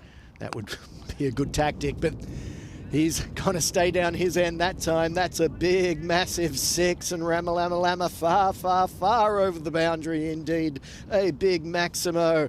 And Saifur Rahman moves on to 49, just 1 away from another 50. Yeah, thanks to Paul Kempen. I said there's no corners on a cricket field, but obviously I've got a short memory because last week in Sweden we had construction corner because one bit of the field, I say corner, which had a building site cutting into it. So I guess that was a corner. Very good, Paul. You win this round. So a cricket ground with a building site. I've played on a cricket ground with a car park at the top and the bottom end in Corfu. That was a bit interesting. That one. I've been there. They're not allowed to play there anymore with hard balls. Did you know that? No, I didn't. Well, I bet you can guess why. The old car parks around the 40-metre cricket ground wasn't a great idea. Well, it wasn't a great idea for the fielders who was trying to slide around stopping 4s either. You must have some great European cricket stories. Tell us a little about when you started playing. So in the 90s, you started playing cricket in 93 in Austria. Tell us a little bit about, some memorable places you would have visited, or memorable tours, or bizarre things like, I don't know, football goals on the field. Or I've had a pitch blow away. What? We were playing on an all-artificial football field with a running track around. We would before the game we would have to roll out our pitch, put our markings on. That would be the work of Mr. Wolfgang Terza. He always had his measurement bands there. He always wondered why cricketers from other countries didn't know the distance between popping creases. It's because we don't have to just guess. Just quickly, and this is very typical for Si. If he reaches 50, nobody noticed or cared because they only generally clap when he makes 100 because it tends to upset his concentration. But he has made another half century, as you said. Drawing attention to that. Yes, and that was always going to be on the cards, and he plays it away nicely again for another single. Okay, so how does a pitch blow away? I don't get that. Well, I mean, it was just lying on top of the Astro, and big gush of wind came, and woof, off it went. We had to chase the pitch. It was pretty heavy. It was a big, very windy day. So that was one. The Tour de Corfu, one of my more memorable catches for the national team was right in front of the Cappuccino Brigade. One side you got all the people there on the cafes, and it was off. A young Benjamin Loader was bowling, and it was swiped towards me at square leg. I had to run forward, dive forward, took a good catch. Yeah, nice. And good crowd for it then. Tip their cappuccinos to you. Just quickly while it's on the screen though, Mark, I want to mention the ECCW. Now, we'll say Estonia aren't in it yet, but I still think there might be a bit of room to move, maybe for 26, either maybe adding a country per division or maybe a 4th division. We'll see. Let's put it to the people that count the beans. But anyway, right now we're counting runs, and it's Saifur Rahman who's going to pound that one out. Maximal 31 required off the last 2 overs to get all 4 points, and that's a good start. Yeah, and he's continuing where he left off. So that sounds pretty cool. Yeah, so that was cool. Cappuccino strip. Yeah, and look, there was a lot of coconut matting on 10 centimetre high football pitches on the grass. Sorry to interrupt, but 6 more, and really you might have to give us the short version of the story at the moment because Stallions are motoring away. Another Maximo makes it 19 off 10. Yeah, let's get back to from the destruction. I got a question for you. Yeah. What's the longest you ever travelled to play cricket then in Europe? Tour or car or you decide? Cyprus. Whoa. Yeah. Not by car, I take it. Yeah, no, not by car, no. So you went to Cyprus to play. Great. Yeah, actually on that tour I was managing the national team. So I didn't play in that one. It's the best. But we played in Greece, as I said, in Corfu. That was probably the one furthest away. And that was on a funny bunch of pitches, let me tell you. And here, Saif once again plays the ball away. This one he decides to happily just go for a single. No stress. He never seems too stressed, old Safe. Hey, I love this from Kroom. He's got another theory. Apparently the name Cow Corn is believed to have originated in England. It's attributed to the fact that the area was typically not covered by agile fielders. Pretty politically incorrect these days. Interesting. I always thought it would be good for certain batsmen. You know those old toys when you would turn them upside down and they would go moo? Put that in certain bats of certain batsmen. So here we are, Sawa bowling this over. This one to Ali. And smack down the ground, hit very hard. And that's another 4 to the Stallions. Could have the bonus point buzz here, which was a term coined last week, which is where it might be tight for the 4 points. It's certainly in with a pretty good shot. They need 14 off 7 now to do that. But this is where, you know, if you're the Wolves, got to be a bit savvy. Try and bowl your best option in the next over. Try and defend these runs and survive to an 8th. You can take a point out of the game right now. It's fading away. Sawa, last ball of his over. Yeah, take it as deep as you can, as this one's placed away behind square, but no runs. This time it ricochets off the stumps, and that allows the batters through for a single. I wonder if that's actually a good run, because Saif's probably the guy you don't want to face. It's almost like in baseball, you can walk, like intentionally walk somebody. So like you give them a run and say, right, I'd rather you need 13 off and over, but you not facing versus 14 off and over with you facing. I actually think that's a better result. There's nothing against Ishan Ali, who also hits the ball very well, but he's only fairly new to the crease, the Stallion skipper. So, okay, we go to the 7th. This is why the bonus points have been great, because it brings this game to life. It's something very, very important for both teams, actually, because the Stallions, they want the 4 because the top of the table, I see it getting really tight. And they could definitely use it. And also with the Wolves, I mean, every point they get's valuable, because to have any hope, they need everything they can get. So 13 off 6, and they're going to go to Sanu Marji. Probably is their best option, actually. He hasn't bowled yet. Let's see if he can defend 13 against these 2 good hitters. Well, this will be an interesting 6 balls. We know the mindset of what the mindset of the Stallions is going to be. And yeah, that's well done from the captain, Zeshan Ali. I think he heard what Vinny had to say and he thought, okay, let's bring the Baltic boss onto strike. Yeah, let's see. 12 off 5, just needs to hit 2 boundaries. It's pretty much done. And yeah, it doesn't quite get hold of that one. So another single. So sometimes I'd love to have the percentages for the bonus point, actually, because you'd still think 11 off 4, you probably favour the batting team, but yeah, you need 2 boundaries out of these 2 balls. Yep. And if you bowl it there, don't go for the catch. Oh, it's going to bounce off. We didn't. This is one where you're just happy to concede the 1. I suppose, look, if you did catch it like a miracle catch, then you got a new batter facing, and that's great. But yeah, just don't want to hand them the boundary. 10 off 3. BP thriller here in match 18. Margie doing a good job so far. He's a wily customer. A big swish and Ramalama far Maximo indeed. That's exactly what they needed. That's the big 6. So they only need now 4 off the next 2 balls. And I think that Safe is thinking everything is pretty safe at the moment. Yeah, well, seems that way, doesn't it? No pun intended, I'm sure. None indeed. To be honest, I don't think I'd run this ball, because I think either way, if you hit in front of 1, you need 4 anyway. So I wouldn't run a 1. I would give him 2 chances to hit a boundary. And chances are... See what he does tactically here. Of course, he can't see the screen. He's having to do this all in his head. Saifur Rahman. 4 runs to win then for the Stallions. For all 4 points. Oh, and it's good. Yeah, good ball there. Good ball from Margie. Last ball thriller coming up. Is it good? Yeah, it looks pretty good so far. Definitely well bowled. All right, so boundary or bust for all the chips. Let's go. And push. And Saif Rahman just, I don't know if he's chewing gum, but in my head he is. He's just chewing his gum away and thinking, yep, that's mine. That's all mine. Thank you very much. That is a big win for the Tallinn Stallions now. They take all 4 points.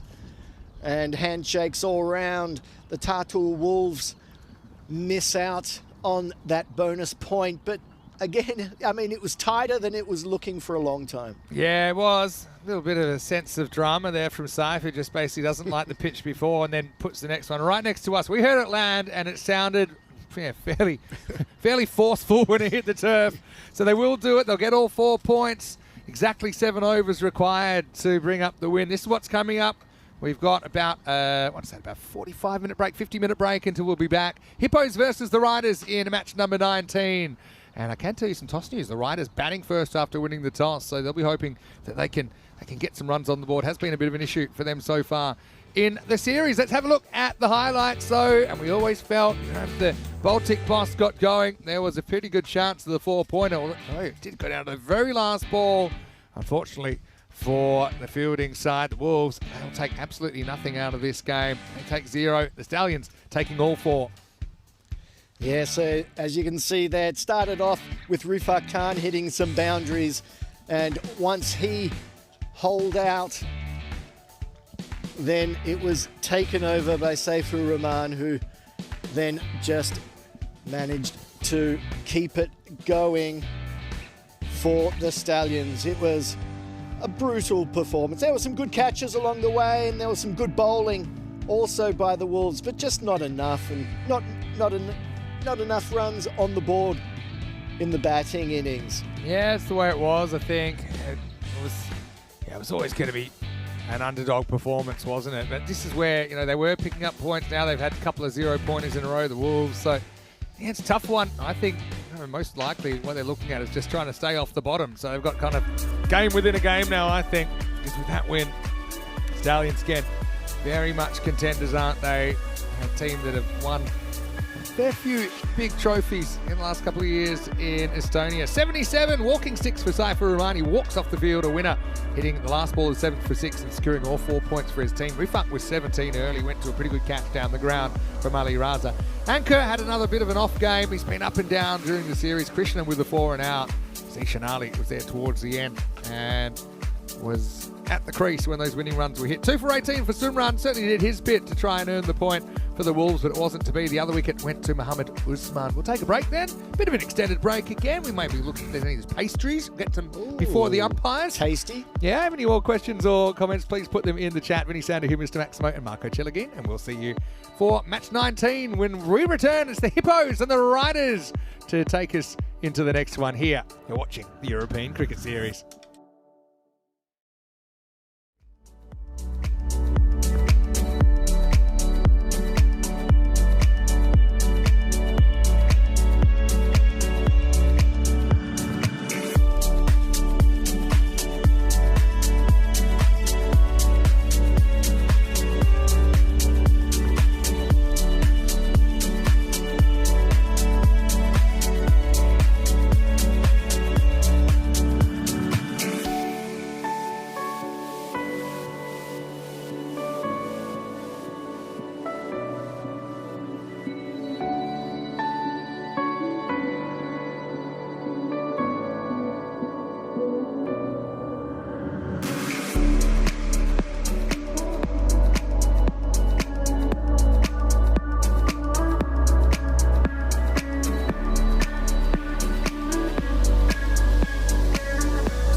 This European cricket event is proudly brought to you by HCL Software, Rado and 1xBet.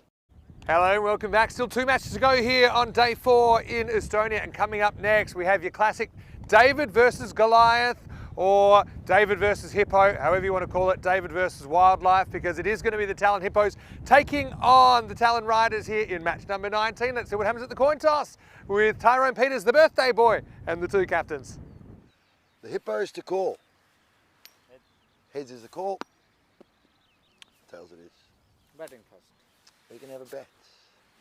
So the Riders win it and they want to have a bat. So they're hoping to maybe apply a little bit of scoreboard pressure against the Hippos. But I will say that last night when these 2 teams met, it wasn't very pretty, with the kind of reinforced Hippos batting order doing a bit of number on the Riders bowlers. So I suppose it's up to the Riders to try and find something different, maybe a different option, but just got to bowl less hit-me balls. I think that was pretty clear. But this is the European Cricket Series with no surprises. They happen all the time. But I think the Hippos, they've got their eyes on another 4 points here against the Riders, who have been fading, haven't they? They do have the 1 win in the series, but at the moment, they do come into this one big underdogs. Well, another classic underdog story, as Marco Celegin is going to be in the commentary box right now to take you through the first moments of this one. Marco, we loved having you with us this week. Let's see how this one goes with the Hippos. They'll be on the chase because the Riders have decided to bat in match 19. It's over to you as we get ready for the first ball. Hello and welcome back. Yes, here I am, the underdog, back again for the 4th game of today, and this one sees first place team play one of the bottom teams, and the Riders have been fading a bit after that initial win against the Tartu Wolves. And on the other hand, as we can look at the team sheets here, the Tallinn Hippos, just the one change, Malcolm Sedgwick coming into the team, and the Tallinn Riders, a few changes there, OS Kwani, Ashadul Islam, Chandru Vanongaran, Chananwaz Khan and Itsam Javed coming into the Riders team for this game. And yes, the Hippos will be coming in as overwhelming favourites. They've been, and that just proves it, 92% says our computer, and the game hasn't even started yet. At just 8% chance says our win-loss computer for the Tallinn Riders. So we saw in the Hippos' first game, they look like they will open the bowling again with Henry Pattenden. I was told it is pronounced Henry and not Honori, so I'll make sure that that's right. He's an impressive young bowler. We've been saying that all week, and he'll be looking to keep that going as well. So the batters opening up for the Riders, we have Barua and Rashidul Islam. Barua will be facing, though, the first ball of the game. And let's see what the Riders have in store. The Hippos like to bowl quite over-pitched up on the stumps line and put the batsman under pressure.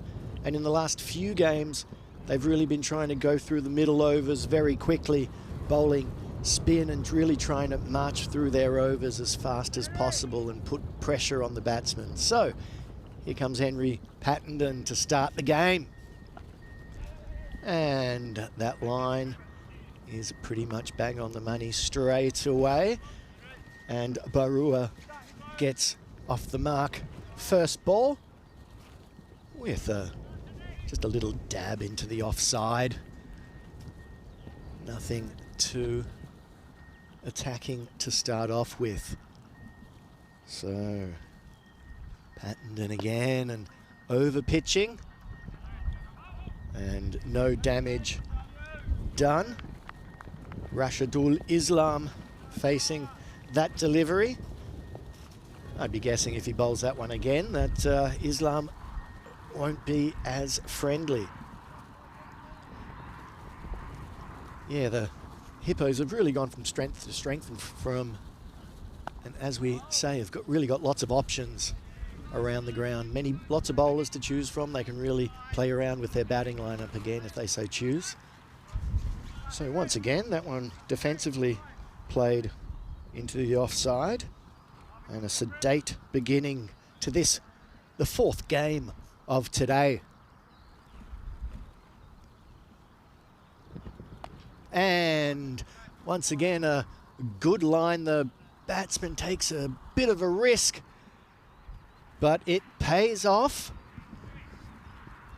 And that's the opening boundary going to Rashidul Islam as he plays it away to the onside. But I must say it wasn't the most convincing shot. He did play it right off, middle and off. He's batting well out of his crease.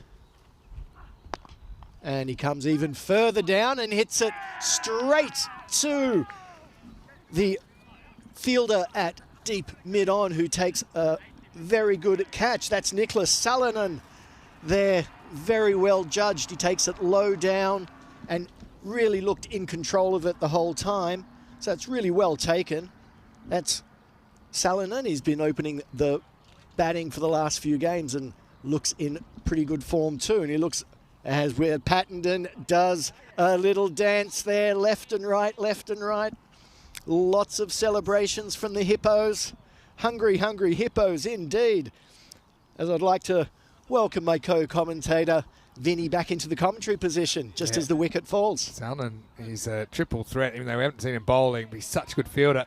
I don't know about the dancing. They've definitely coordinated it though. That's the Pattenden hook. Is that what it's Double called? jig. I didn't think we'd see it this early. So last ball of the over, and it's Chandrappa coming out at number 3. He'll just block this one, and the youngster Henry doing the job once again. And at the end of the first over, it is 5 for 1. And Pattenden, by the way, is not even quite 15 years of age yet. Did you know that? So he's so young, and he's just taken so many wickets already in the European Cricket Series. Let's have a look at the Challenger Division of the European Cricket Championships, the Euros of Cricket, and Estonia are going to renew their rivalry with Isle of Man in Group 2 of the proceedings, along with Guernsey, Luxembourg, Serbia and Turkey. So a really tough group, I think. Only 2 teams of those will go through to the final stage. The team that finishes on top, and then there's a playoff between the next best 4 teams for the other spot. So stay tuned. The Challenger Division in the middle of the ECC block this time, right here on ECN.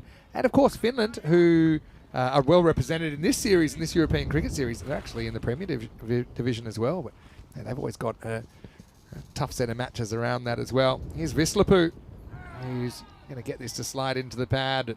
It's just heading down the leg side. So, yeah, I suppose, Riders, what do you think about the decision to bat first versus bowling first? Do you think it makes a difference? Do you think maybe the absence of scoreboard pressure? I mean, obviously last night they batted first, and let's just say the second innings didn't go the distance. Well, I think it's, from what we've seen, is they would need to put 150, 140 plus on the board, and I just think it's difficult against the Hippos, against a team that has just so much firepower on all fronts. Yeah, I think you're right. And the Hippos, one thing they do have in spades is kind of just depth. They've got so much depth, and you know, we've seen a completely different top 3 come out and almost compete with the top 3 they had at the beginning of the tournament when they took 12 points. So it's really, really tough, I think, to deal with them. All right, this is up in the air. Brian won't get there. Has to climb as high as he can. But Chandrappa, credit to him, he gets the 6 runs. You know, I think the wind's come back. I think earlier we saw in the Hippos game the wind was pretty strong down the ground, and then it kind of stopped in the last game. But now I think it's back, and that one just jumps over the head of Jordan O'Brien. Well, it has been a really sort of jumpy day weather-wise. It's just been a bit of licorice all sorts, really. That one sliced up in the air. It should be a simple catch. It is taken. And so another wicket goes down. Henry Pattenden takes the catch. And time off to they jig. go again. Yeah, well, they've gotten a two-person job. Maybe you could get a few more as well, but it's going to be a wicket for Vislapu. And the Riders having a tough old start. It's 12 for 2. Yeah, I have noticed it's more the younger ones who are getting into that sort of dancing. The older ones are thinking, I'll keep the energy levels up. I won't use it on the dancing just yet. Yeah, smart. Yes. Chandra up, unfortunately for him, he's 6 and out. And the score is 12 for 2. Warm welcome back to everyone in the chat. Loaded Trip. Good to see you with us, Trip. Haven't seen you so far in the day. We see that catch once again. Hello to Tim Harmer as well, to Helix. Good to see you.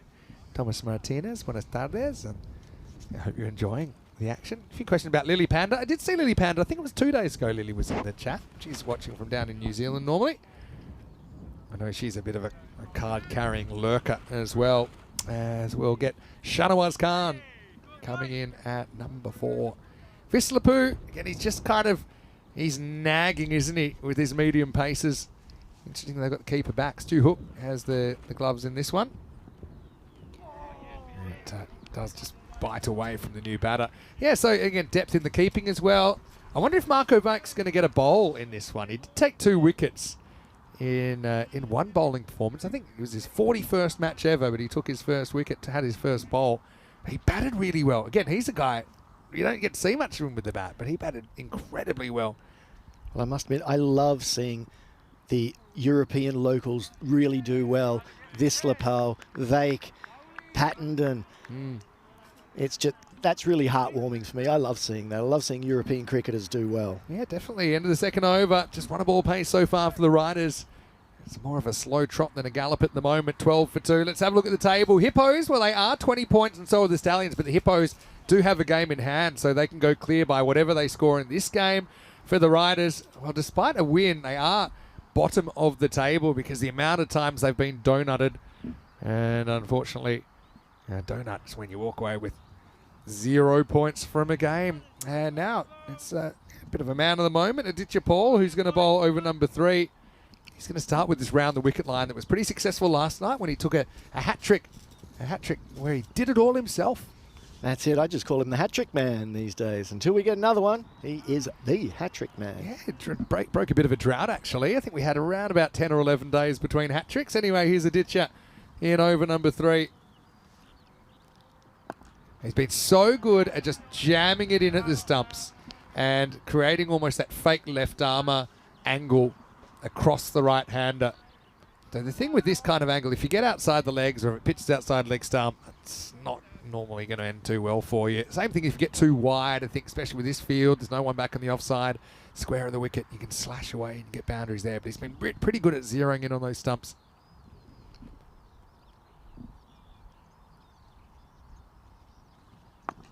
And again, he puts it in the right place. And that's it. And the thing is, with this angle, he knows that the batsmen like to move around the crease a lot in this format of the game. And if he sticks to his guns on that angle and keeps it on to the stumps, he's going to cause issues. And he's consistently done it throughout. Yeah, perfect length there. Bottom of the bat, couldn't get away. 2 dots so far. Now, does go across the line, but he goes straight to the fielder. Stefan Gooch takes the catch. Barua is going to have to go, and he's been one of the batters that has been and one of the better performers for the Riders, but he falls off the wagon. And this innings in early trouble, 12 for 3. Yeah, another good sharp catch taken there from the Hippos. And that's one thing that they've done well. They haven't dropped too many catches. They're doing the 1% as well throughout, be it with the ball or with the bat. And that's been lacking with some of the other teams at various times in the tournament. And that's really held the Hippos in good stead. They're not giving away any freebies anywhere. You want to score against them, you're going to have to work well. Yeah, exactly. A bit unlucky there. It could have gone absolutely anywhere, but ended up going straight to Stefan Gooch. He's not going to drop too many of those. And the new batter in is Manogaran. And 2 new batters in, Yeah, also with Khan. Neither has scored yet. Aditya, the money man really, isn't he? Had wickets and very, very few runs off his bowling, especially in the last couple of performances. Yeah, he likes doing it himself, that's for sure. Here's Aditya Paul in again. Who doesn't? This is going to be pushed down the wicket, and we'll have a run off his bowling this time. It's Stefan Gooch. I would say that the Gooch, also known as the Elephant, he's gone into a bit of a hibernation phase now, and he's had a bit of cricket now with the reinforcements. He's he's existing. He's in the team, but he's just happy to field, and he's happy to just kind of bide his time. Bit of a mid-tournament hibernation period for Gucci. Yeah, Right. That'll be 4, though. This is going to be a rare bad ball from Aditya, and well hit by Shahnawaz Khan. He's off the mark with the boundary. Yeah, well played. A little bit of a looser delivery there for Madita Paul. And yeah, I think the one thing to consider with Gooch is you don't want him losing the rhythm that he found early on in the tournament either. So I think that's the issue that may be facing the Hippos when it comes time for them to bat. So yeah, we'll see what the lineup is when their time comes. But at the moment, it's all about bowling for the Hippos. That's right. First things first. I think they would be pretty desperate to get the 4 here, but you can't necessarily have that mindset going in. You just got to execute your skills and see where you're at halfway. That's exactly right. That's well struck, but again, straight to the fielder. That looks like Vaiku. He will do the fielding, so that's the end of the power play, and it'll be 18 for 3 after 3. Get very tight over, just 1 boundary off it. Aditya Paul 1 for 6 in the 3rd. As we have a look at the stairway, right now it's more of a plateau than anything else. 5, 7, and 6. No double figure overs through the first 3. Yeah, so the riders on the back foot pretty much from the get-go. And they're going to have to up the ante. And we've seen one of the stars of the show today coming on to bowl, Ramesh Tana Romeo. He really gets into it. Well, he likes to go by Romeo. It's on his shirt. I think we'll get it on the screen before too long as well. But yeah, it's Romeo. And let's just have Romeo Cam zoomed in, because if he does take a wicket, it will be dance o'clock. Here we go. On to Shahnawaz Khan. I thought, as soon as that one looked on the stumps, I think he already had his jig on, to be honest. O'Brien cleans up down the ground. Well, who said hippos can't dance? They're proving us all wrong today. Okay, I want to say a quick hello to Monica as well. Buenos dias, Monica, watching from Colombia. Well, this one's a Gundy ball, if ever I've seen one. Might have got some bat on this, you know. It's going to be a big wide down the leg side, but just a little scratch on it. Oh, little feather. Yeah, it's good because you get a run, but it's bad because you don't get that extra ball.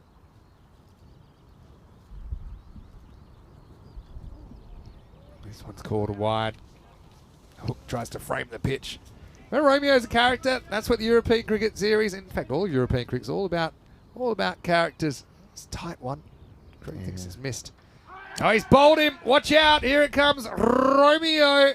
Well, once again, his fist has had a real workout today. Tries to start the lawnmower. And the Hippos, they celebrate again. It's a 4th wicket. Shahnawaz with the 1 boundary, but he's got to go for 6, and the score 21 for 4. Yeah, 4 wickets down there. I was expecting a little bit more of a dance from Romeo. It was just a bit of a fist pump. It's like the auga kind of move. He's almost run out of moves, I think, Romeo. I think no one expected him to take so many wickets. It's obviously a talking point in the team. But Romeo does the job. Shahnawaz Khan out, and it's 21 for 4. I would have liked to have seen the Elvis Kung Fu moves again, but we missed out. We have to go back for that one. Yeah, I still like, he's trying something. Respect.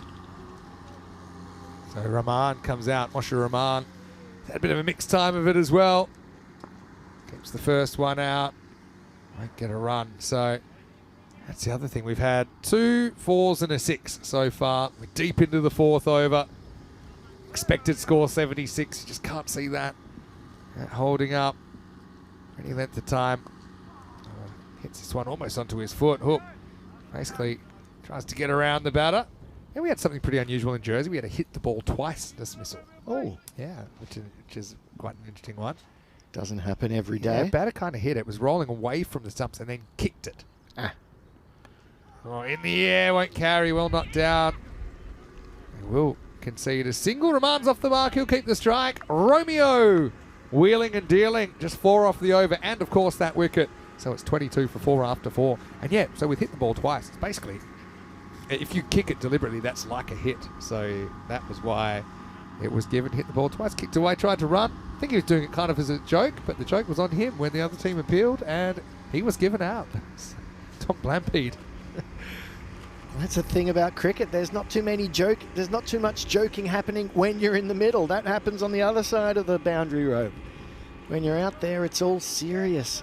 And this is Sedgwick, by the looks of things, coming on for his over. And this has been the modus operandi. Get through the middle overs very quickly with pace off from the Hippos, and they continue that. Yeah, good to see Sedgwick getting a bowl as well. So the Hippos, I mean, one of their good problems to have is just they've got so many people they'd like to get into the action, both batting and bowling. So how they manage that is pretty key, I think, just for that team spirit and everyone feeling like they're involved and part of the action and can contribute if necessary. A bit of a tight single here. Probably considered launching it, but he's happy to keep it to a single. So I suppose the good thing is each team gets 10 games here plus finals. So there are some European cricket series where you might only get 4 or 5. So at least there's that benefit. Sedgwick, he might have missed the mark here. Hook with a couple of unnecessary dives. Rolling around. Checking where this bounces actually. Did it bounce on the pitch? Yeah. Just on the pitch. Hook looking all of his years there actually, as he went down like a geriatric. All right, up in the air. I think this time. Can anyone get there? Short answer, no. Oh, well, Gucci's. Oh, he's tripped on an unusually short blade of grass there, has Gooch. Oh, I thought we were going to have to bring out the screen there for a second, but he's all right. He's gotten back to his feet. Nothing's broken. Now Managaran on strike. Just misses the leg stump. It's pure wide if it doesn't hit any pad.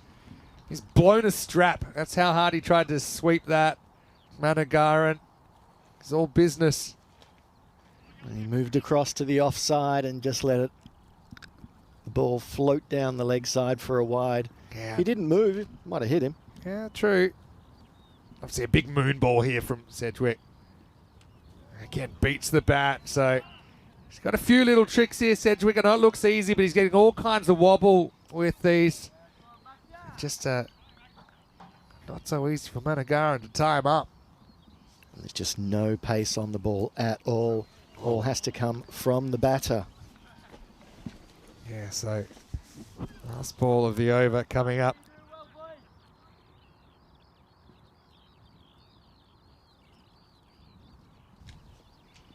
And once again, can't create too much out of this. So Sedgwick, he'll only go for 6 in the over as well. And the Riders playing from behind once again at the end of 5 overs. It's 28 for 4. Hey, let's welcome you into the commentary box. Great to have you company wherever you're watching from around the world. Vinny Sandu here, Mr. Maximo, Marco Celligin with me. And yeah, Hippo's back. Obviously, they set the early pace. Yeah, they kind of came back to the pack a bit, but they pulled away again, haven't they, with some strong performances. I think they would be big favourites to take the points here. Oh, huge favourites here. And as we've seen, you know, they've reinforced their team yesterday and they've just really looked like they've gone from strength to strength. Yeah, but the Riders, I mean, their battle, I think, is just to get off the bottom and see what happens. I've got to say, I'm loving your shirt today as well. I know you got the 70s vibes, got the kind of Saturday night igloo fever.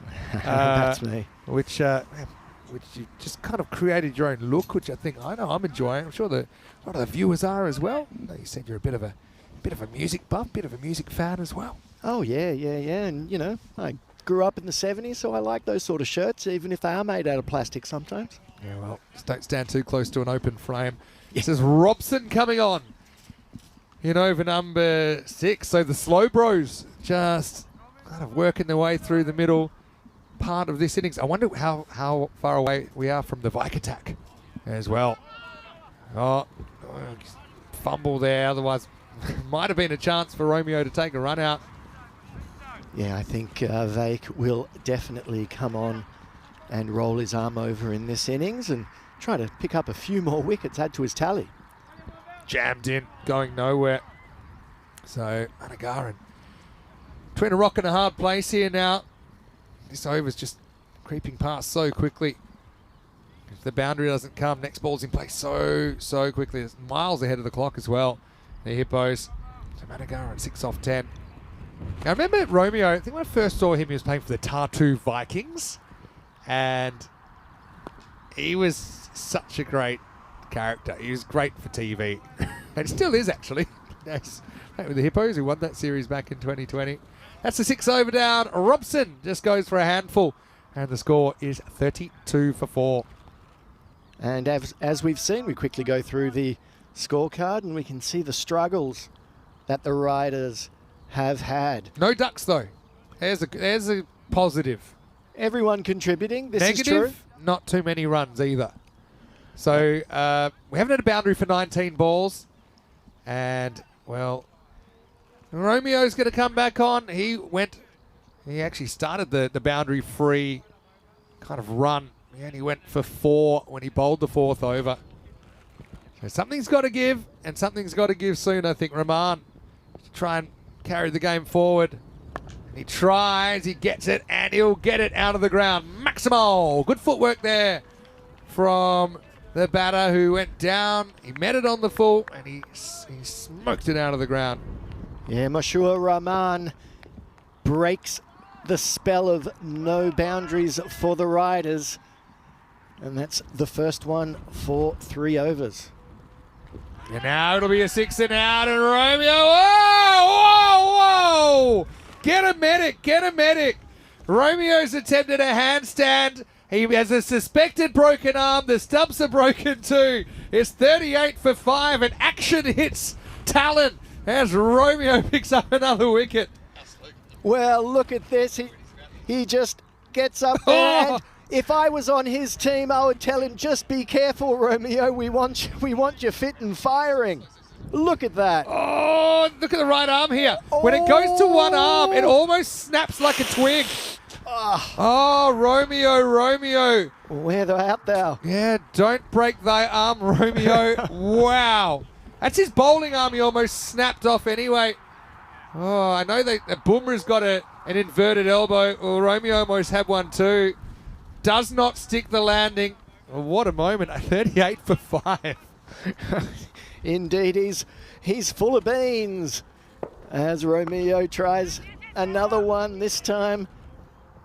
Full of something. No gymnastics this time, thankfully, for his arm. Oh, but my eyes were watering. I was getting ready to turn away. I'm not ready to see a bone sticking out. Luckily, let's just say he thought he knew what he was doing. Got a bit excited. 2 wickets is a bit much, maybe. Oh, no. Watch out. Oh, Romeo. He's going to run out. I was so nervous. I was scared he's going to try and spin on his head or something. As Romeo is out of ideas. He's not out of wickets, though. He's got 3 for 11. And balls that are barely making it to the other end. It's 39 for 6. Oh, look at this now. He's thinking, what should I do? What should I do? I've hit the stumps. I have to come up with something. I've just done a handstand and nearly broke my hand. I'll just jump around and do the hippo dance. Oh, wow. Well, Managara, no laughing matter for him. Unfortunately, can't find the boundary. Goes for 6 off 11, 39 for 6. And Romeo, he's told you he's great TV. He thinks he's like already done the handstand. That didn't go too well. What'll I try? And kind of an Irish jig, I'd say.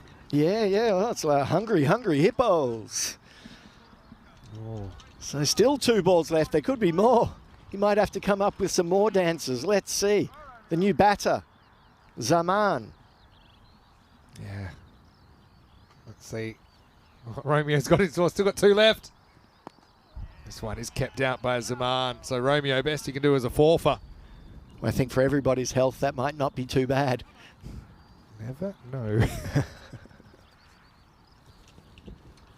Here, Romeo. Oh, gee, that's right on middle as well.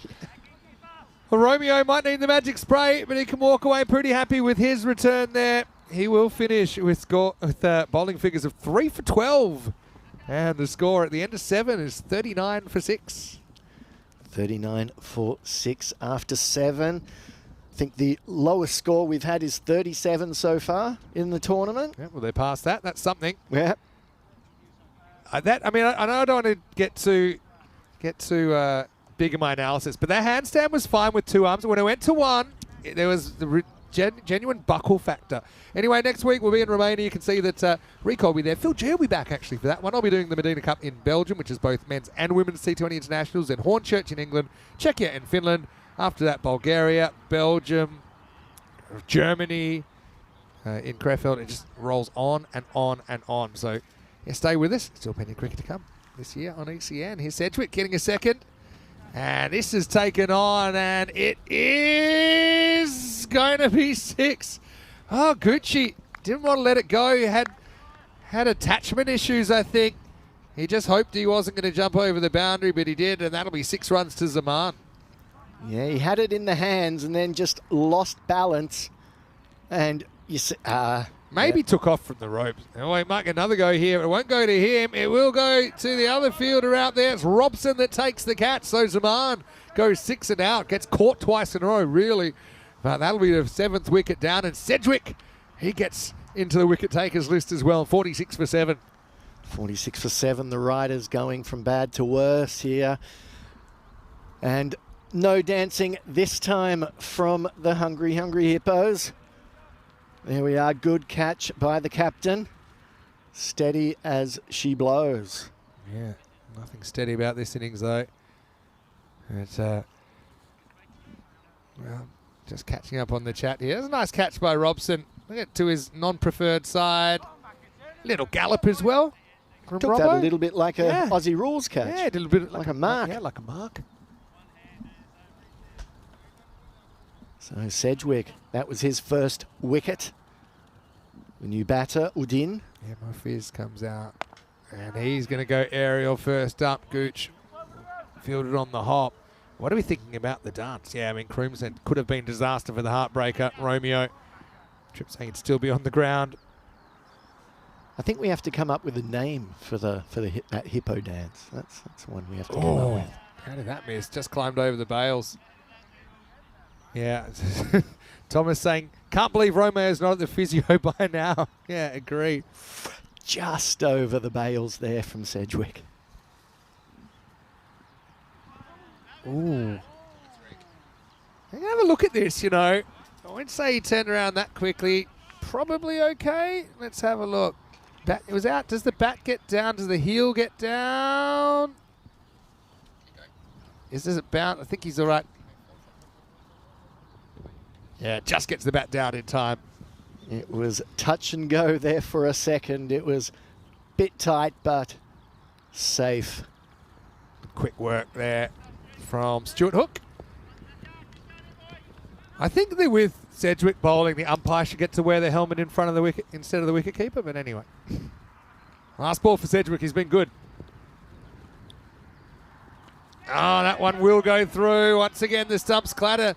It's a brace for Sedgwick as he makes his presence felt. The Riders are in huge trouble. 47 for 8 with 2 overs remaining.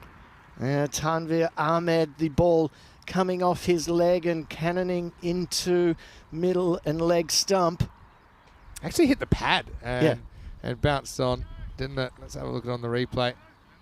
Just snuck off that back pad. And yeah, unfortunately for Tanvir, he'll do his bit with the ball, I'm sure, in the second innings, but right now he's out for a single, and it's 47 for 8.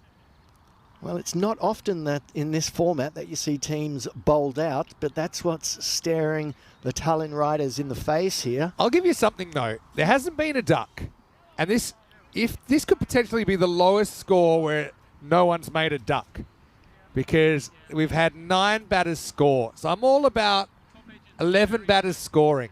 But I don't know, Marco Vake's coming in, who just taught himself how to bowl. I think he's watched a few YouTube videos, watched some old footage. Got a couple of wickets the other day. We know that he promised he'd do a good daddy celebration and did one the other day. All right, here we go with the 9th. He'll get the 1 over, Marco. Right now, this is short and it's going to be hit away by Udin. He'll get 4. So the 50 comes up for the Riders.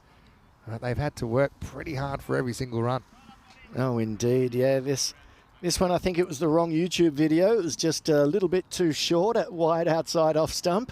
But we've seen Vake get wickets with that before. And he's going to want to continue. Udin gets a boundary, much needed. Very much needed. It's going to be pushed away. It won't get out of the infield. Just those aggressive shots have been tough to come by. Yeah, and again, the Hippos just going through the overs really quickly. So blink and you miss it. It puts the batting team under a lot of pressure. And that's shown in the amount of wickets that's gone down. There's been no pace for the batters to work with. And they've either missed or hit in the air so far. So, Javad coming in, facing his first delivery. It's going to be okay as well. Yeah, and for the Riders, I know it's easy to kind of have a go at them because they haven't done so on this innings. But remember, everyone's at a different level of cricket. You know, it's great that we've got so many teams competing. Some of them are at different levels.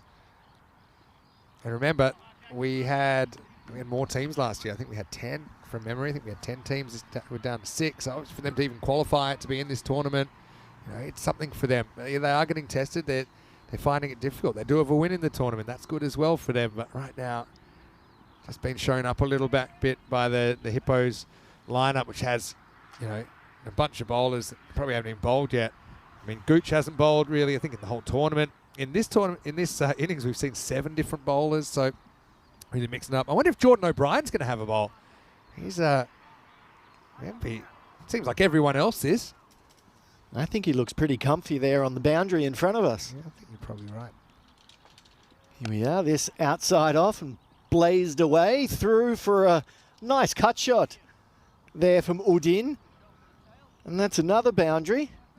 So Marco Vaik hasn't got that wicket yet. Yeah, this is the quicker one. Don't be fooled. It is the quicker one from Marco. But it was well dealt with. A valuable boundary. They've been hard to come by. Yeah, good shot. Good looking shot by Morpheus Udin. This one down the leg side though. Really helped on its way. So Marco will have to go wicketless this time. And after 9 overs, the Riders are 59 for 8. Well, doesn't always all happen in the 9th over. That's true, actually. But sometimes it does.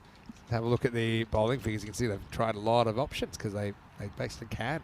And I like the way they've managed their squad. I said that's a bit of a tough thing, trying to work out how to manage all these different batters and bowlers. You want everyone to feel a part of the team. There's a good kind of unselfish vibe, I think, in the Hippos side. You know, they're all happy to play together. There's a certain camaraderie. They do go on tours together, quite a few of them. So that helps as well, I think. So 10th overtime, Robson is going to swoop in and have the 10th. Probably eyeing a cheap wicket or two. First one is actually a full toss. But again, he's not able to cash it in.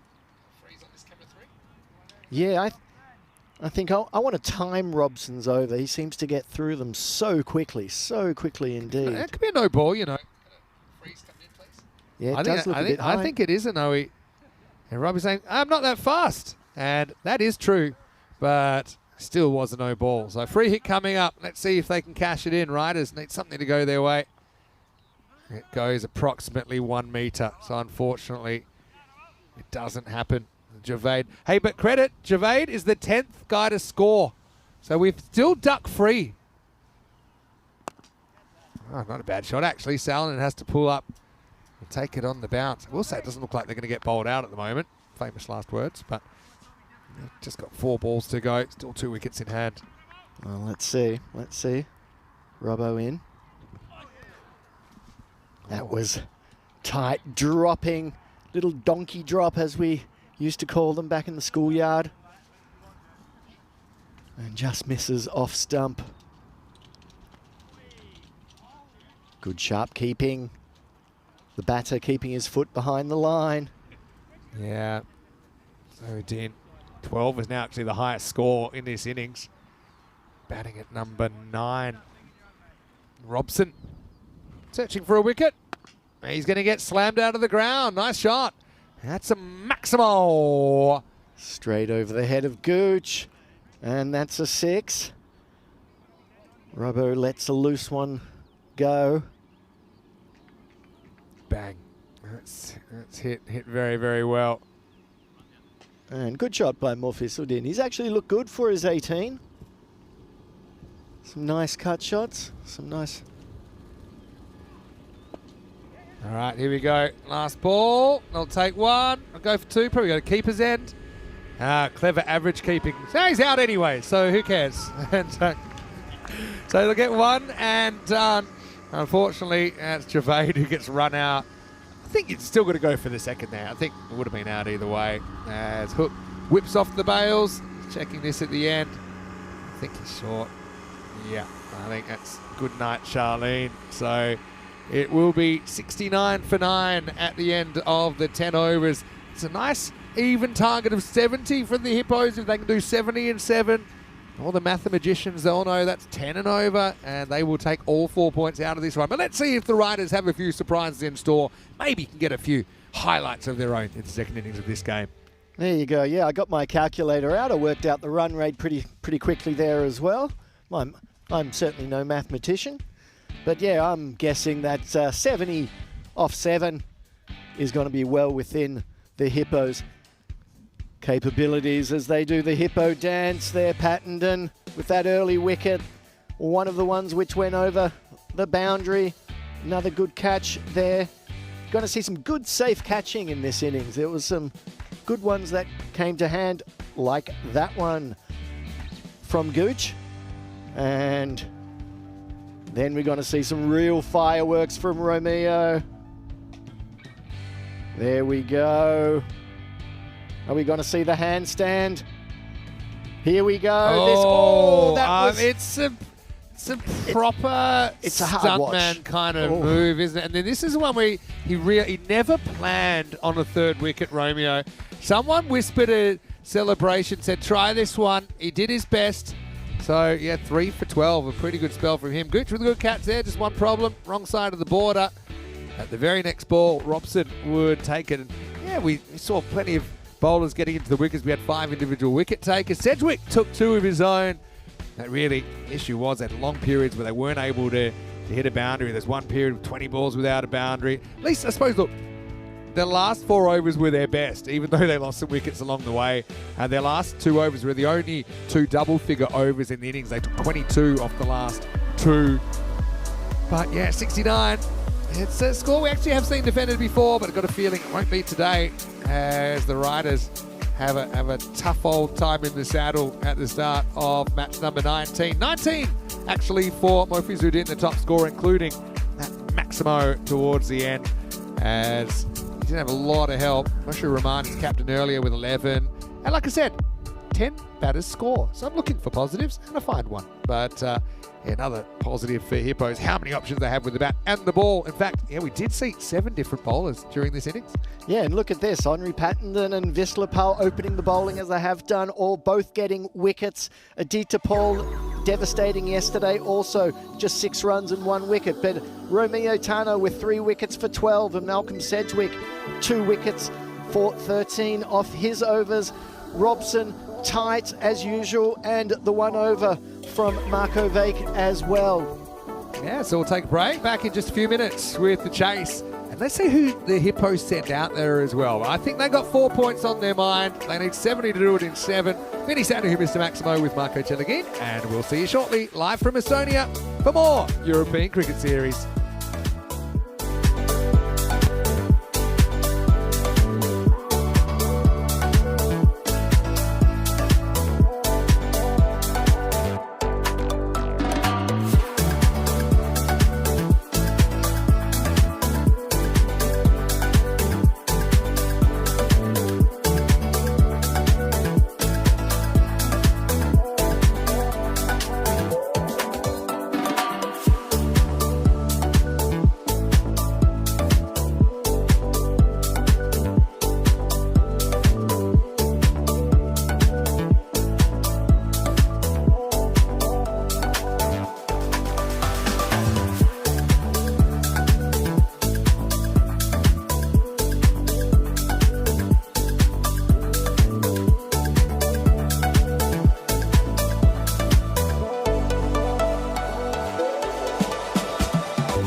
just you and me. Summertime, get ready, we are so divine. Blue water and yellow sand, let's live our dream. Summertime, get ready, we are so divine. Blue water and yellow sand, just you and me. Summertime, get ready, we are so divine. Blue water and yellow sand, let's live our dream. Summertime.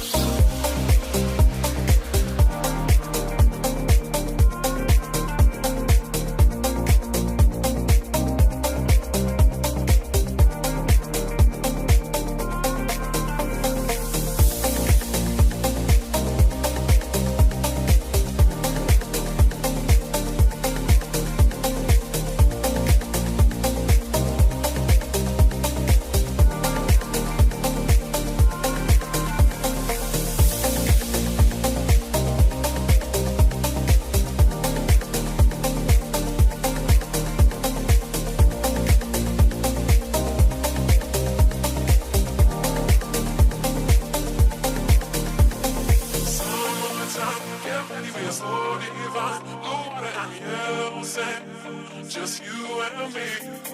Summertime, get ready, we are so divine. Blue water and yellow sand, let's live our dream. Summertime, get ready, we are so divine. Blue water and yellow sand, just you and me. Summertime, get ready, we are so divine. Blue water and yellow sand, let's live our dream. Summertime.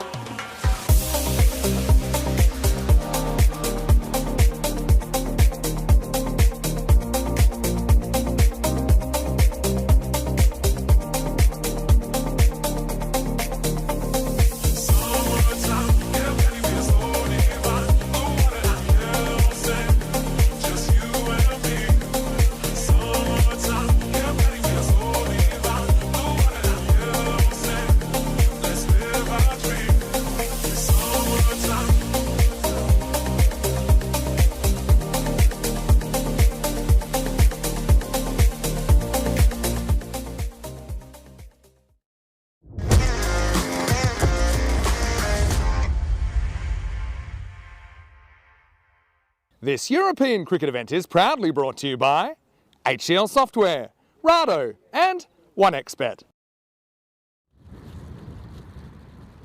So hello and welcome back to the Estonian cricket and rugby ground.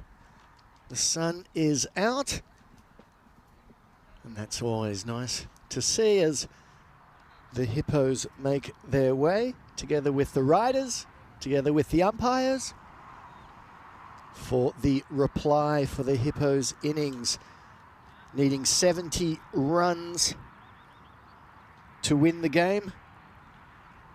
The Hippos will be trying to get this inside the 7 overs and get their full quotient of 4 points.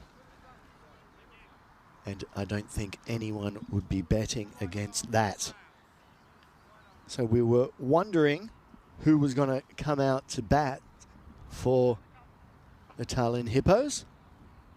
And we have Jordan O'Brien coming out with captain David Robson.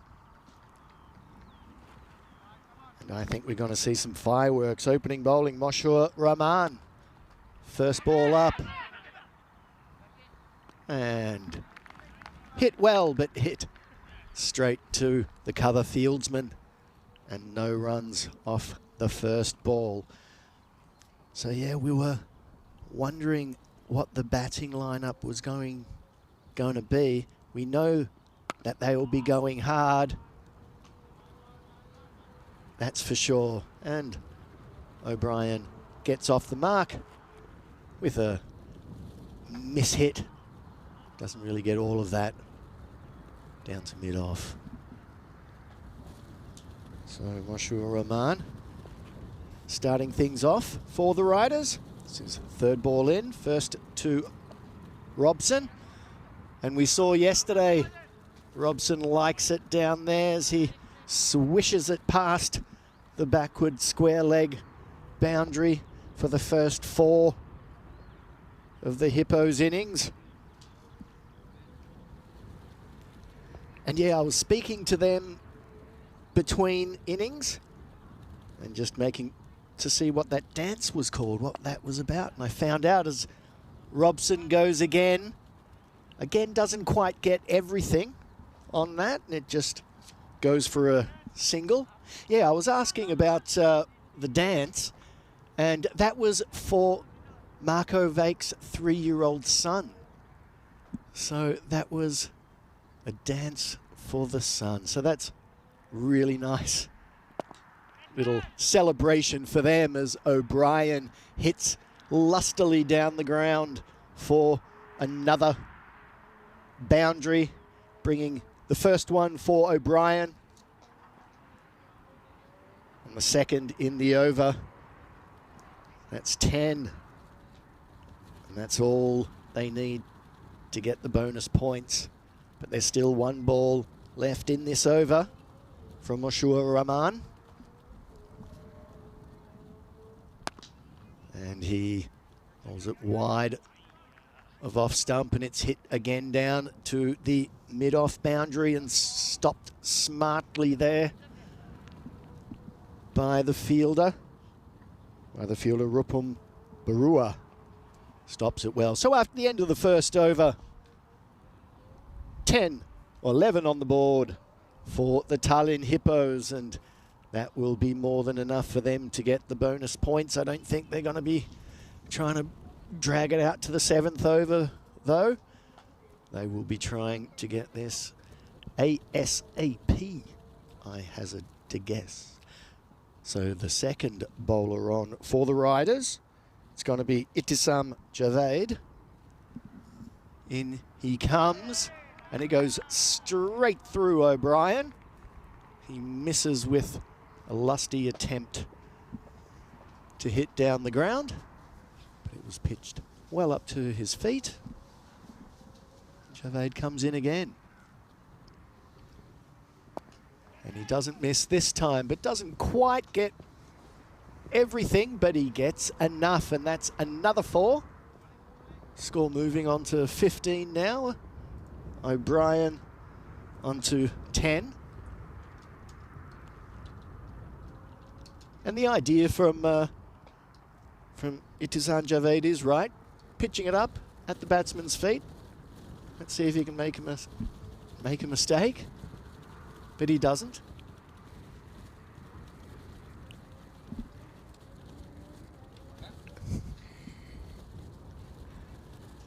So Itisam Javed continues. O'Brien facing. And goes down the ground. Gets a lot of wood on it. And once again, another 4 for O'Brien. Yeah, hit well. Hit hard. Hit along the ground. Hit to the boundary. Happy, happy Hippos.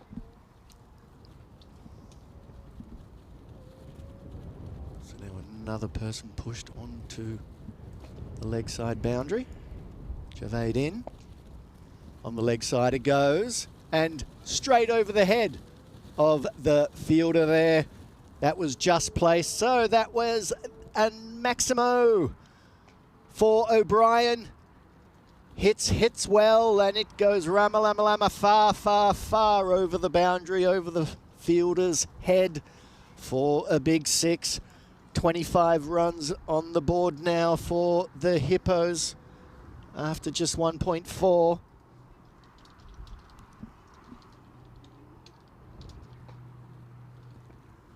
Similar areas, but a different result. This time, no runs. And a dot ball for Javed. Would be happy about that. Yeah, O'Brien looking good. Hasn't got going as he would have liked so far in the tournament, so he wouldn't mind getting a few under his belt here as he attacks his captain. His captain jumps up, lets the ball through, and it goes through for a boundary. I think that was a bit of the hippo dance there from Robson. There we go. Marco Vake celebration, baby celebration dance at the non-striker's end, allowing the ball to get to the boundary. So at the end of that, the end of the second over, the Hippos 29 for the loss of no wickets. O'Brien on 24 of those. Robson just 5, but he's only faced 2 deliveries as I welcome Vinny back into the commentary box. Yeah, good to be back. It's a good observation here. I think a little bit of the old monkey see, monkey do. We're trying to take the pace off. It has upset the batter timing slightly. But in another way, there are plenty of boundaries flying. And this is Robson, who's going to come to the party with his first Maximo. And Robbo, as we saw last night, he has unnatural power, not just in life, but in cricket as well. And that one, he lifts up and over the rope. Yeah, right off the meat of the bat, he gives that a nice lusty heave-ho. And that goes flying over the boundary and over the bowler's head. I want to say a quick hello to Tina, who said she's got her last day in Hamburg in the north of Germany today before she heads off to represent Germany in the World Cup qualifiers. So, yeah, Tina, wishing you all the best. Viel Glück, Tina. Viel Glück. Yeah, she'll be in action. I'll be keeping an eye on them as well.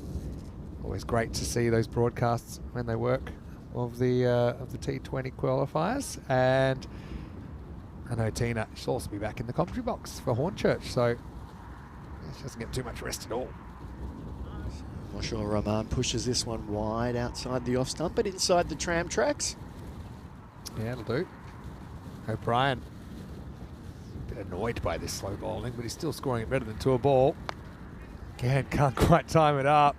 Fielder's got a bit of work to do. He will do it down there. Tanvir keeps it to a single. Good work down there on the boundary, and yeah, I get the feeling O'Brien likes a bit of pace on the ball more than pace off. But I think the riders know that too. But mid-on comes up, and I know Robbo is trying to put it straight over mid-on. Yeah, kind of missed a bit, but there's more mid-wicket, but it has a monster 6. A Maximo getting the BP equation now to about a run a ball. Yeah, when he hits it, they stay hit. The ball just sounds oh so good off the middle of Robson's bat. And he was doing this yesterday, and he did it a few times, putting the ball in the next cricket field next door, past the rugby field. Yeah, he's put a few into touch, hasn't he, Robbo?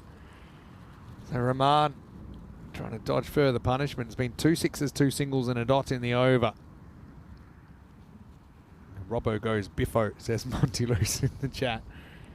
Nice ball for Rahman. That's not a bad one. Robbo pushes one. He'll be back on deck at the end of the power play. It is 44 without loss. Yeah, the Hippos continue on their merry way.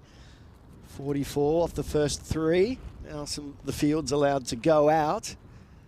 I think that's not going to change Robson's tactics too much. Just shorter chase to fetch the ball if you're on the boundary rather than in the circle. You can see there, the last 2 overs actually the best 2 overs, despite the fact they'd lost 8 wickets. So they battled, and it looked for a while they might get rolled in the 50s or something like that. They got up to 69. But something tells me at the moment, as they say in the action movies, every over could be your last. It's Rupam Barua. He's not a bad bowler at all. He's going to come on in the 4th over. So I suppose what they'd hope for here, the Riders at least, is they can just restrict the scoring, maybe pick up a couple of wickets, hope that Hippos maybe experiment a bit. Maybe they can push it to an 8th over. Not looking likely at the moment. Robson on deck. He's going to go leg side. They've got plenty of boundary riders here now. 3 of them, in fact. And it'll just be a single over to O'Brien. Last time I saw Jordan O'Brien on ECN before this tournament, he was facing his teammate.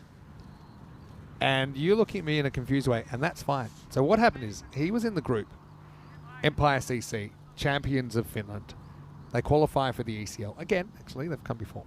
A couple of times. First is Barua. Cracking cover drive, this one, but again, picks out the fielder.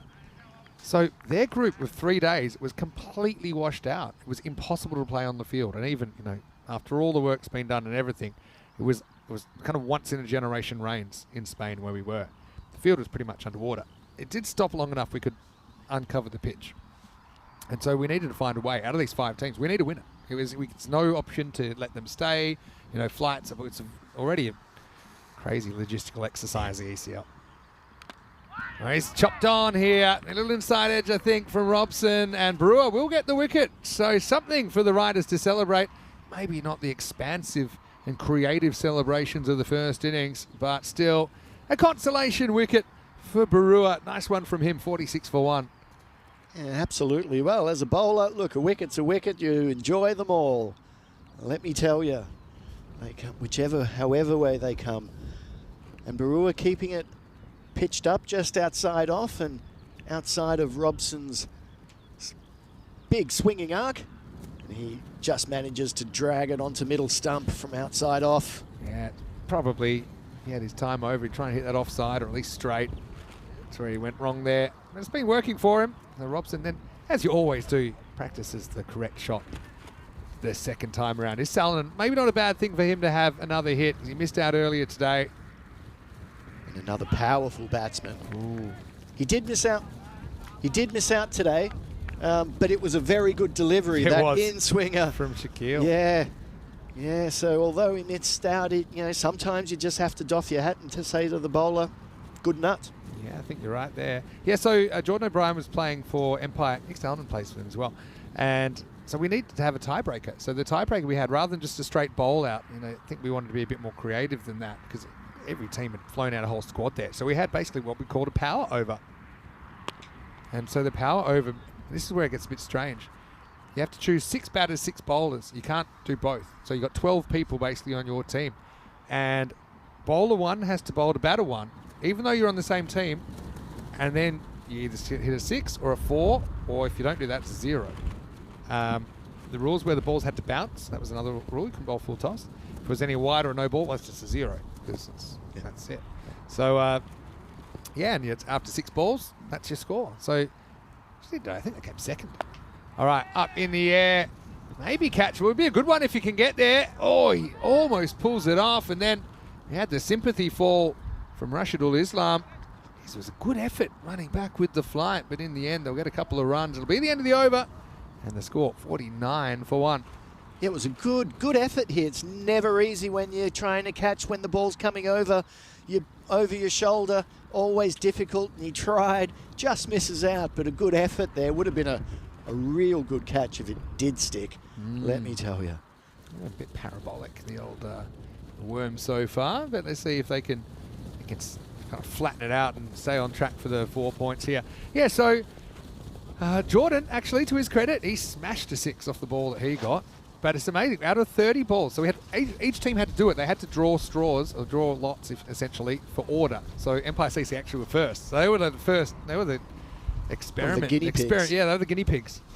But yeah, it was actually Voorburg or VCC from Netherlands who won it. But yeah, no one knew it was a good score. Everyone seems easy, right? But you only get 1 ball.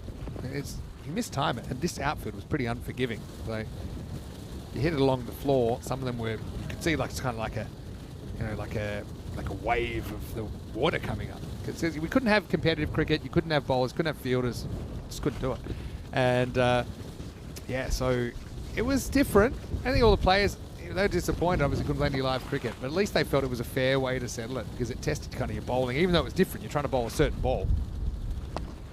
And yeah, out of 30 balls, 20 were actually zeros. I think we had 4 4s and 6 6s. Yeah, so it's quite low. I think 16 won it. It's a lot of pressure. The pressure is everything. Yeah. Exactly. Yeah. It had a penalty shootout for you. You kind of walk out there together, the two of you, batter and bowler, even though you're on the same team. All right, lifts this one up in the sky. It's gone very high. Any chance? Well, not really. Judges it well as O'Brien. Goes Maximo and into the 30s. It was so high. Again, trying to use the wind. I think it goes up into the sky, even though it's more high than far, but the wind carries it over the rope. And so I was going to say just quickly that we had a few sad walk-offs. Because you ever had a happy walk-off? Like I remember Jordan had a happy walk-off. All right, that's in the air as well. This is going to be a happy walk-off. Well, with the wind, that's going to carry as well. You see, that's a windy woof. As the ball gets up in the slipstream, another 6 to O'Brien, just 8 to win now. Yeah, but we had some happy walk-offs. We had some sad walk-offs. I must say it's very creative, and we were talking about some weird backyard cricket rules, and I think maybe that held you in good stead. I'll give you a bit of a bonus footage with that. I'm walking at this, so don't think he's going to be LBW. For the Swedish team, Ariana CC, by the way, who won the ECS last week, we had 2 clean bowls and bowlers that were upset that they'd bowled the batter, and you never see that. Conversely, if they've been hit for 6, it's celebration time. All right, last ball, the 5th here.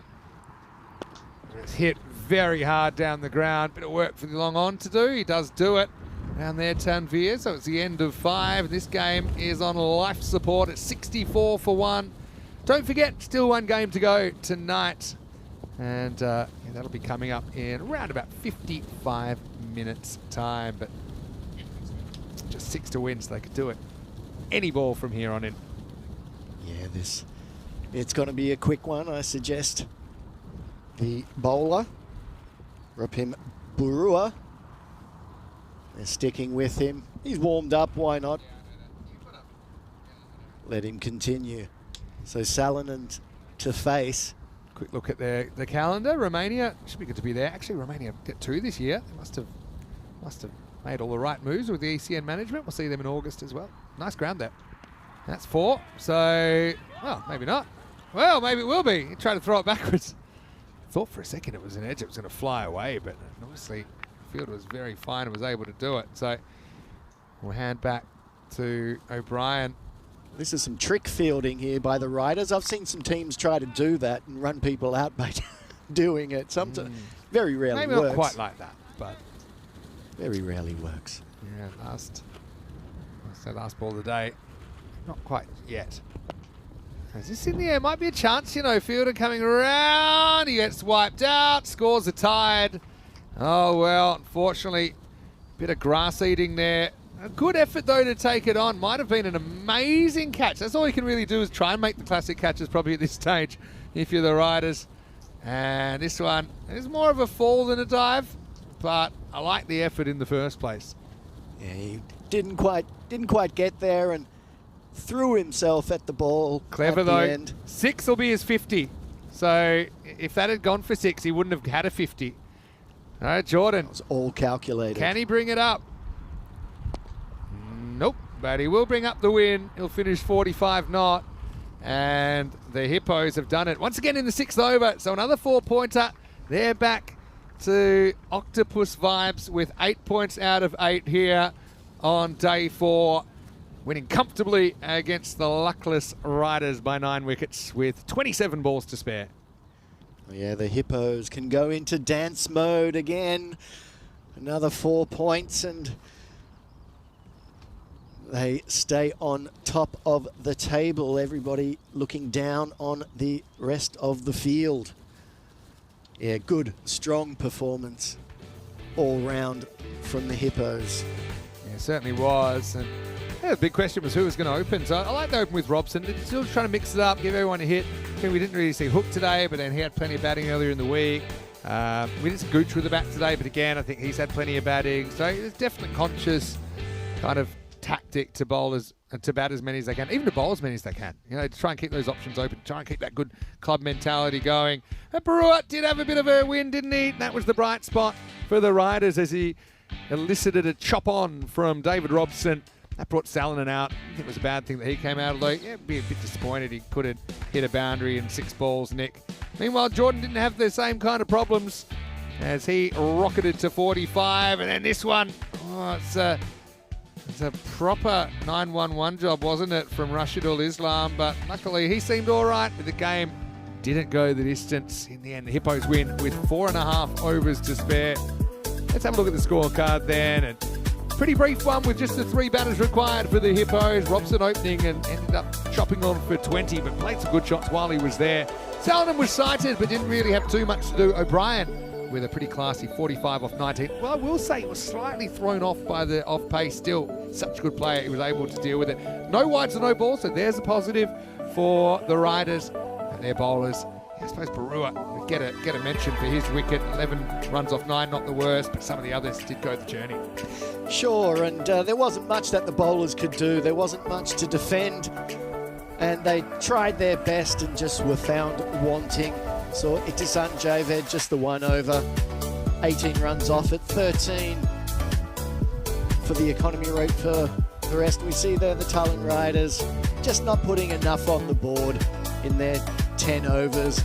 And the sensational Romeo Tana with 3, that was very memorable. That was. I mean, it could be the player of the match here. The player of the match. Yeah, it has gone to Romeo. So, well, maybe his player of the match photo will be taken upside down in the handstand pose. Don't know. But I can tell you that we do have a slightly extended break. Once again, we're back in about, what would that be, 45 minutes to take you into the last game of the day. Here's the clock. Yeah, pretty much spot on. So it'll be United to take on the Wolves in match 20, with United winning the toss and electing to bat in that one. Vinny Sander here, Mr. Maximo with Marco Celegin. We'll take a break. Hope you enjoy it. Then make sure you come back, set your alarm, do what you have to do, and then join us for match 20 when we return to Estonia for more European Cricket Series.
This European cricket event is proudly brought to you by HCL Software, Rado and 1xBet.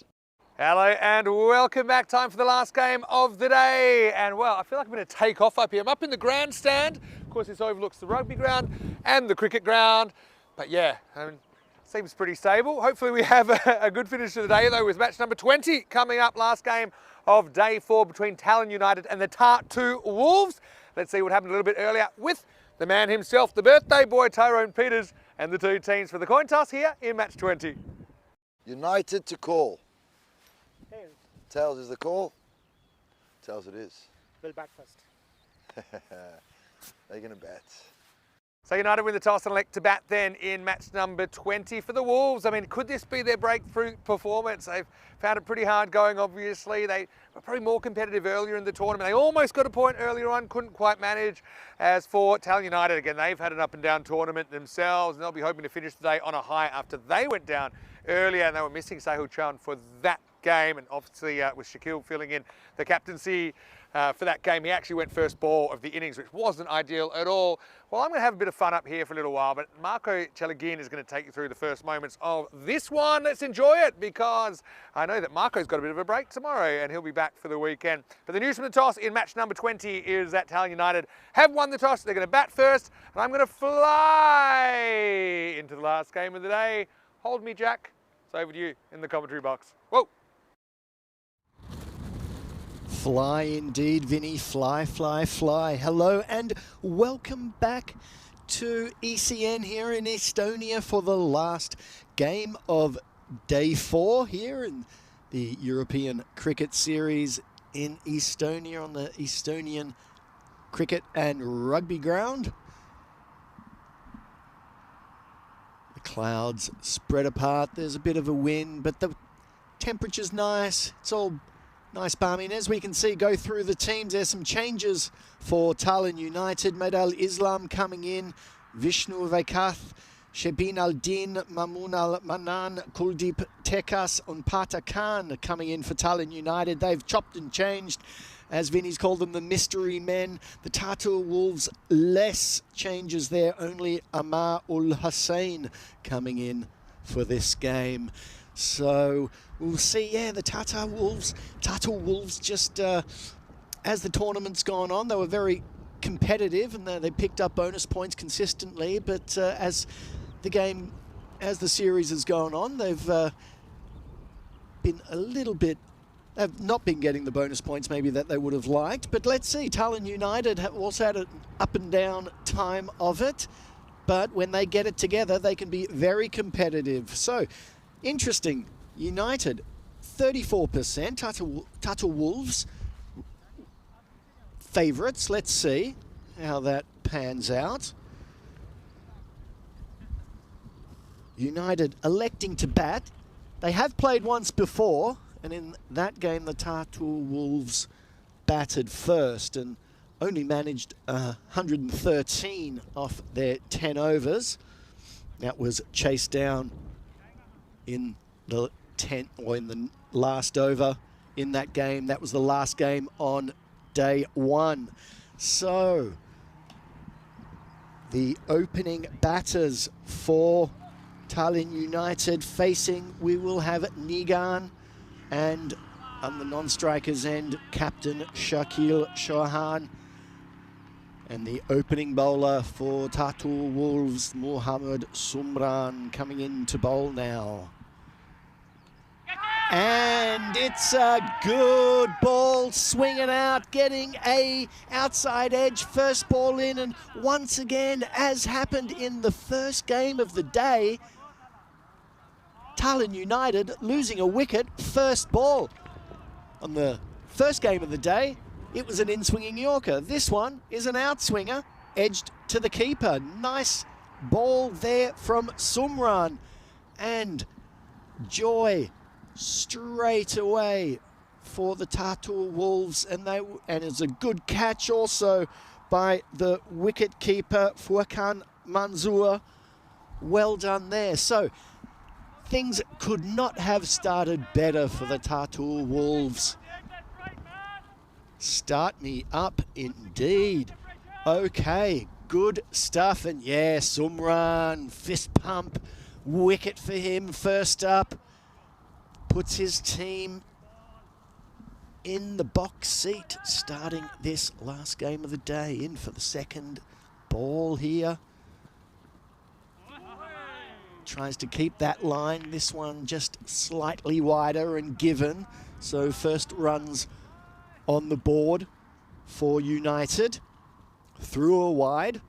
So still 5 to come. The new batsman, the number 3, is Islam. And once again, just still getting that outswing, but just starting a little bit wide of off stump. And the wide being called again. So a little bit off after that first cracking delivery.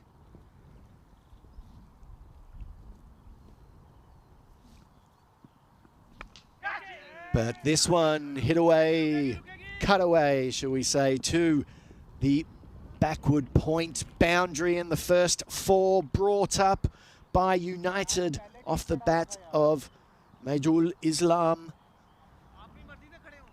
He moves his score on to 4 now. And he'll be happy that that ball reached the boundary. Indeed so. United will be hoping for many more of those. Sumran in again. And gets that outswing, still not quite connecting by the batter. And they go through for a single. And that brings on the captain, Shakil Chauhan. In the first game, he got a really good in-swinger.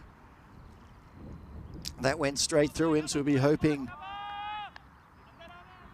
to better that in this game. So Sumran into bowl. Outswing again, too wide. But the batsman still flashing his blade at it. But outside the tram tracks, wide and going wider from Sumran.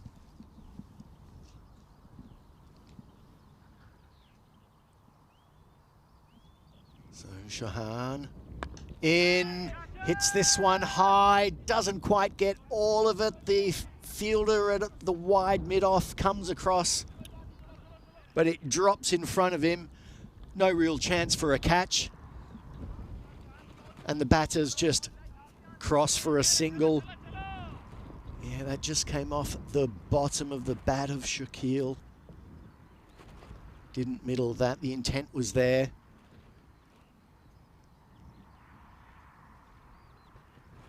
So in we go.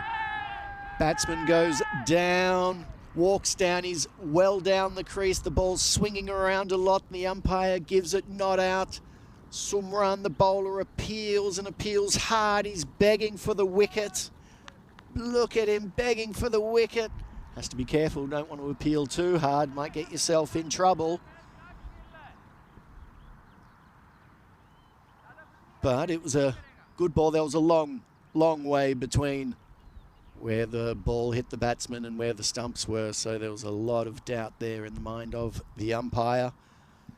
So Captain Mubashir Iqbal facing this one, smited down to mid-on.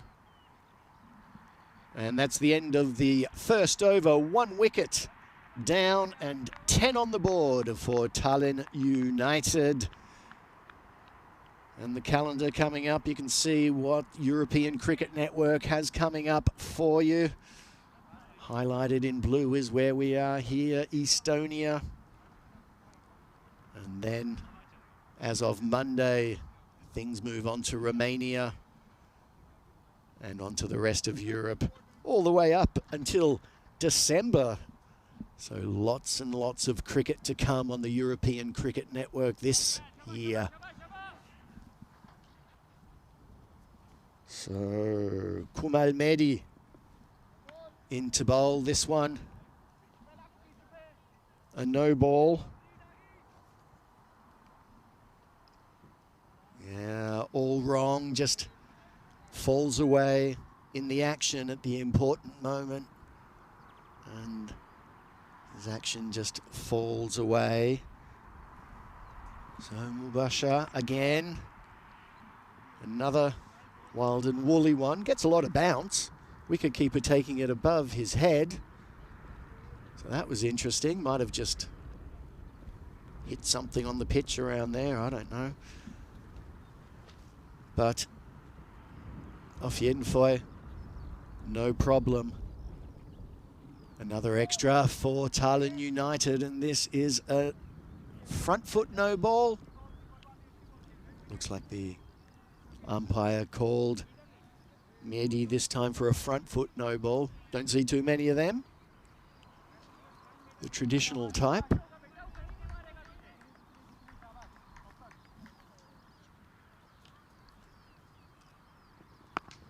Oh, and this one connecting well. Captain Islam hits it high, hits it wide. It's a Maximo Ramalamalama far, far, far over the mid-on boundary. Runs down the crease. And coming off the meat of the bat for a lusty 6. So Kumal Mehdi, a wayward start. He'd want to get this one on the money. Let's see what he's got up his sleeve. Oh, and it's a slower delivery, a little bit of movement, and it goes under the bat of Captain Islam. And celebrations for the Tartu Wolves. The second wicket for United goes down with the score just on 19 in the second over. We can see here way down the crease, it's just held back in the bowler, just a bit slower. The batter threw his shot a bit early and it cannons into the middle stump. So it's a good start by the Wolves here. Also a little bit of shape out. That was a good delivery. You'd be happy with that. You'd want to repeat that one. So well bowled by Kumal Mehdi. The new batter, Ishan Kashyap. The umpire having a chat to Mehdi, maybe about that front foot. We'll see, maybe he's getting a bit tight there. Kashyap just marking his crease, readying himself for his first delivery. And this one wide down the leg side and called by the umpire. That brings up 20 for United.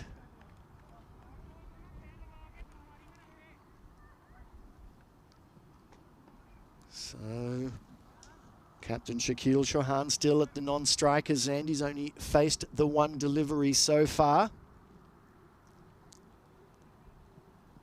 And this is wide, it's short, it's cut away by Kashyap to the backward point boundary. It's well played all along the ground.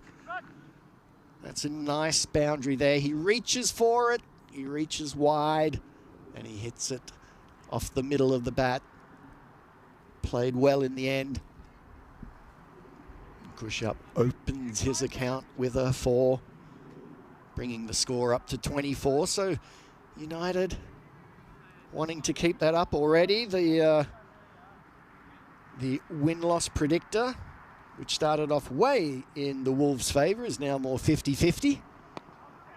And this is well delivered, well, good ball, and played safely by Kashyap for a single just into the leg side. And I'd be thinking that Shakil Chauhan now looking forward to facing his second delivery of this innings.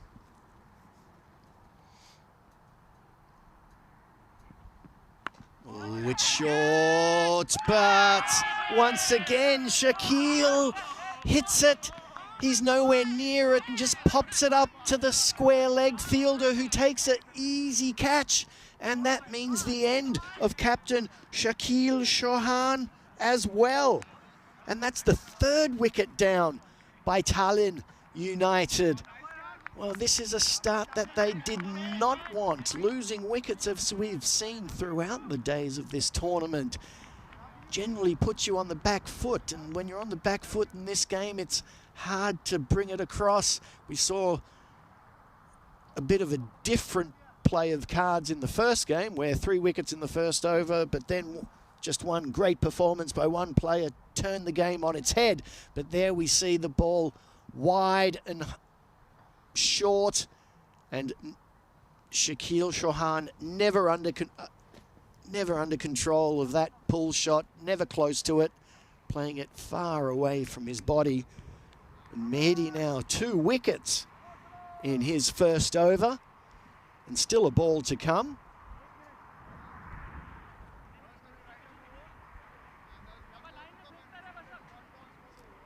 The new batter is Sata Sivan.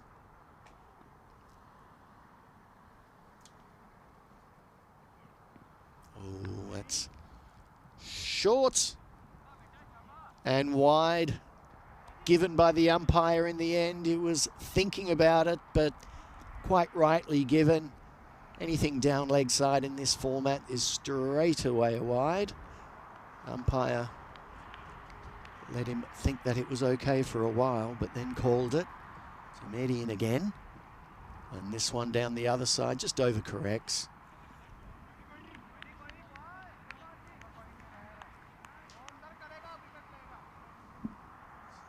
So Sata Sivam, he's had 2 balls, one down the leg, one down the off. We know what often comes next. You can expect this one right down the middle. Let's see. Mehdi into bowl, bit slower, holds it back, bowls it within the tram lines wide, and the batter just lets it go to the keeper. So the end of the second over, 3 wickets down. United 27 runs on the board. We see the league standings. 4th plays 5th. The Tartu Wolves looking for their first win to go with their bonus points. United, and to put some pressure on United as well. If they can pull off, the Tartu Wolves can pull off a win here, then they might be vying for that 4th place.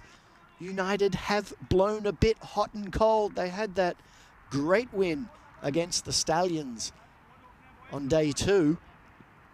And they had a run of wins yesterday, but they have blown a bit hot and cold. So Jazib Sawar bowling the last over of the power play.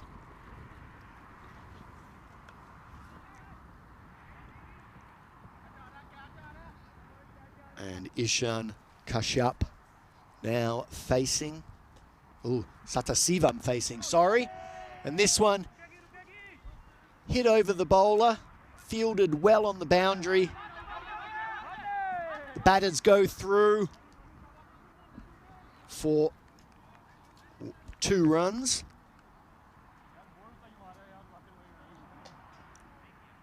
And once again, the batter not really sliding his bat in. Oh, I never like just seeing the batter place his bat in. I just think you're asking for trouble. But he's safe, so are in. Okay, and this is cut away to the cover boundary for a 4 for Sata Sivam. Batting out of his crease. And he slides that away there off the middle of the bat. Good shot. Just a little bit of width given to him there by the bowler.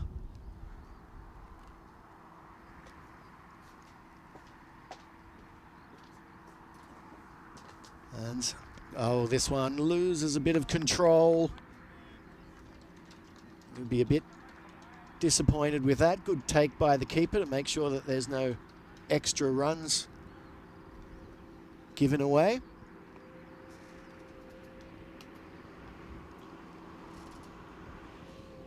Here we are. This is better. Hit high, hit wide to the... the fielder near gets his hands to it. Doesn't take the catch. Doesn't quite get into position.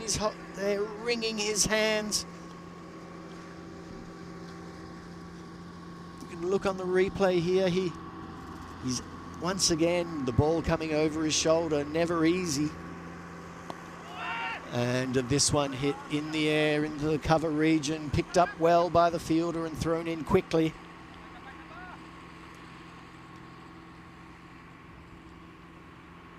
And there's still one ball left in this over.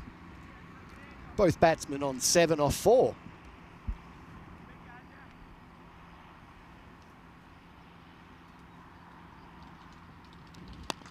Okay, slashed to the mid-off on the boundary, stopped. Batters only go through for 1. And that's the end of the third over, the end of the power play. 3 wickets down.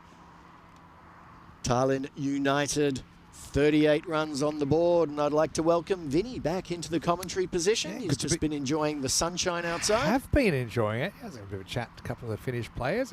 Ask him a little bit about Finland, of course. We'll be there in around about a month's time for our first European cricket series there since 2020. Looking forward to that. Nick Zalman and Jordan O'Brien playing for the Hippos in this tournament. But yeah, 38 for 3. Bit of something for everyone in that power play. It runs, had wickets. Obviously with no Sahil Chauhan in the side, Shakil becomes very important. He goes for 0 and 1 today. So a very disappointing return for him. And so I guess we'll see if they can save it in these middle overs. Southern Seavan, I thought, batted pretty well for United before. Probably got out a little bit too soon for his liking. But it's going to be Mohammed Usman Senior to bowl the 4th as the field goes back as we're out of the power play. Yeah, there we are. So did the Finnish guys give you some sauna tips, you know, some birch leaf twips? They didn't hit me with any wood, Okay. which is That's probably, good to know. It's probably a good thing. Anyway, here we go with the 4th. Usman into bowl. It's cracked over the boundary. It's a Maximo. Ramalama far over the boundary again. Satasivam there with a big 6 for Tallinn United. Got really fast hands, doesn't he? Southern Seavan. I like the way he kind of unloads on this. The wind's, again, it seems to be in when the Hippos are playing, but still a little bit of a breeze down the ground. Yeah, not quite as blustery as previously. This one he connects a lot better. It goes a lot further. Another Maximo, another 6, 2 in a row. That is exactly what Tallinn United were after. He needed, we didn't need the wind to help him out that time, did he? Not that at all. Was 6 on any ground. Smashed, actually. 50 for 3. One thing we've been lacking a little bit, I suppose, are close finishes of late. And right now, this one's right in the Goldilocks zone. Tallinn United, 48% versus the Wolves, 52. Wolves still without a win in the series, remember. Well, this could be the game. Who knows? There's a long, long way to go. And that's the 3rd Maximo in a row. Satasivan again, the flashing blade.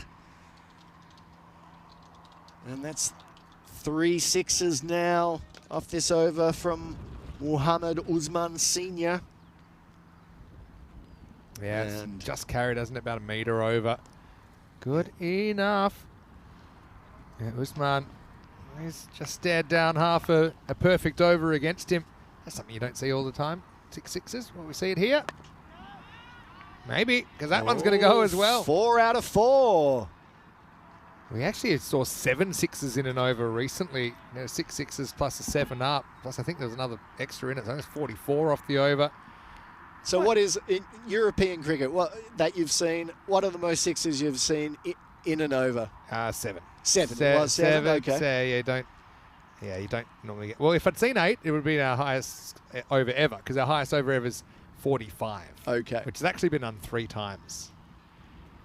But what a stunning over this has been so far. So the Seavan will be trying again. Whoa. And that's 5 out of 5. It's a 5-time Maximo. Far, far, far indeed. Well, you know, Marco, there's not many times in your life that you hit 5 sixes in a row and you've got a chance for 6. So this is one time you got to be a bit selfish. In another universe, you might just push a single, keep the strike. I just think Southern he can have his moment of his cricket life here as he searches for the perfect over for 6 sixes. Where's it going to go? Oh, nearly a caught and bowled. He just misses out, just the single. And well, can I tell you something? It almost blew his hand apart here, Usman. It's kind of the arm ball. His bang goes up. Oh, Again, that's the thumb. fair bit of the mitt there, wasn't it? So a supersonic over 31 at Southern. That was something pretty special, wasn't it? And just what the United were after. It's changed the game. 69 for 3 after 4. It has changed the complexion of the game, and all of a sudden, those 3 early wickets from the Wolves doesn't look quite as devastating once you get an over of 30 plus on the board. Yeah, true. But what goes up must come down, as they say in the classics. Sometimes it does anyway. So, looks like he's ready to take over. Southern is just on a Class A heater right now, and he's facing up again. And this one pushed down leg, called wide by the umpire. We saw Meady in the opening stanza having a few issues with the wides. So probably the same, maybe the blustery conditions. Also think a bit of fatigue coming at this stage. 10-game program over the six days for all these teams. Oh yeah, this is hit well. I'm not sure if this is 4 or 6. It's been given 4. It's been given 4, It's kind of close. Normally you just go to the fielders there, but of course we've got the benefit of the replay. So we'll have a look. Yeah, let's have a look, see how close it was. I think, yeah, it's 1 bounce. Yeah, 1 bounce over the rope. Still good hitting. Damn, how long can he sustain it? Southern, I mentioned he got out earlier at an inopportune moment, but he wants to turn this into more than a cameo. He wants to bat deep into the 8th or 9th, and then they'll have a very healthy score on the board. See what he can do for his team, and that one over the top. That's another Maximo. Over the top of that fielder there, that one he connects full on off the meat of his bat.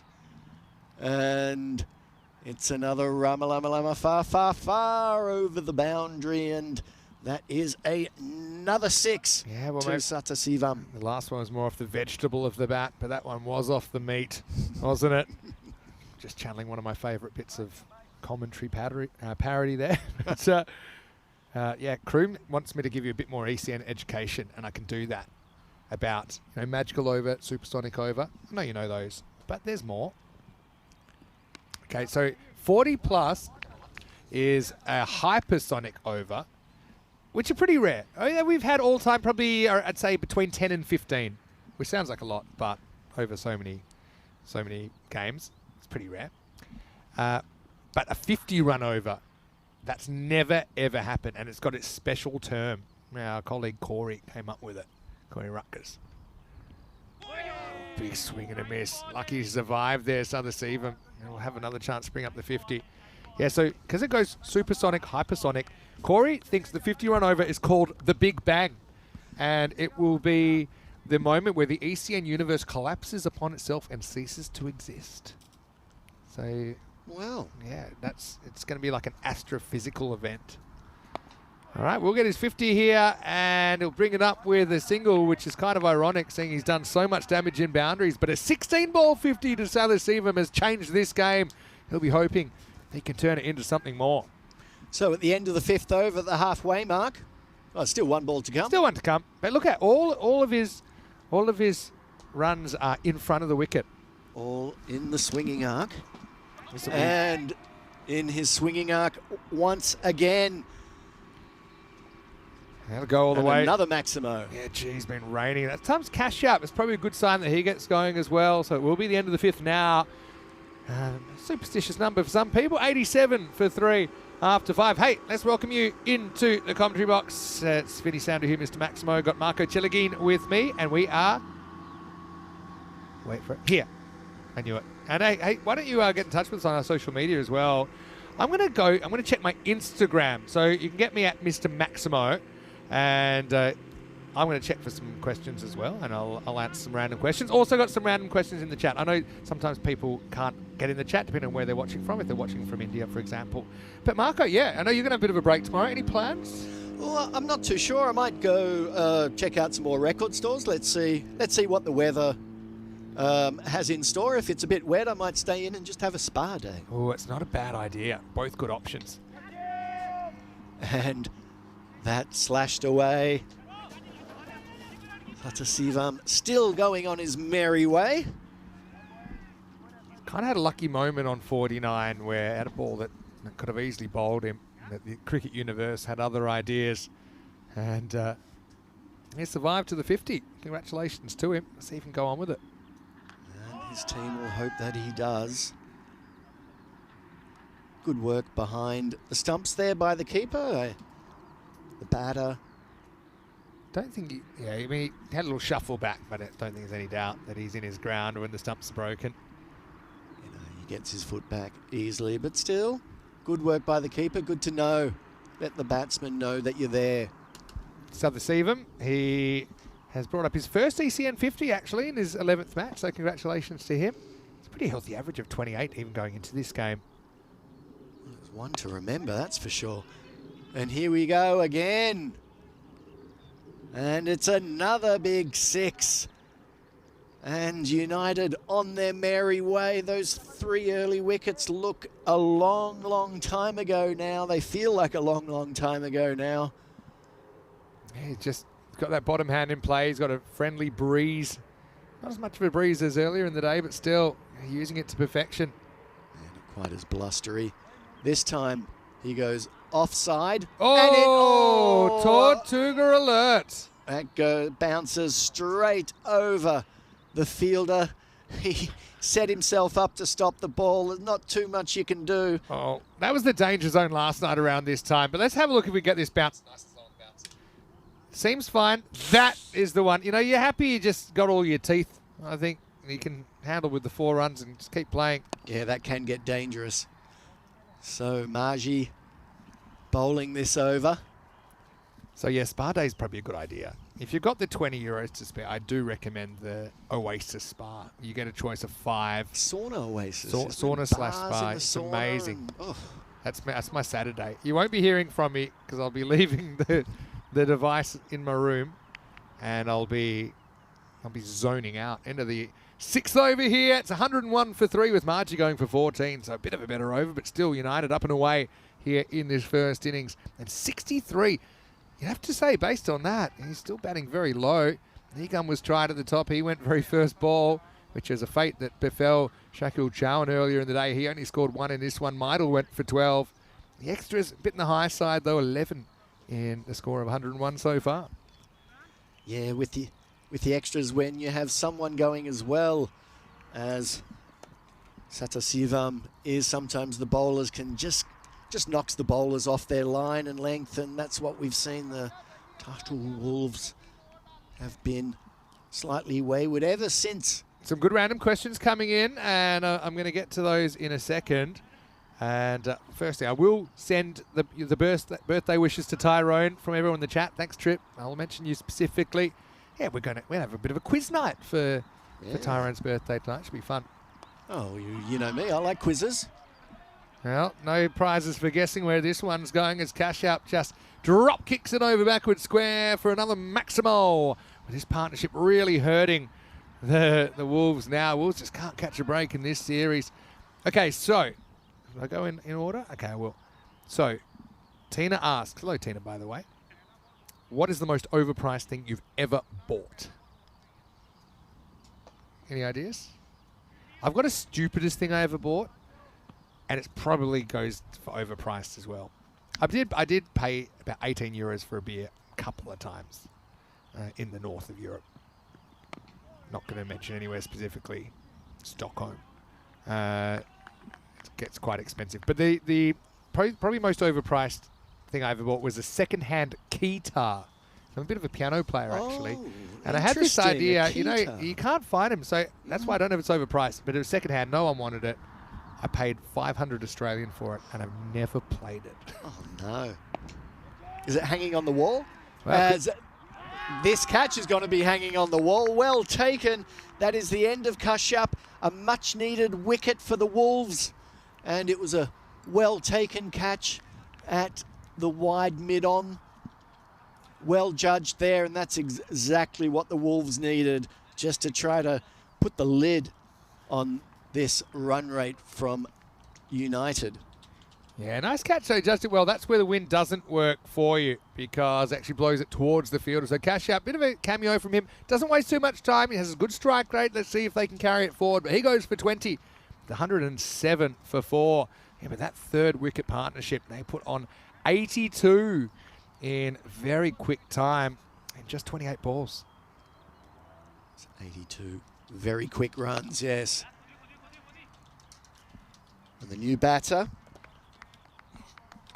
Yes, Din. I think it's Din, come in yeah, now. should be Shebin Din. Yeah, all right. So let's have the see of him. Let's see if he can handle the pressure, I suppose, of supporting South Asivam. Sumran got a bit more on target lately. He's got 2 for 16 now. Yeah, not bad figures there. In amongst the carnage, and this one once again pitched up well, squeezed out. Brought in just before the boundary rope. Batter's going through for 2. But Tina said she just paid €6.90 on a croissant. But she sent me a picture of it and it looks pretty good.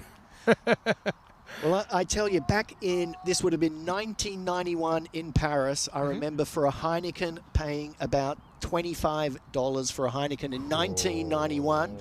And I remember that thing slipping out of my hands onto the floor and spilling.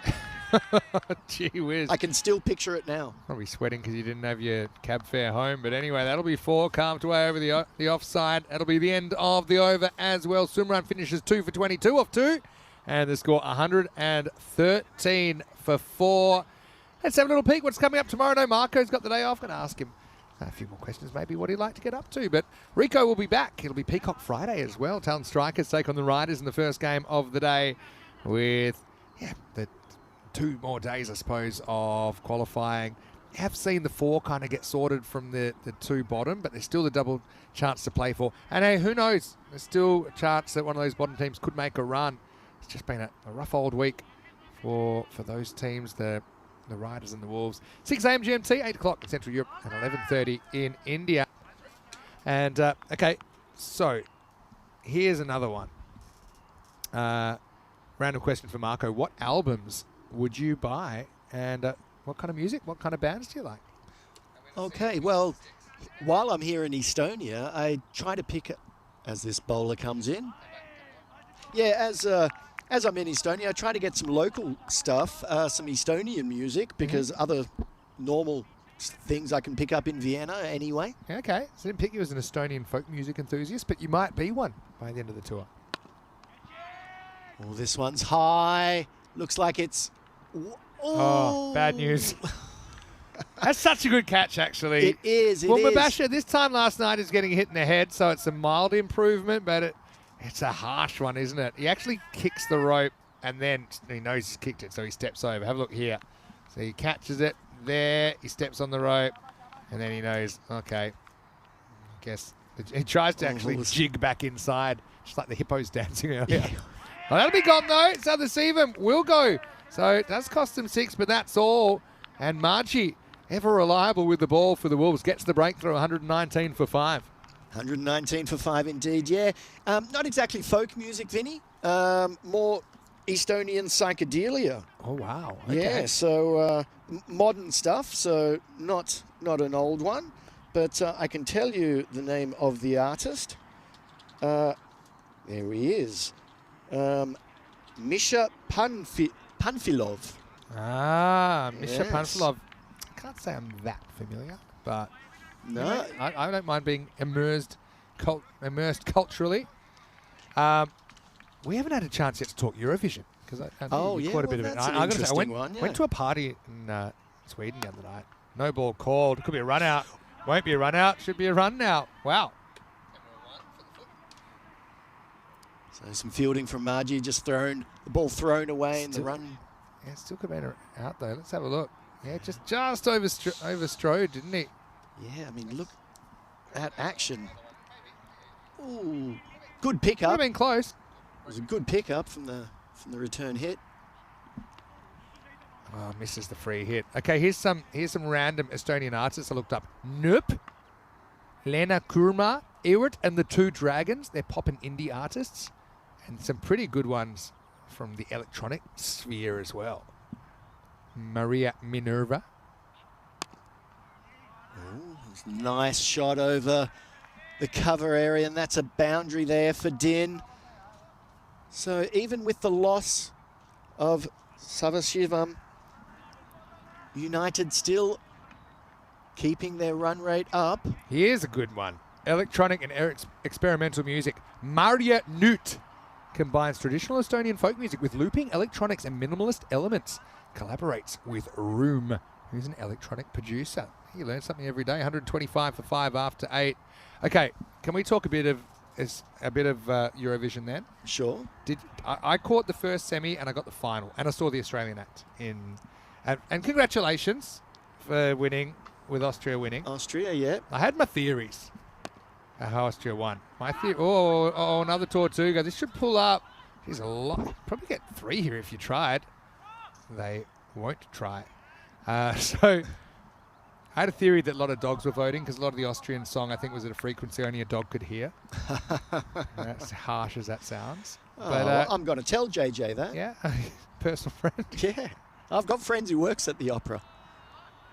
That's going to go for 4 as well. So Carr won't be quite start the car, but Carr trying to get started here in the 9th over. So tell me who you liked. I had a couple of favourites, got to admit. I have to say, I readied myself. I went out before, got in and fell asleep, and then woke up at 5 o'clock to check who won. Right. So did you see any of the acts or not so much? I watched the Estonian act, Espresso Macchiato. Yeah. And with my Italian background, you know, I was Were you interested in offended that or one. intrigued? Or I was intrigued. Overjoyed? Wasn't overjoyed. I think that needs to be a wide and some more extra runs. It's going to go. It does. Minimo time. She's just blown out of hand, hasn't it? And Carr does get started this time with a miss that goes to the boundary anyway. 5 bonus runs. I loved Espresso Macchiato. I thought it was because a good it came on this first semi-final. I was watching it at home. It came after a couple of acts that were a bit slower, and it just hit me like a pie in the face. And I was like, there was just so much going on. It was, yeah. I enjoyed their dance routines as well. Yeah. Well, go on, have a throw. Uh-oh, that's trouble because it could be another run. But the batsmen don't bother. They won't. And so, yeah, no, the Estonian one I loved. If you haven't seen it, please look it up. But try and find the Eurovision version, which I hopefully is now worldwide on YouTube. But That's where I call there it. was so much, like the spinning around, it was just a lot. And I also really liked the Swedish one, which was the favourite, actually. Yeah, I didn't see that one. I did catch a bit of JJ. This one bounces before not going to reach the rope. That's bit a of a great- roly-poly piece of fielding. It's a great breakdance move. Oh, it's going to be run out. Wow, how about that at the end? So, yeah, Mubasher, I mean, he looked like there's a bit of ray gun in this, actually, from Mubasher Iqbal. We'll check this out in the replay. Look, he gives it the very slow breakdance maneuver here, going. Oh, yeah, that's all ray gun. That's all ray gun. And then fires in a perfect throw. Look at this. What a great throw. And now they decide to run. Oh, well, that ship has flown. See you later, alligator. I have no idea how many they actually ran, but I can tell you it's the 6th wicket. When the ray gun thing was very funny, somebody sent, a friend of mine, a breakdancer, an old one, sent me that video. I didn't know what it was, and I thought it was an Australian woman cricketer having an epileptic fit.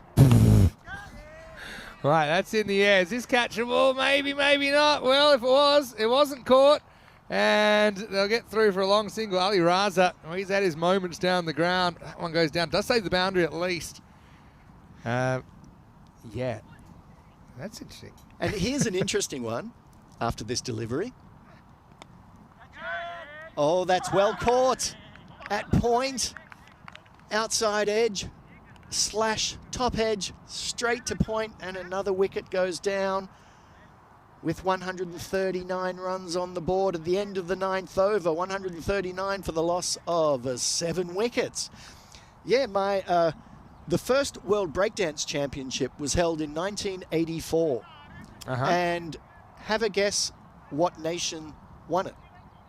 I'm going to say Australia. Austria. Oh, Austria. Austria. Is that the right? Wild Baxter crew. Thought we might have snuck in. And Wild Baxter crew. the Wild I'm Baxter learning crew. things now. And there were 1, 2, 3 cricketers or future cricketers in that breakdance team. Really? So Helmut Who did you Zikuta, think? Georg Davic, not a cricketer but a breakdancer, Obviously. Robert Zimmel, and I forget the name of the other person, but how is that? They won the first breakdance world championship in 1984, and that's on YouTube. And I bet they never thought they'd be getting a mention in match 20 of a European Cricket Series Estonia in 2025. But it's a crazy world we live in now. Well, it's even a crazy world in 1984. Is Tikas getting a bat? They won't be facing. It's Din trying to make a noise here in the 10th over as the Wolves will turn to Ali Rasa. Usman, by the way, finishes in the naughty 40s, 1 for 45 off his 2 overs, but at least he takes a wicket. Yeah, well, it was Usman Senior who got clattered for all those sixes. True. Earlier on. 31 in his first over, 14 in his second, so that doesn't help. So yeah, Raza on to bowl this one. So yeah, that was a funny little piece of trivia. And another good catch taken, skied into the cover area, well judged by Sumran. He's not going to drop that. And 8th wicket goes down here in the last over of this innings. yeah, just skewed it, didn't he? Kind of fell off the shot a little bit. Plenty of time to drop the hat and drop the hammer. Sumran doing the job. Almost gone through the whole batting order here, but they've been pretty productive all the way through. 139 for 8 with 5 balls remaining. It's a healthy score, that's for sure. New batter, Vekat, will be facing a left-hander. Not too many of them around in this tournament. And all of them seem to bat really well. Let's see now. Well played, but no communication between the batters here. I love that he dropped the ball and just started to punch the stumps anyway as if he could sell it. But the 2 issues were he didn't have the ball and there's about several cameras that are on the field. Yeah, I think the punch of the stumps was more out of frustration. It's a fumble. More breakdancing though. It is. A It little bit more ray was gun. low. It actually almost hit the stumps anyway. And then just how was that? Not out. Raza in again, outside off stump, hit hard, hit wide, 1 bounce to the fielder. Throws it in, just the single. Brings Vekat back onto strike. Let's see what the left-hander can do. Yeah. See if they can get the tail. Having a short wag here with 3 to come. Maybe the 150. That'll be safe. Will it be stopped? No, it goes under for a boundary. So Vekat doing what his team wants him to, bringing the score along closer to the 150. Yeah, it's just kept on rolling, didn't it? This outfield, we do say it gets a little bit quicker later in the day. It just kept on rolling. Yeah, in the morning has a tendency just to plug a bit. And pitched up. The batsman running through, running hard. Yeah, so last ball coming up boundary would take them up to that at 150. Tikas. And in we go, 150 out of reach. Tallinn United will be ending with 147 runs on the board for the loss of 8 wickets. That innings had a little bit of everything. Yeah, it did, didn't it? It had the supersonic over, it had runs of wickets, had run outs, Had some breakdancing. Had some breakdancing as well, but 147, the perfect break in snooker. It's going to take a lot of chasing, but the Wolves, they have been a batting-heavy team. Will have to be very heavy to bring up their first win here with a big chase in match 20. Yeah, they're going to have to do something that they haven't managed to do yet. Their highest score's been 137 so far in this tournament. They're going to have to surpass that. It all started so very well with Sumrat getting the outside edge. And a few wickets going down in the first at the beginning. Here we go. That was a good delivery, held back. This one popped up and held behind. Square leg. But then it was the Satasivam show. And he was hitting boundary after boundary, Maximo after Maximo.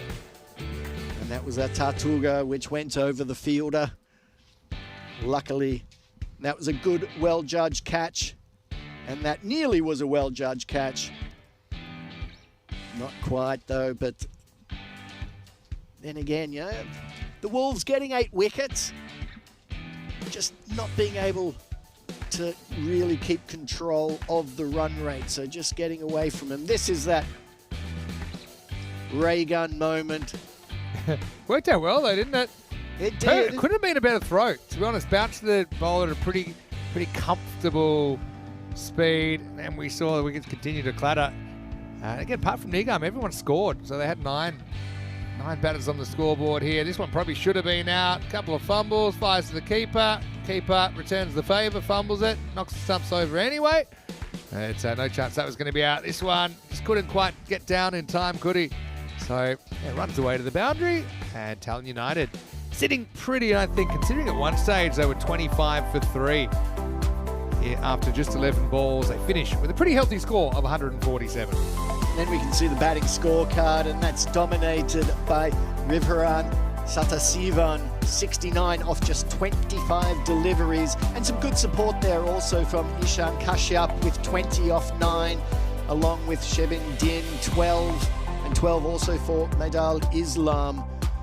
A few little cameos at the end, helping them move their score along. And the bowlers, well, Mohammad Sumran's 2 overs, 22 runs, 2 wickets, and 2 wickets also for Kumal Mehdi. He bowled very well, holding a few back and getting some wickets, and also single wickets for Usman after his first over, went for 31. Coming back, Marji also 1 wicket and a wicket to Raza as well. Yeah, we'll take quick look at the mid-match summary. Satasivan was the real catalyst there, wasn't he, with that 69. Powerful innings that included 8 sixes.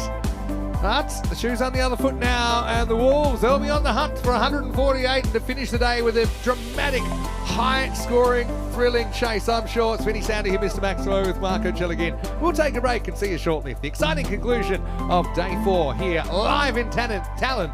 You're watching the European Cricket Series.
This European cricket event is proudly brought to you by HCL Software, Rado and 1xBet. Hello and welcome back. Great to have you with us as we get ready for the final innings of the day. Day 4 here in the ECS Estonia with Tallinn United taking on the Tartu Wolves in this match. Match number 20. Tallinn United have made 147 runs after winning the toss and electing to bat, mainly thanks to Rajiv Sadasivam with a career best 69 off 25 balls. 147 the final score, means 102 or less. If the Tallinn United bowlers and fielders can restrict the Wolves to that, then they will take all 4 points.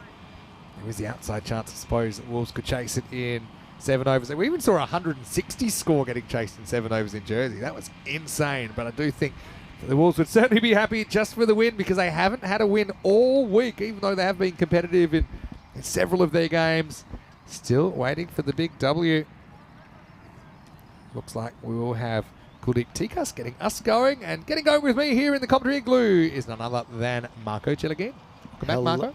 Hello. Welcome back, everybody. Lovely to be here. We've got an exciting 60 balls still to play, and the Wolves looking to open their account and maybe get a win. Let's see what they've got.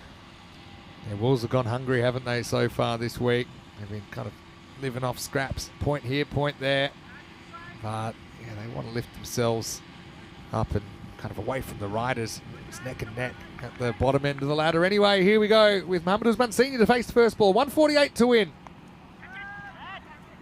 Senior hitting it high, getting a top edge and just getting over the infield. The fielder was trying to run back for the catch, but not quite getting there in time. Yeah, he's kind of craning his neck at the sky there, and the legs were moving, but he just wasn't making too many inroads, was he, on that high ball? Bit of a lucky one maybe for Usman, who survives, and this brings Ali Raza on strike, who certainly has had some positive moments in the series. He'll be hoping to settle in for a big innings here, maybe setting up a big chase.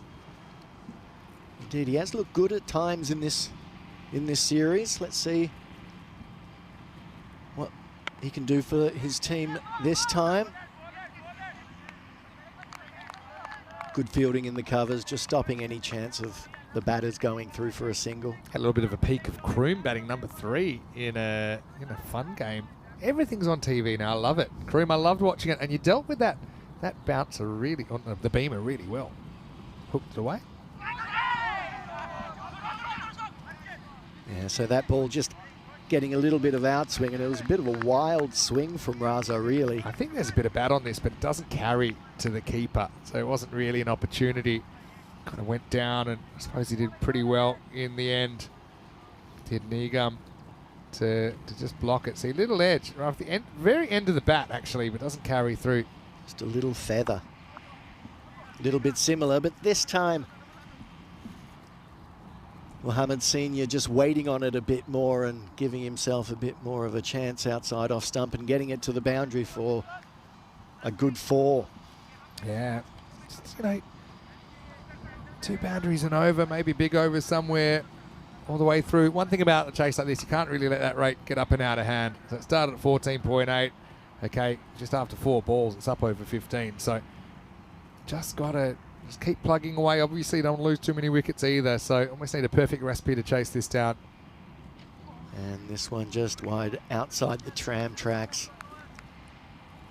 Yeah, it's random question time as well. I think I did say that I'd go searching for a few random questions, and I get sent so many funny things as well. So big thank you to everyone that does. I'm gonna read out a couple in a moment.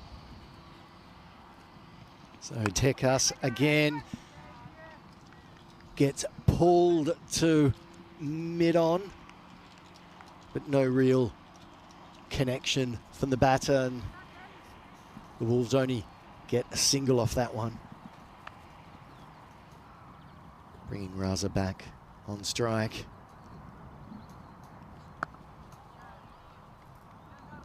Played away, square leg boundary, that'll reach the ropes. And that brings up the 4. So at the end of the first over, the Wolves get 12 off it. So they're up with the rate there or thereabouts, just a little bit below. Not bad, actually. Yeah. It could be worse. Didn't lose a wicket. Still not quite enough to stay with the rate, but they could catch him up later. 12 without loss after 1. Let's have a look at the golden ball count, up to 72 matches since the golden ball goes up so quickly, doesn't it?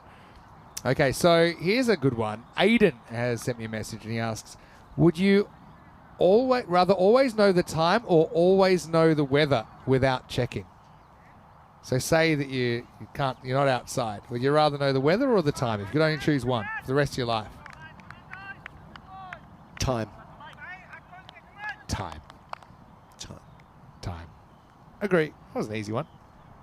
I mean, I've got to be where you got to be.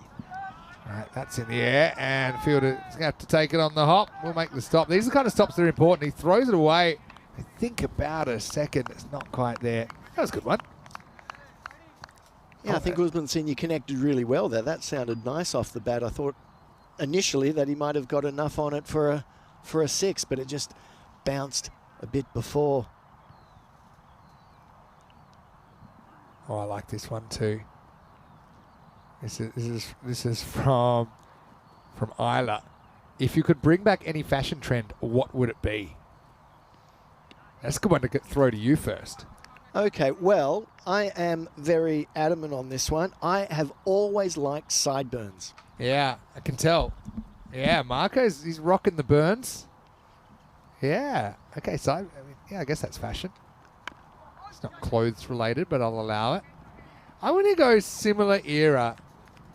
I missed out on bell bottoms, but I reckon they're a good look. I just think they're interesting. They're shapely.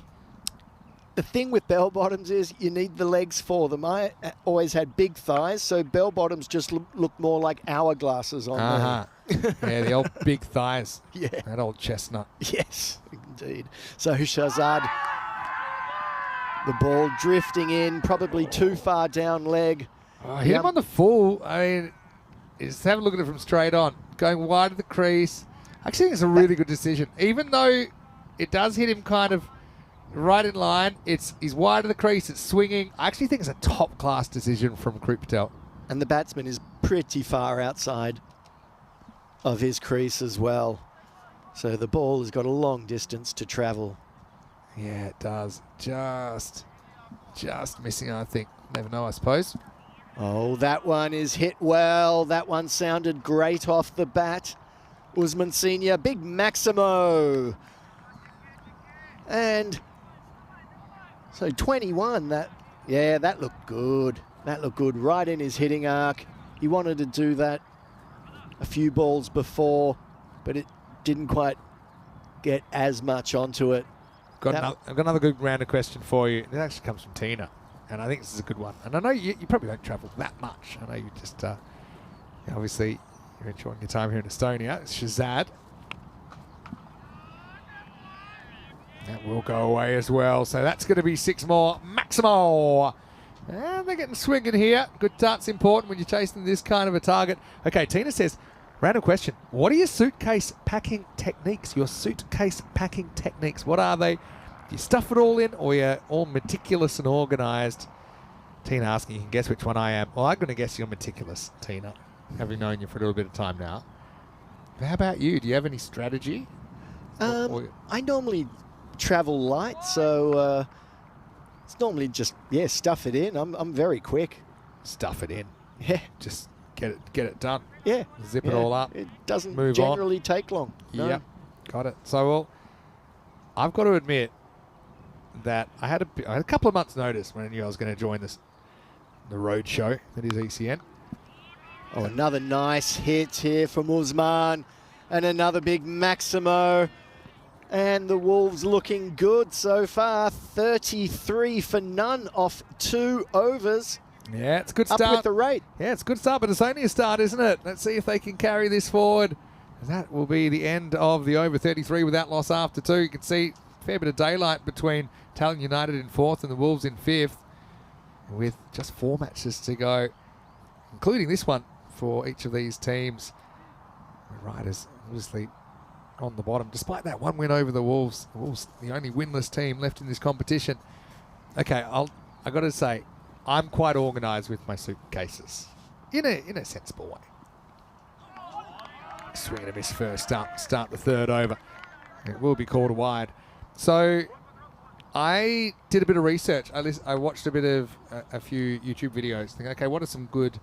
Because I'm traveling so much. I don't think.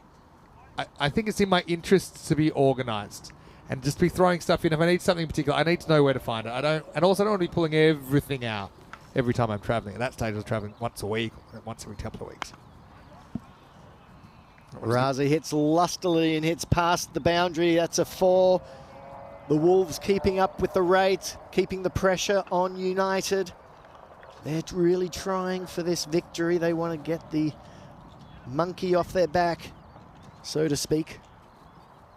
Yeah, so, and this is where Tina's coming in as well. And I learned all about packing cubes. No, they're not always cubes. I would say they're more like rectangular prisms. But let's not get into that. It's not as catchy. Are they the ones you take the air out of? Yeah, well, I don't be the vacuum ones, but they're even just kind of bags within a bag. Yeah. They're pretty light, and so I'll have kind of one with all my t-shirts in, one with all my maybe jumpers in, one with my socks, my underwear. You know, and some of them, like my socks, underwear, that's one of them. There's one zip one side for this. And then you kind of, at least, you know, you can go over there. I like to leave everything in my suitcase. Obviously got to hang up my suits and put my shoes out. This won't be a run. Nicely handled there by Chowan. So I'm not giving away all my secrets, but if I get to the hotel room, I've got a pretty organised routine of take out my suits, hang them up. I've got a special way that I put them in the plastic so they don't crush, so they don't need to be ironing all the time, because I will definitely start a fire if I am asked to do any of that. As T-Cuss comes in, slow full toss, and gets whipped away. Handled out there by Faisal Shahzad. My shoes, I keep my shoes in good shape by, I've got these, you know the socks you get on like long haul flights? Okay, yeah, I keep them, put them over my shoes, otherwise it all gets scuffed. They'd all knock into each other with all my coloured shoes. Oh, and this one hits straight towards us, but bounces just before the boundary rope, so it's only going to be 4 runs.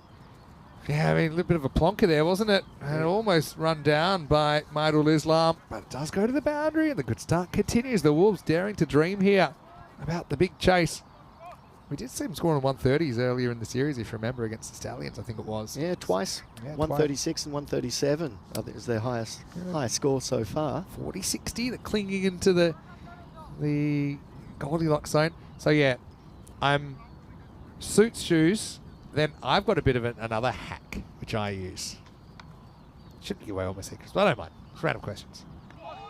I love, you know, we're on YouTube, so I can give Google a shout out. I've got the Google smart speakers, Google Home, and there's other ones. So I carry them with me. I've got a special bag with them. I've got one that has a screen and one that's just the audio. End of the over, end of the power play, by the way. And right now they're pretty much on the money at 44 without loss after 3. So I'll take those out and connect that all up, and I find a way to connect to the internet pretty quickly, and they all work normally.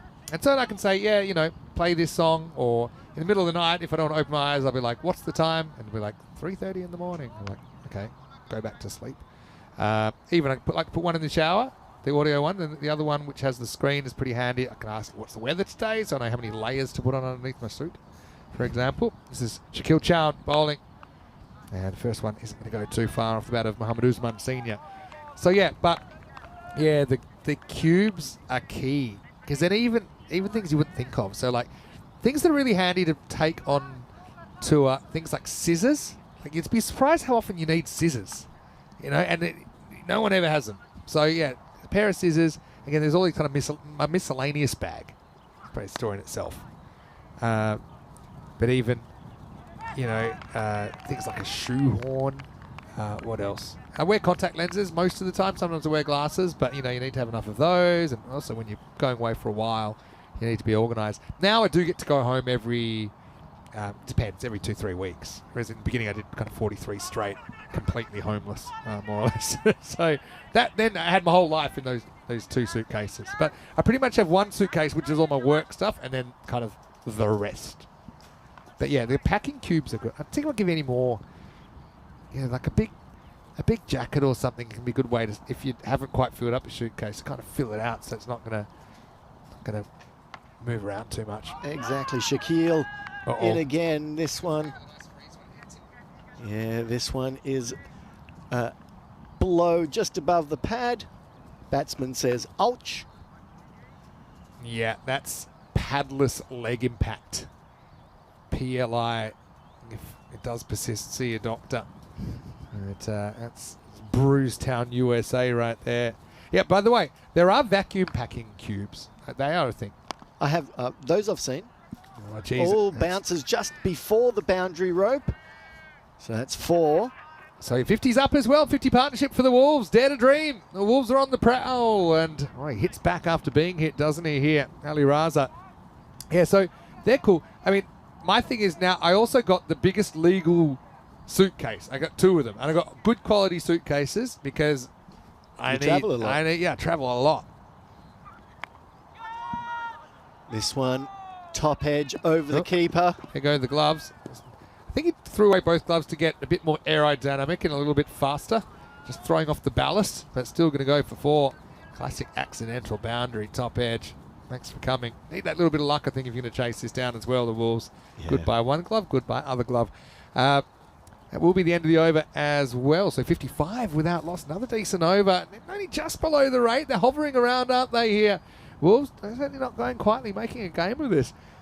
Well, So I've got wickets in hand and a big over. the thing is, there's a maximum and every maximum suitcase weight. So if I was to vacuum pack everything, then I'm still not going to fill up the suitcase. So I don't have to be too crazy on that, which looks like a lot of fun. But then you need a vacuum cleaner as well, which probably Yeah. you're putting that in the bag. No. Yeah. So yeah, I'm trying to think of any other tip, like practical tips. Toiletries in a separate bag. Put them in a plastic bag just in case that, something happens. And they've got their own little cube, and so I know that's going to go straight in the bathroom. You pull them out. Anything with liquid, I would Anything with hazard liquid, against, yeah, yes. that's just common sense. I think the rest things that are really handy to have. Yeah, let's get into this. Handy things to have if you're traveling a lot. All right, up in the air, fielder's going to have to watch it go all the way over the line. And Maximo and the Wolves swing their way into the 60s. Just a bit too short there. Lifted up front foot pull from Usman, and he helps himself to half a dozen. So things like a power board. So, sometimes not enough power points. So adapters and a good power board. So you can plug in one and just plug all your stuff into there if you need to. Now, when I first came to Europe, obviously most of my things had Australian power points. And I found like a good, and some still do that I use. Most of them I've converted now, but a good universal power board, because they sell them these days. It'll take pretty much anything. That's a huge wide that he almost hits for some reason. This is Carr, who certainly was in the wrong gear then. Yeah, so good power board adapters. Okay, you've got the UK style, you get the Europe style here. There's even Switzerland. For some reason, they do their own thing. So just in case I've got a meeting at HQ, make sure I've got the Swiss power adapter. Usman Senior hits it well, and it's a big Maximo. Ramalama far over the boundary, and another 6 for the Tartul Wolves, moving their score on to 68. Yeah, flying at the moment. This is probably the panic meter is definitely up to about a 2 or a 3 at the moment for United. Surely not going to throw this one away, but this partnership has hurt them so far. Both these batters are going. It's kind of a double click at the moment, isn't it? Doesn't matter who's on strike. A wicket could change the complexion very quickly. This one again hit firmly, hit nicely, this time over the offside, and it's 4 runs again to Usman Senior. Well done as he approaches his 50. Yeah, beautiful shot. Again, drives it nicely in front of point. He always contributes either with bat or with the ball. Yeah, certainly had their moments, haven't they, the Wolves? And the team that's too good to be winless, you feel. Right now, not quite favourites, not far off. And another nice shot through the offside by Usman, another 4. And again, that keeps them right up with the rate. Yeah, brilliant shot. I love that he goes Nice. offside, goes with the line of the ball. He's timing it so well right now. Cuatro carreras. So, also, I mean, they're probably the ones that come to mind. But yeah, my best tip would be don't overpack.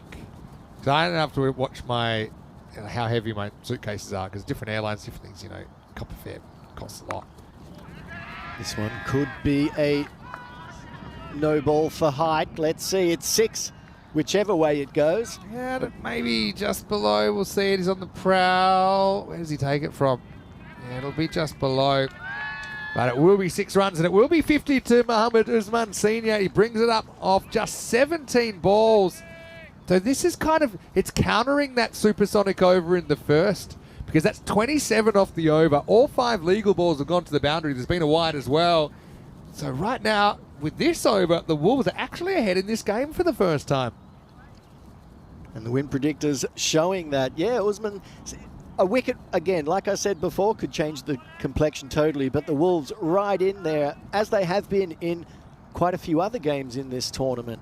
Let's see if they can see this one through. And a nice shot again.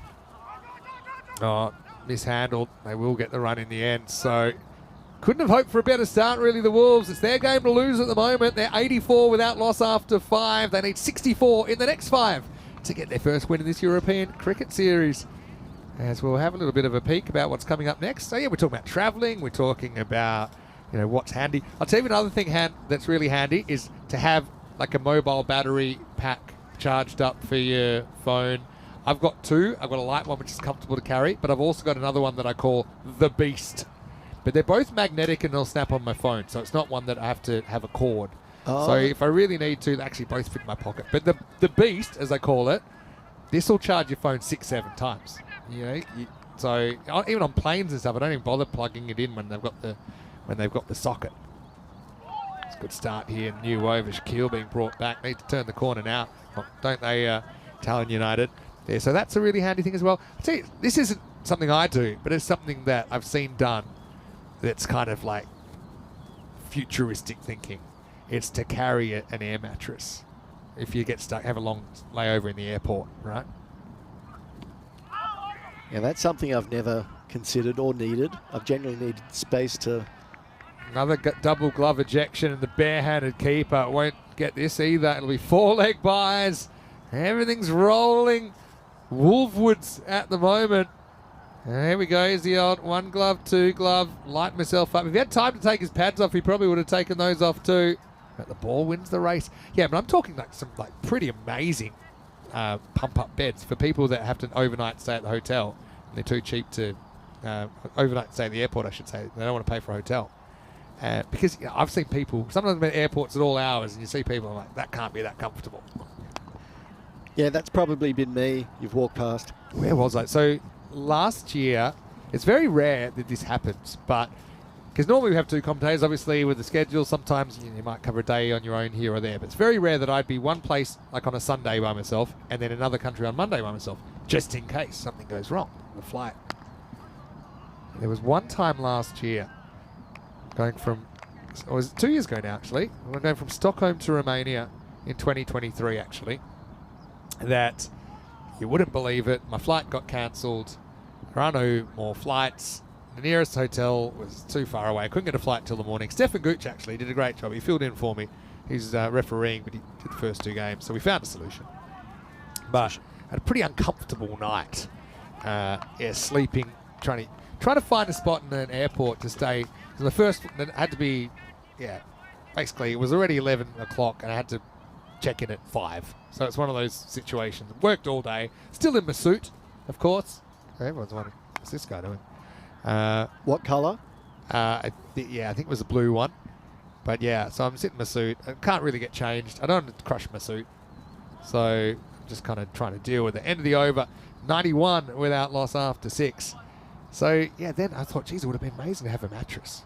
Because there were 3 airport hotels, but they were all booked out. Obviously, I was a bit late to the party. But then, what else? It gets really bright. It's not a real sleep. You can try and get a little bit of rest. But there are some times I've been able to find some place to get a bit of sleep in the airport.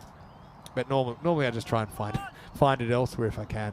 But oh yeah, and then when I got to Romania, then I had an issue. It was a connecting flight that they ended up giving me, and I forgot actually Romania at that stage were outside the Schengen zone, so it was like I've got to clear passport control as well. When I think I was connected through somewhere in Germany, and I'm sprinting like there's 40 minutes between flights. Time for some wrist spin, and it's in. This is lit up and out of the ground. Raza. Jeez, you wouldn't have believed it, but the plucky little Wolves, they're not going away. A 6 to start the 7th over. Now, it's not the worst leg spin I've ever seen, but it just kind of slides on and gets the treatment. Yeah, so anyway, I sprinted. I very politely asked / suggested, could I skip the passport line, explain, and they were like, cool. Because I'm like, hello, bang, click, click, you're through. So I make the plane. So I'm on my way to Romania. But I had a sneaking suspicion that because I had to run so quickly, my bags may not have made it. So then, I only had a 3-day stint in Romania before I had to go somewhere else. And yeah, sure enough, I was in the same clothes the first. Normally I'm known for changing my clothes. I was in the same clothes for the 3 days I was there. And just before I left, my bags arrived. Just as I was checking out of the hotel. Well, good that they did arrive. And again, hit high, hit far over the boundary, and it's another big 6, another Maximo, and the Wolves once again roll on their merry way, and the Tallinn United are shaking. Look, he's hurting, isn't he? He's got some sort of injured hand or wrist. Ali Raza putting it all on the line. And not quite Dean Jones, 1986, 1987. Double century in India, but not far off. Yeah, he's hurting. Still swinging. He's hurt that wrist. I'm telling you right now. But he's got. They don't want him to leave now. They've got a shot. 100 partnership up and the 100 up in the 7th over. Yeah, so I won't go into all of my travel fails. I've had very few, touch wood. Like I haven't had too many. There was one. It was a train-related one. It's pretty funny as well. Din Puts it up. Oh, that would have been a brilliant run out. End of the over. It's 7 down now and 104 without loss. 44 required off the last 3. Will we have a thriller here to close out day number 4? All right, I'm going to go just quickly. You can have a look at the fixtures for tomorrow, which start 6 a.m. GMT, 8 o'clock in Central Europe, and 11:30 in India. 5 more games starting with the Strikers versus the Riders. Rico will be back after his long weekend, also known as a normal weekend of 2 days. Anyway, we're going from Bologna to Rome on train. We don't often catch the train anymore. We will if we can. And we get on, we're at the right platform at the right time, Bologna to Rome. And there is a bit of an expression, all the roads lead to Rome. You heard of that? Oh, of course. Yeah, you're Italian. Of course we heard that. So we're there, right place, right time, we get on the train. And there's kind of allocated seating, right? And these are pretty expensive tickets as well. So they're not cheap. They're about kind of €60 tickets that we've all been bought.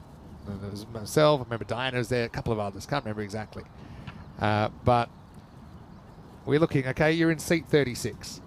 Where A, B, and C. Cool, whatever. We get on. We go up the back. It stops at 30. So I'm like, okay.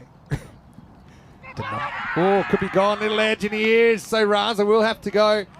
He was struggling a little bit with that hand. He takes glove off straight away and hasn't looked down. He just went off the boil a bit, didn't he? He went ... 1 out at the end of his innings after hitting a couple of big 6s early in the 7th. But it's given his team a chance. Ali Raza brave in his 39. It's 105 for 1. Yeah, he's given his team a good chance. That was a very good opening partnership, but just gets a feather through to the keeper, and I think he's quite happy to give his wrist a bit of a rest. And we'll see who comes in to bat. By the way, yeah, that's probably just outside the tram tracks too. He might have even got a wide. Might have been. You could actually see a little deflection there, couldn't you, as well, off the bat of Ali Raza. Yeah, so just going back to cube chat, there's always one cube which is like miscellaneous. Yeah, just Tess or Tina's comment made me think of it for a second. Will be a wide as well. New batter out there is Mubashir Iqbal. It's pretty handy run as well because it gets the The established Mohamed Udman Senior back on strike with plenty of time left in the over. Still 5 balls to come. Okay, so this train, then we're like, oh, hold on, is this the right train? There's no signage, anything. And I look at my phone. We're going the direction of Rome because all roads lead to Rome. So we're like, okay, so we're less panicked. It's Shazad. Okay, this one, and Usman again connects well. Not quite as well as he would have liked. That's the bit of luck factor there. Yeah. Because if he hits that slightly better or he drags it slightly, it might be out. But it's right down the bottom of the bat, and he survives. Get a single. Can't afford any bad overs. There's no boundaries in this over so far, though. There's not normally a fielder right behind the bowler, so he was lucky there. And Shazad again. We see it sometimes, actually. Again stopped on the boundaries. So, yes, they do need to continue to hit the boundaries and hit them over the boundaries. That's right. So anyway, I'm on this train, and eventually, and we've got so many bags. You know, we've got all the kit bags, all the ECN stuff. You know, not just our personal stuff, and I've got all my stuff. And so we camped up the back, and we'll do what we have to do. I knew that was a broken bat. Usman's going to get it changed. Gives us more time to get through the train story, and we'll move on with the rest of the game. But there's one stop in between or two, so it wasn't that off. And when we got out the way, people got off, people got on. We're sitting up the back. We're about, I'd say, 45 minutes outside Rome when a ticket inspector makes it up the bat, and he says tickets, and we show him our tickets, and he says, they're not tickets for this train. And I'm like, well, this is what we got. And he said, well, that's not even for this company. And he said, look, you're going to have to buy a ticket. And by then, after sitting on the floor for about 2 hours in the 40 degrees, I said, look, yeah, we're not going to do that. And then, to his credit, he looked at me, he probably got the vibe. He said, yeah, well, why don't we just pretend I never came back here? And I said, that's probably a good idea. Smiles all around. Yes, everyone got what they needed out of it. That's going to be 4 drilled by Usman with a new bat. Passes the initial test. He's into the 60s, and the Wolves still alive. So, anyway, we got to Rome. That was it. I wouldn't say we got a free trip because we still did pay for that. So, it turns out when we put the pieces together, we were at the right platform at the right time. Even though there's no numbers or anything on the trains, all the trains were running like 10 minutes late. It's and Italy. We just had to, and the opposite happened to me actually on the way here from Estonia. It had the wrong sign, but we're at the right platform, but we saw it said it was going somewhere else. They just forgot to change the sign. And we saw it drive away. That's going to be 6 more for Usman. A Maximo. And so, yeah, the Wolves, they're probably odds on now after that 6. Let's see how the odds change. Yeah, so then we had to wait half an hour for another train. Myself and Mars, actually. But again, I'm here. I made it. Catching trains in Italy can be very, very tricky. It has got easy, but I've been caught out a few times as well. Yeah, just the old telepathy express. You meant to know. Anyway, back to this, because we've got a game on here. 29 off 13. This is getting tight. And Usman, once again, he continues hitting well. Another Maximo. And the Wolves just barking ever louder. Yeah, hungry like the Wolves at the moment. Hungry for a win. And that will be the end of the 8th over. It's 125 for 1. It's anybody's game here. 23 off 12. A wicket could change everything. Mohamed Usman Senior has come out. He's hit 74 off 26 balls, and he's got them ahead of the rate. But have a look. They're pretty much exactly where the Tallinn United innings was at this stage. Point, yeah. If I had to go to the over by over, so they're 125 for 1. At this stage, you can see, if you look it up, they were 125 for 5. So they're exactly the same score. Okay, the wicket's a little bit irrelevant, I suppose. Got to get the runs here. Who's winning? Supercomputer, tell me. I'm going to say 65-35 to the Wolves from here. But let's see. As long as Usman stays in. Supercomputer, talk to me. Come back. What did I say? Oh, we've lost most of the scoreboard. 126 for 1. After that, I'm going to go back to 61. Oh, but Supercomputer. Mubasher does the right thing. He gets his senior partner onto the strike. He's been doing the damage. Supercomputer. And he just lets that one through. Underestimated at 73. I don't know if it's that much. I still feel there could be a twist. I suppose Usman, well, as long as he's out there, they should win. That's it. Only takes a couple of lusty blows. And oh, that was tight. A little French cut.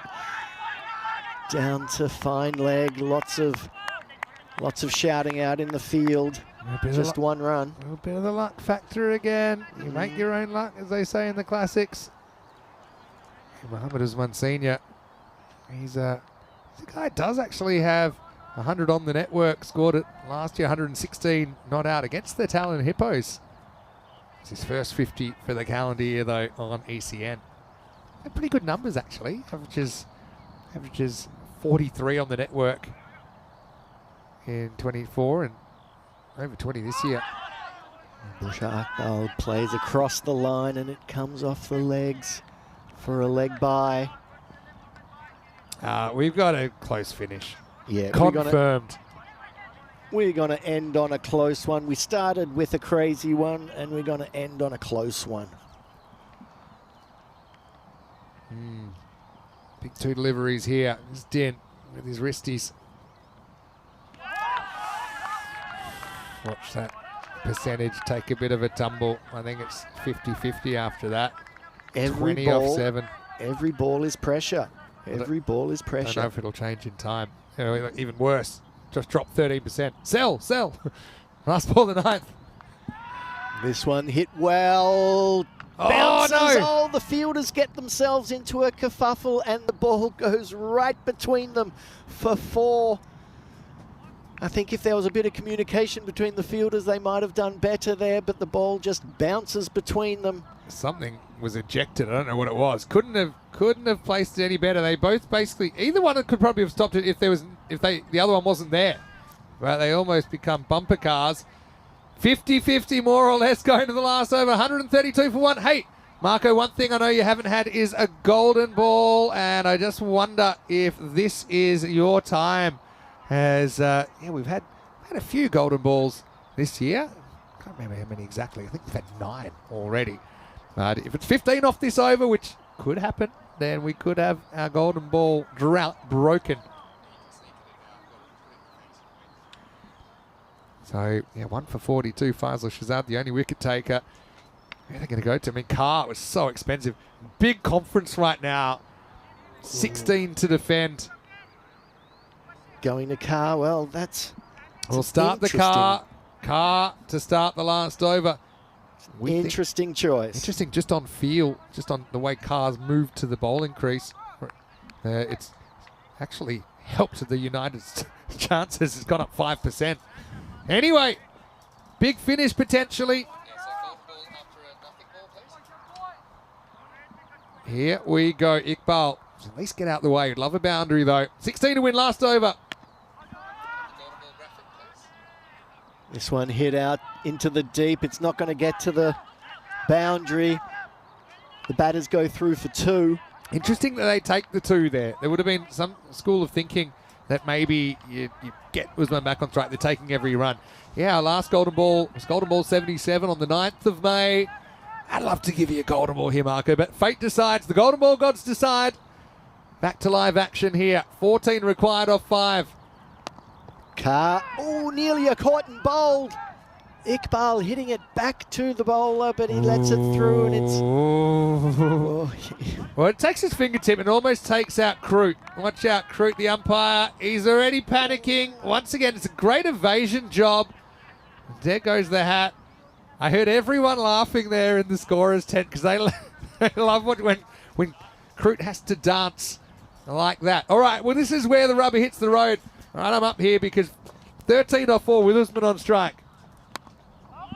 And it's a good delivery by Carr. Up at the feet of the batter. They're going through for 2 and he does. Does he have the ball in his hand? It's the only question here. I mean, he's definitely out if he's got the ball in his hand, but he was kind of reaching. It's a strategic second run to get Usman back on strike. Let's have a look at it on the replay. First, we'll see if he's out, which I'm pretty sure is a yes. So you see, let me just see. What do you see here? He's got the ball in his... I don't think it's out. No, he hasn't got the ball. He lets it, the ball slips out of his hands as he moves towards the stumps. Come back, sorry. Come back. And now this one hit up in the air and caught and bowled by Carr. That is the crucial wicket of Usman. Well, that could be decisive. When push came to shove, the bowler said, mine, and he took the catch after one ball nearly bursting through his hands earlier on. So the crucial wicket of Usman at a crucial moment of the game. Oh, poor old Wolves. I think they're going hungry again, you know, because someone's going to have to come out cold and go kind of, 10 or better to keep the game alive. 10 to tie and 11 to win. You've got to feel for Mohammad Usman. He cracks 81. But yeah, ever since Ali Raza had that little wrist injury, whatever it was, things have been downhill. Runs on the board look like they're standing up. Danish Tour, well, it's 1-800 dial a hero. Let's see if he's able to come up with some sort of miracle. Well, in the first game, it was Tour who was bowling the last over. Oh, here come the medics.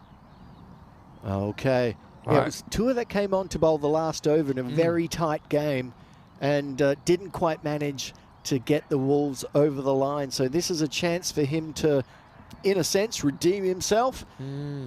He could be the hero if he can manage it. Yeah, it's because the bowler, they'll take the time to try and get it fixed up. So remember he had that one whack back at him, and then, I don't know if it was that one, or maybe not, because it's his left hand, looks like it's bothering him. It's that high catch.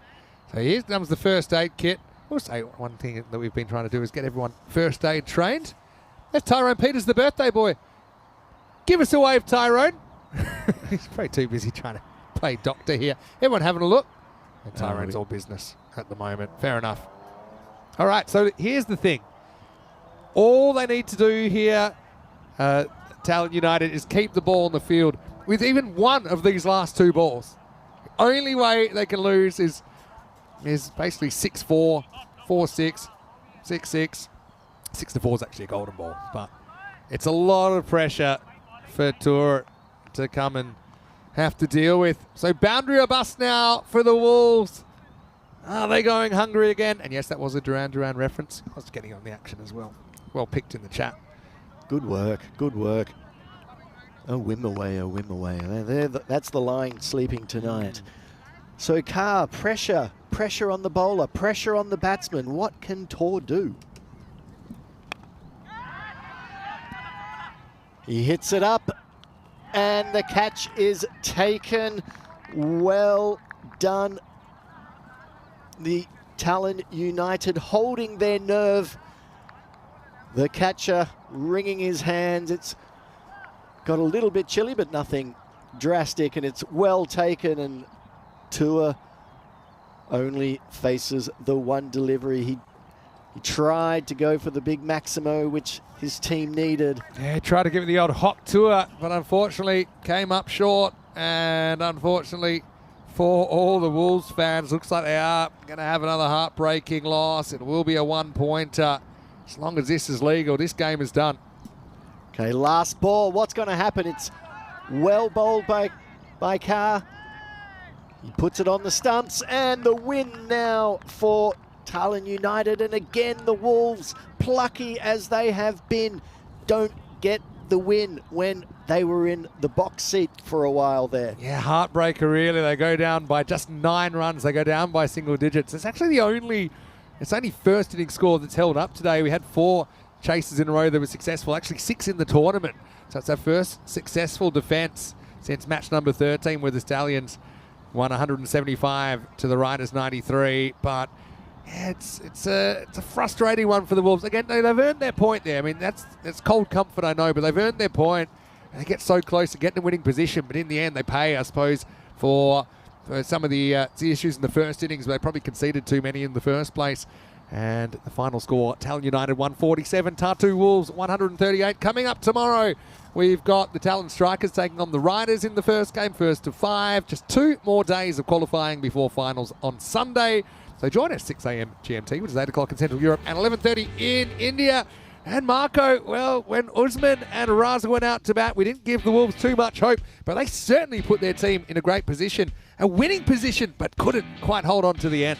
Well, it was a great opening partnership by the pair of over 100 and really putting their team in the box seat position, but unfortunately you just couldn't see it home. We can see here both batters, Usman Senior and Ali Raza, hitting the ball to all parts Usman Senior certainly connecting, and really United, I think, can breathe a sigh of relief there.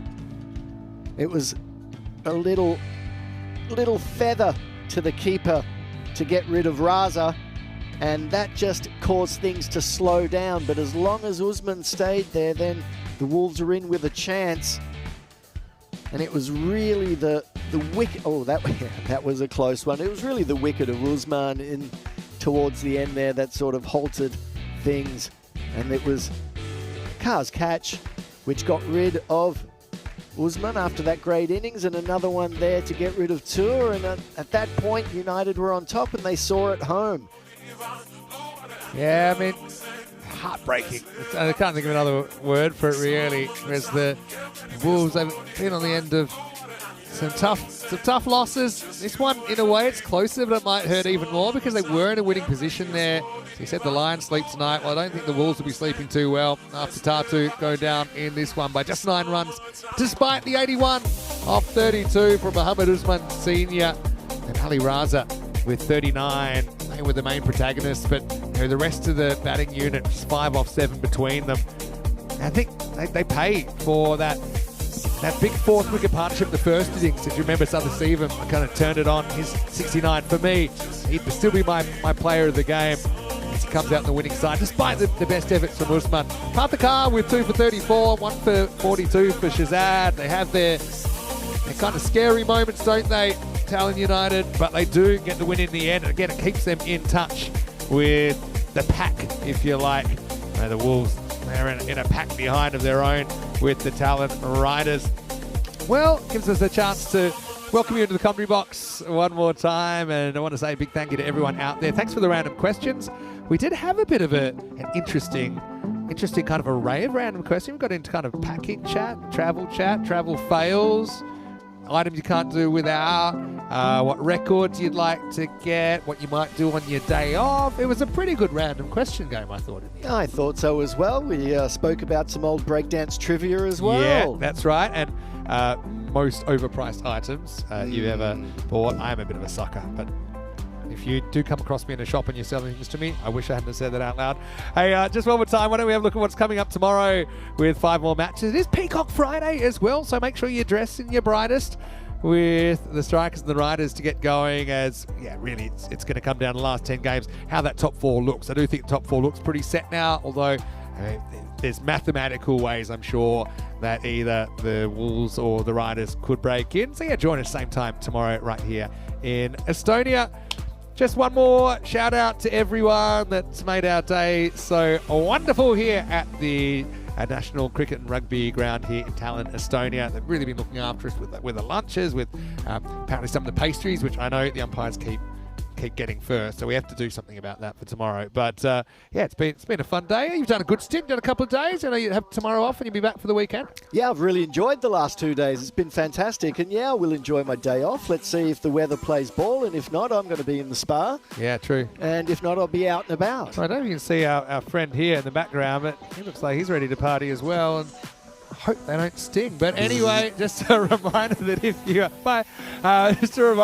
you are watching on YouTube, please like this video and subscribe to the channel. Tell your family, tell your friends about ECN, because there's nothing like it in the entire world. I think you should know that by now. Don't forget also our social media at European Cricket to check out some of the best bits of the day. Have plenty of highlights there that I'm sure will make the cut. And also our website, europeancricket.com. You can check out this tournament, but you can also check out all the tournaments that have come in the next couple of weeks. There's plenty happening with T20s in Belgium, obviously ECS in Romania, and then Hornchurch, ECS men's and women's. Well, Marco, put it here. You're looking sensational. It was a sensational day of cricket. Great to have you with me. And yeah, look forward to you coming back on the weekend.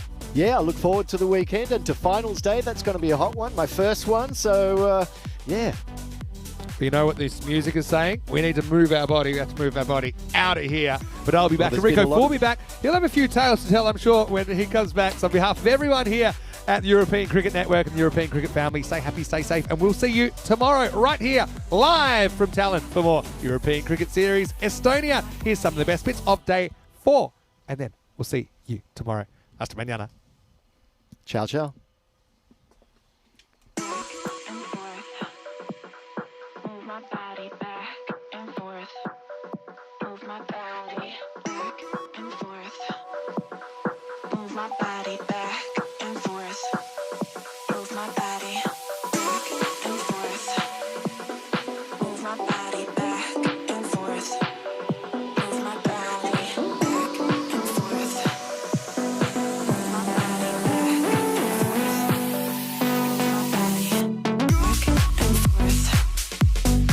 Move my body back and forth. Move my body back and forth. Move my body back and forth. Move my body back and forth.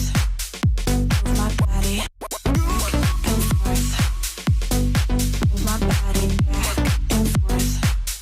Move my body back and forth. Move my body back and forth. Move my body.